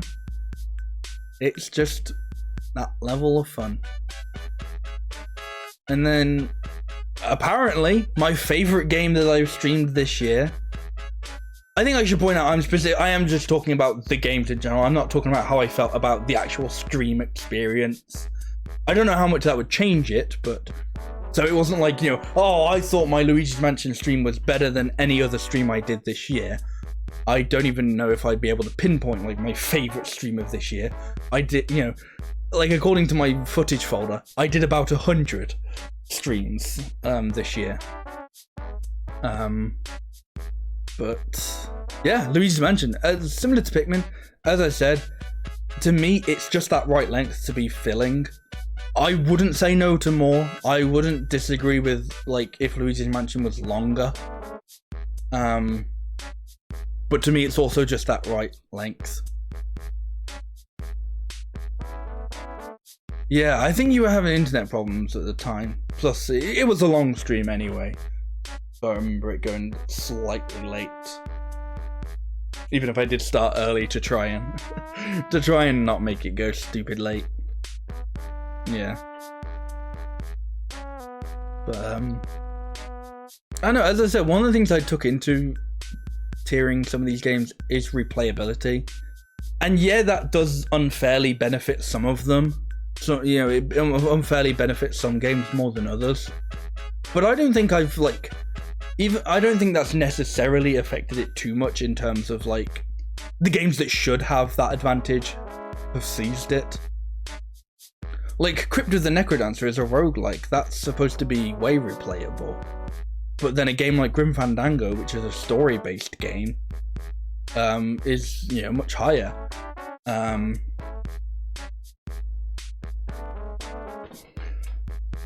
And stuff like that, you know? But Luigi's Mansion, I just think is definitely, out of all of these, the one I could easily see myself... Like, I could easily imagine myself doing a playthrough of Luigi's Mansion every year for Halloween. I'd prefer to do, like... If there were, as I said, if there were a randomizer for Luigi's Mansion, which unfortunately there isn't currently, I'd love to do a randomized run of Luigi's Mansion, like, every year. I think that would be way more fun than just doing a playthrough. But that's something I could see myself doing. I'm not saying I would do that. I don't know. But it's something I could see myself doing. I could see myself being like, yeah, you know what? It's Halloween. I want to revisit Luigi's Mansion because it's just a good game. It's just so fun.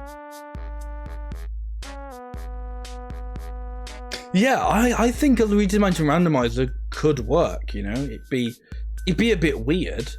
And I think there'd have to be things there'd obviously be things to tweak with, but... Yeah, people get, like, Zelda randomizers and stuff. Why can't Luigi's Mansion have one? Come on. I think Luigi's Mansion deserves a randomizer. But, yeah.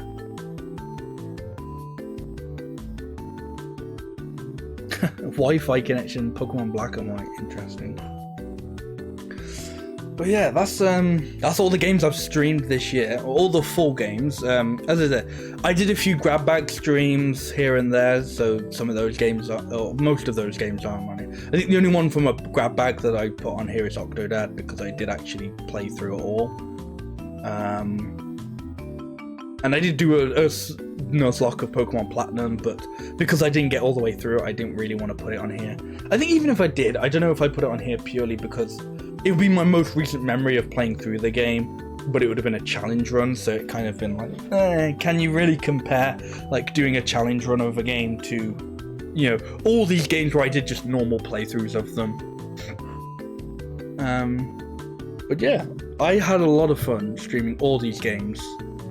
over the year, and I'm looking forward to streaming in 2021. I said at the beginning of the year, like the beginning of the stream, as fucking garbage as this year has like objectively been. Like we've been talking about, you know, my opinions on games and all that, but this year has just kind of been objectively bad.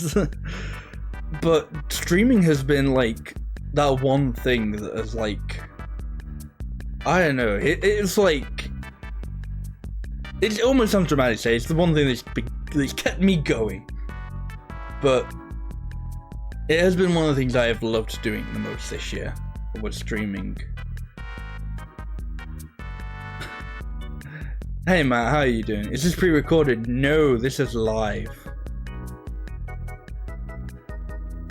Nope. This is, I don't pre-record any of my streams. But actually, that gives me a nice little segue to something I did, again, something I mentioned at the beginning of this stream. I'm going to start uploading all my channel VODs, all my stream VODs to YouTube. Just in case, basically just in case people want to watch it on there. Because the YouTube VOD, the YouTube player might be, or not even might be, it is a bit friendlier.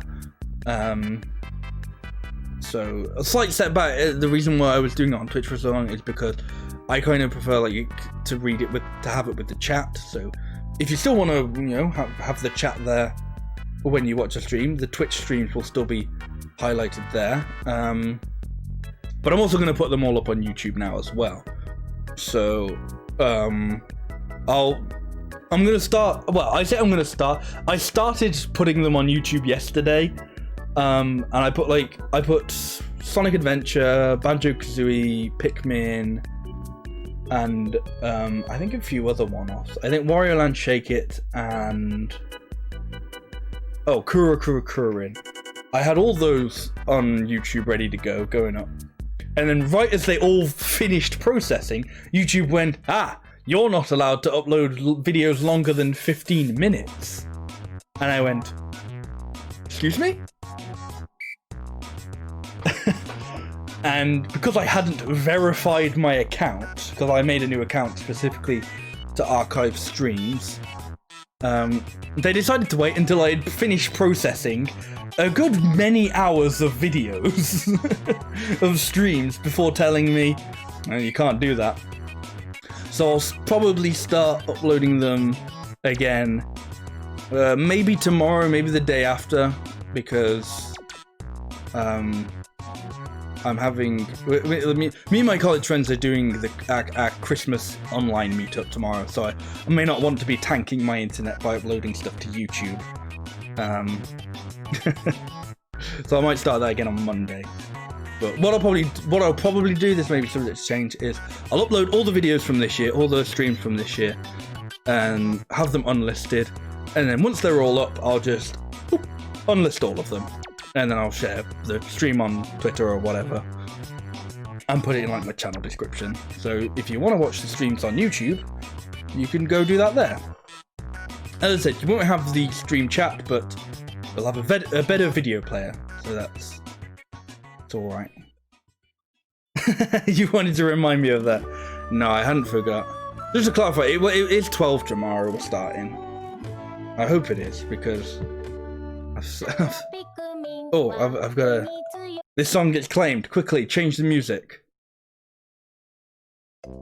12 midday. I just wanted to pop in to let you all know that I've recently started streaming on Twitch. Oh. I'm a super casual gamer, just like to hang out and listen to some tunes and occasionally work on a playlist. So, if you would like to help me make a video, or just hang out and chat and watch me play some games, be sure to head over. You can follow me at twitch.tv/shadow@noon. I'll put a link in the description below. Alright, thanks everyone. Hope you enjoy the video.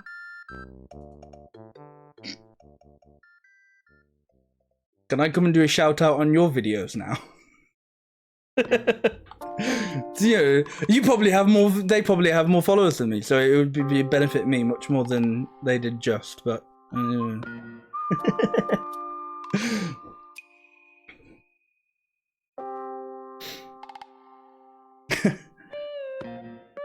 God, that's maybe lose track now.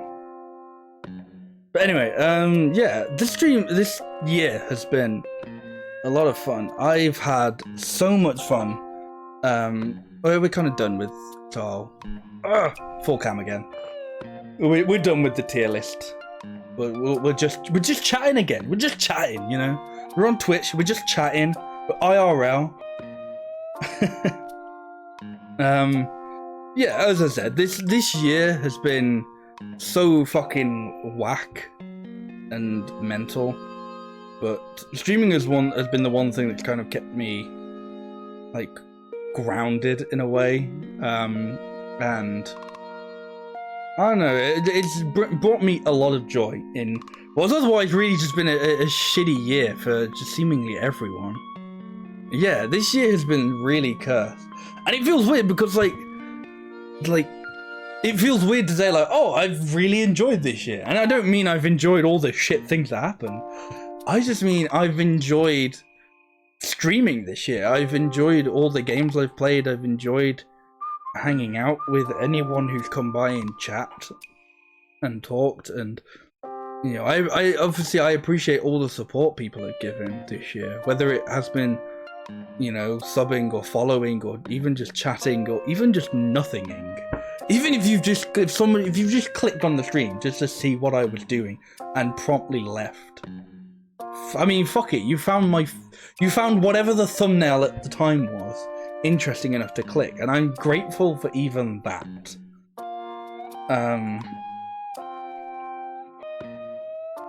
And I'm looking forward to doing more of this next year, more of this in 2020. You know, it's kind of not easy, but you know, a lot of the games I've got planned out for 2020 will just be, oh, what games did I play this year, and do they have a sequel? So some obvious ones that are on my, you know, that I've got my sight set on is I want to play the Banjo-Kazooie sequels. I want to play Luigi's Mansion 2. I want to play more of the 3D Mario games. I want to play Pikmin 2. I want to, you know, do all that sort of stuff. You know, if a game that I've played this year has a sequel, chances are I want to play it. But I want to play some new stuff as well, of course. I want to play some stuff that I haven't played prequels to this year. And I don't know. I said earlier, I don't know what's coming out 2021. But if some good stuff comes out, I'll probably want to play that as well, you know?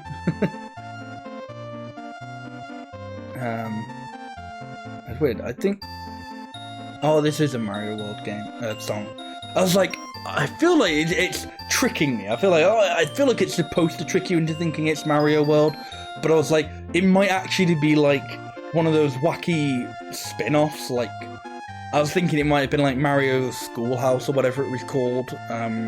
Like the Mario educational game. Or like the weird Mario DOS game, or Teacher's Typing or something, or Mario's Time Machine or something. It wasn't, it was just Mario World. But yeah, there's some weird shit I want to do this year in terms of some games I want to play. Whether or not I'll be able to, I don't know. I've got like a couple of wacky ideas, but they involve getting things either fixed or working. And I don't want to give away what they are, because if I get them working, it will be real interesting. But I don't even know if I'll ever get them working, so I won't give that stuff away. But as I said, you know, games like, you know, games that I played this year, I want to play sequels to. There are games from series that I maybe haven't even touched this year that I want to play. I don't know, as I said, like, I don't know if I make it clear, but if people want to recommend games, I'm always open to that, you know? Obviously I don't guarantee that I will then get to them, but, you know, I take a look at them, you know? Because I feel like there have been a lot of games over time that have just, you know, passed me by that I haven't played and may not play, and everyone has different experiences with what games they've played.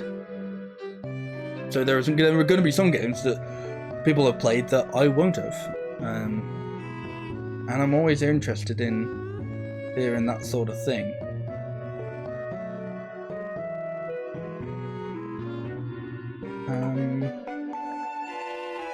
Sorry, I'm just currently, for some reason anyway, I'm saving the image of my tier list as if I'm going to do something with it.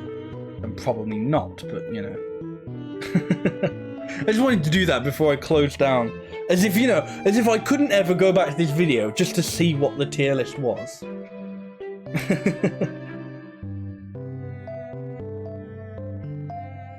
But, yeah. As I said, I have had a lot of fun streaming over this last year. It could be the thumbnail of the video when I upload it. Actually, that was something I wanted to do, is I wanted to do a highlights of like all the of the tier list. At first I was thinking I might just do like just a highlight of like my favorite games, and it's basically just me talking about all like the A's and the A pluses. I don't know, maybe I might extend that to the others. I don't know. As I said, I'm shit with editing, at least. Like I really wish I had the patience to like sit through my streams. No, to be able to like re-go through all my streams and like make highlight videos out of them. Because obviously I understand that people can't or won't be able to watch like a full stream or like full playthroughs of, you know, of the games I play, or they won't be able to watch my full streams. So I like, it's like, it pains me that I don't have like highlight videos to be like, oh, you know, here's like the shorter experience for people to actually be able to watch, you know. But I just don't have the patience to sit through the VODs and highlight them and edit them. It's really irritating, personally.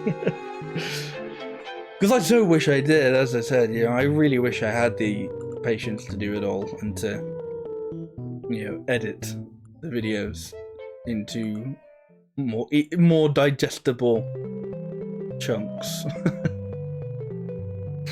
Oh well. But yeah,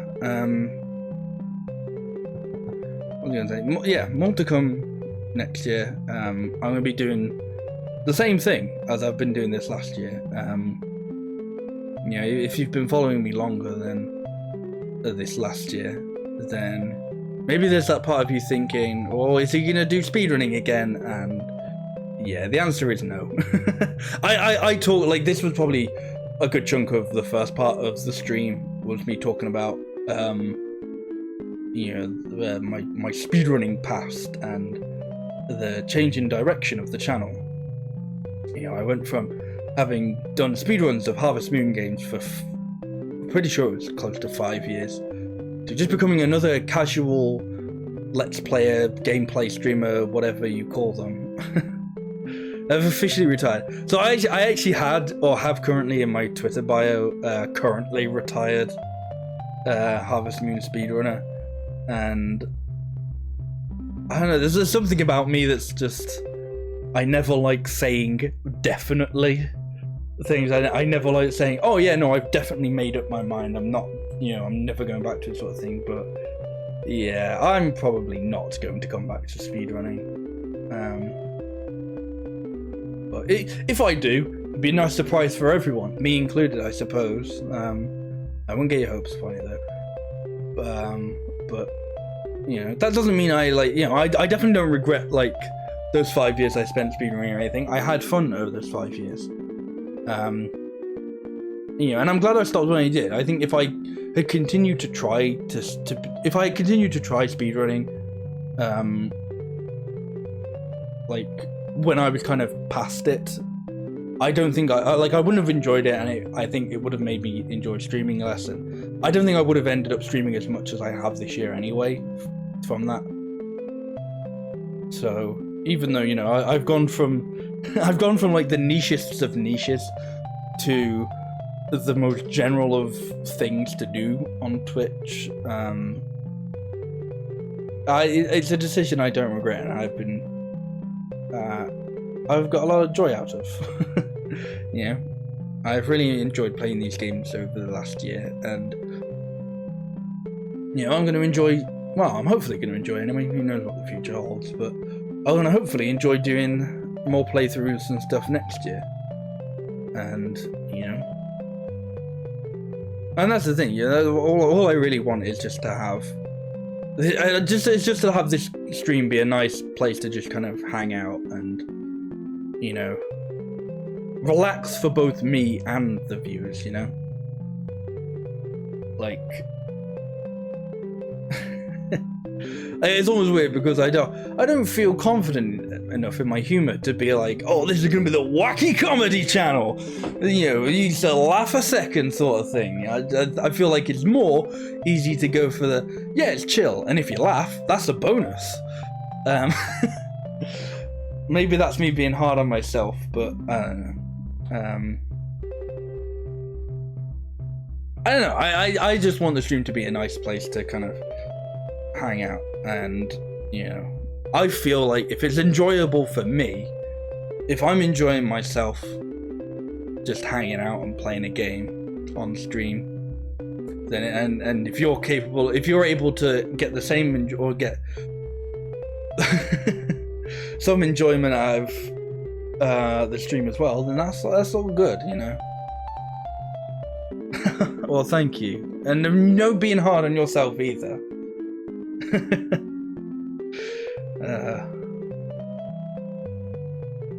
But yeah. And hey, this is the part where, you know, we're clearly getting to the end of the just chat.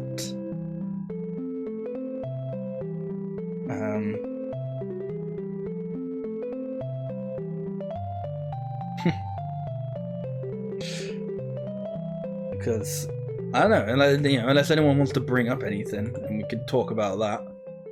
You know, I've talked about the year, I've talked about the games I've played this year. I don't know what else there is. What else can we talk about? You know, I don't know. Yeah, this year's been such a shit show. I don't even know what's happening in 2021. So you can't go like, oh, what are you looking forward to? What are you looking forward to in 2021? Because I'm like, I don't fucking know what's happening in 2021. You know what I'm looking forward to in 2021? Assuming that the coronavirus goes away, all the concerts I was planning on going to this year, I've now got lined up for next year. So I've got plenty of nights out on in 2021 to go see many a band. I'm looking forward to that. That's not stream related, but it's something I'm looking forward to.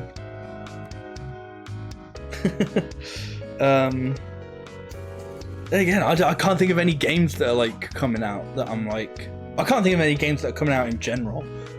So I can't think, even like narrow them down to games that I'm looking forward to.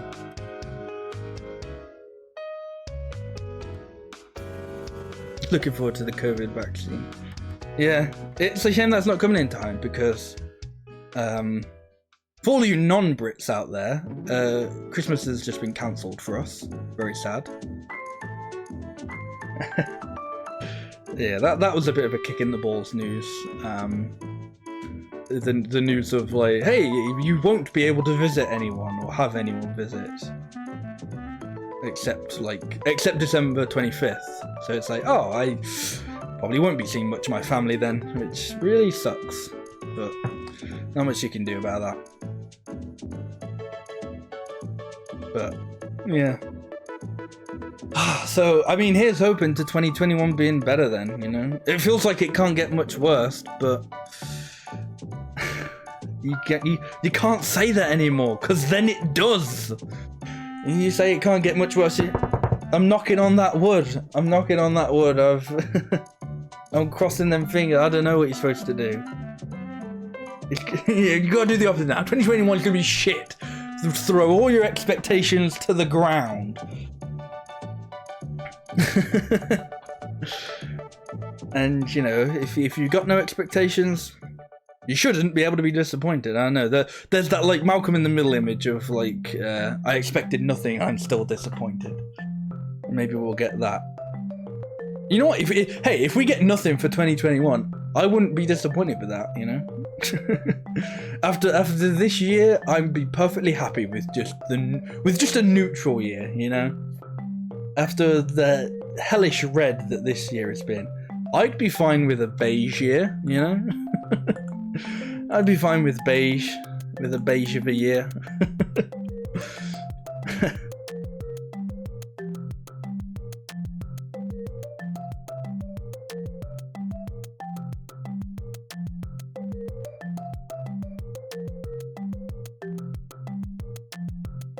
But yeah, it's been enjoyable. It's been an enjoyable year. It's been an enjoyable stream. I was a little bit worried about the fact that it's a just chatting stream, and that involves chatting. And you know, I'm good at the just part. You know, of just chatting. Just I'd say is my strong suit. Chatting, I don't know so much, but I think I've managed it well. Yeah, almost 5 hours. That's like I managed to get a proper stream out of just chatting. Holy heck. Yeah. I mean, it helps when you have something to like actually just chat about, you know, like an end of year roundup is a good just chat. I don't know if I'd be able to slot these in regularly because I don't think my life is interesting enough to have a regular just chatting segment, but it's been nice to just, you know, talk about the year, talk about the stuff we've done. This is the last stream of the year. It is indeed my last stream of the year. I'm going to be taking a couple of weeks off for Christmas and New Year, which, you know, is unfortunately kind of I had plans and they've kind of you know, they've fallen through at the last minute. But I'm still going to take that bit of time off anyway to just kind of unwind over the next few weeks. How many weeks? Yeah, it probably is actually going to be roughly a couple weeks. You know, I'll come back probably the beginning of January.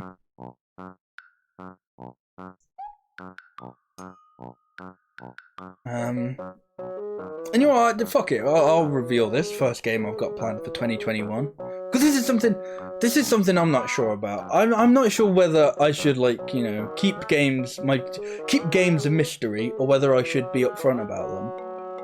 I think because, you know, when there's like maybe like a secret project or something, a special game, I think I'd like to keep them secret. But like, you know, just general like, oh, this game I've got planned up. This is on my, you know, lineup. This is close up on my lineup. I never know whether I should, you know, be all like, oh, you know, come by if you want to find out, or whether I should be, I'm playing this. I'm going to be streaming this soon. You know, this is on my list.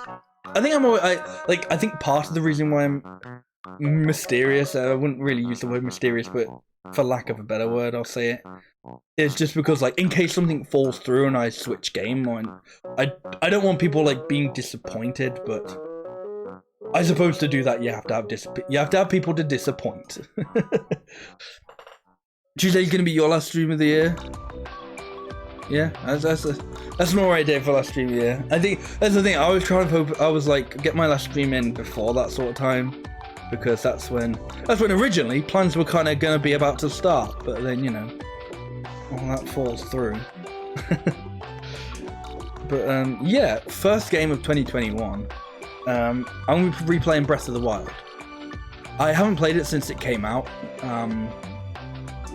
or like since I beat it, since my like first playthrough since it came out. And I was kind of wanting to replay it anyway, and playing through Age of Calamity. Like originally, brief spoilers for Age of Calamity, so I'll give you a thumbs up when I finish. But I was planning on doing it because, like, oh, it'd be nice, you know, because Age of Calamity will lead up to it. And then obviously it doesn't. You can unmute again. I would not care.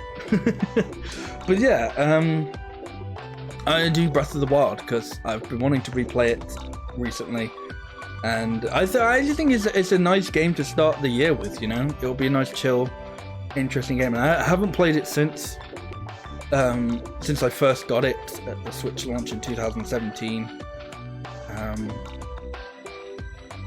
So it'll be interesting to see how it feels to play. I remember being just, funnily enough, breathtaken by the game when it first came out, you know? And I'm interested in seeing how I feel towards it today. I doubt it. Maybe it won't have changed that much. I'm sure I'll still really enjoy it, but as I say, it's just a game that I've been hankering to replay. Yeah. So, unless anyone else has anything they want to hold me at conversation gunpoint with, I think we might be done here. I think we may have neatly wrapped up the bow on this gift of a year. And yeah.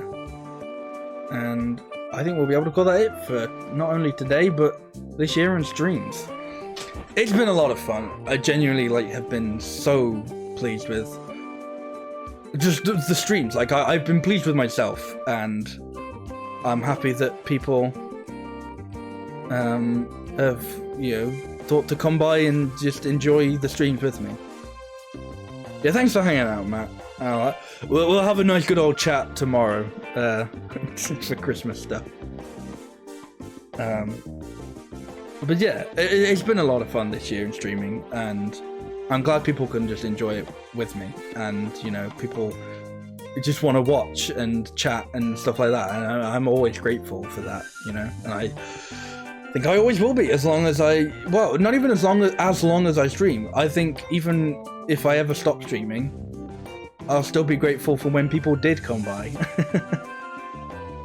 So yeah, that's going to be it for me for this stream. So thank you all for watching. Anytime you may have watched, whether it was just today, whether it was some other random stream, or even if it's even in the future, and you're watching this to recap 2020 for some reason, I don't know. But thank you for watching. I truly do appreciate it.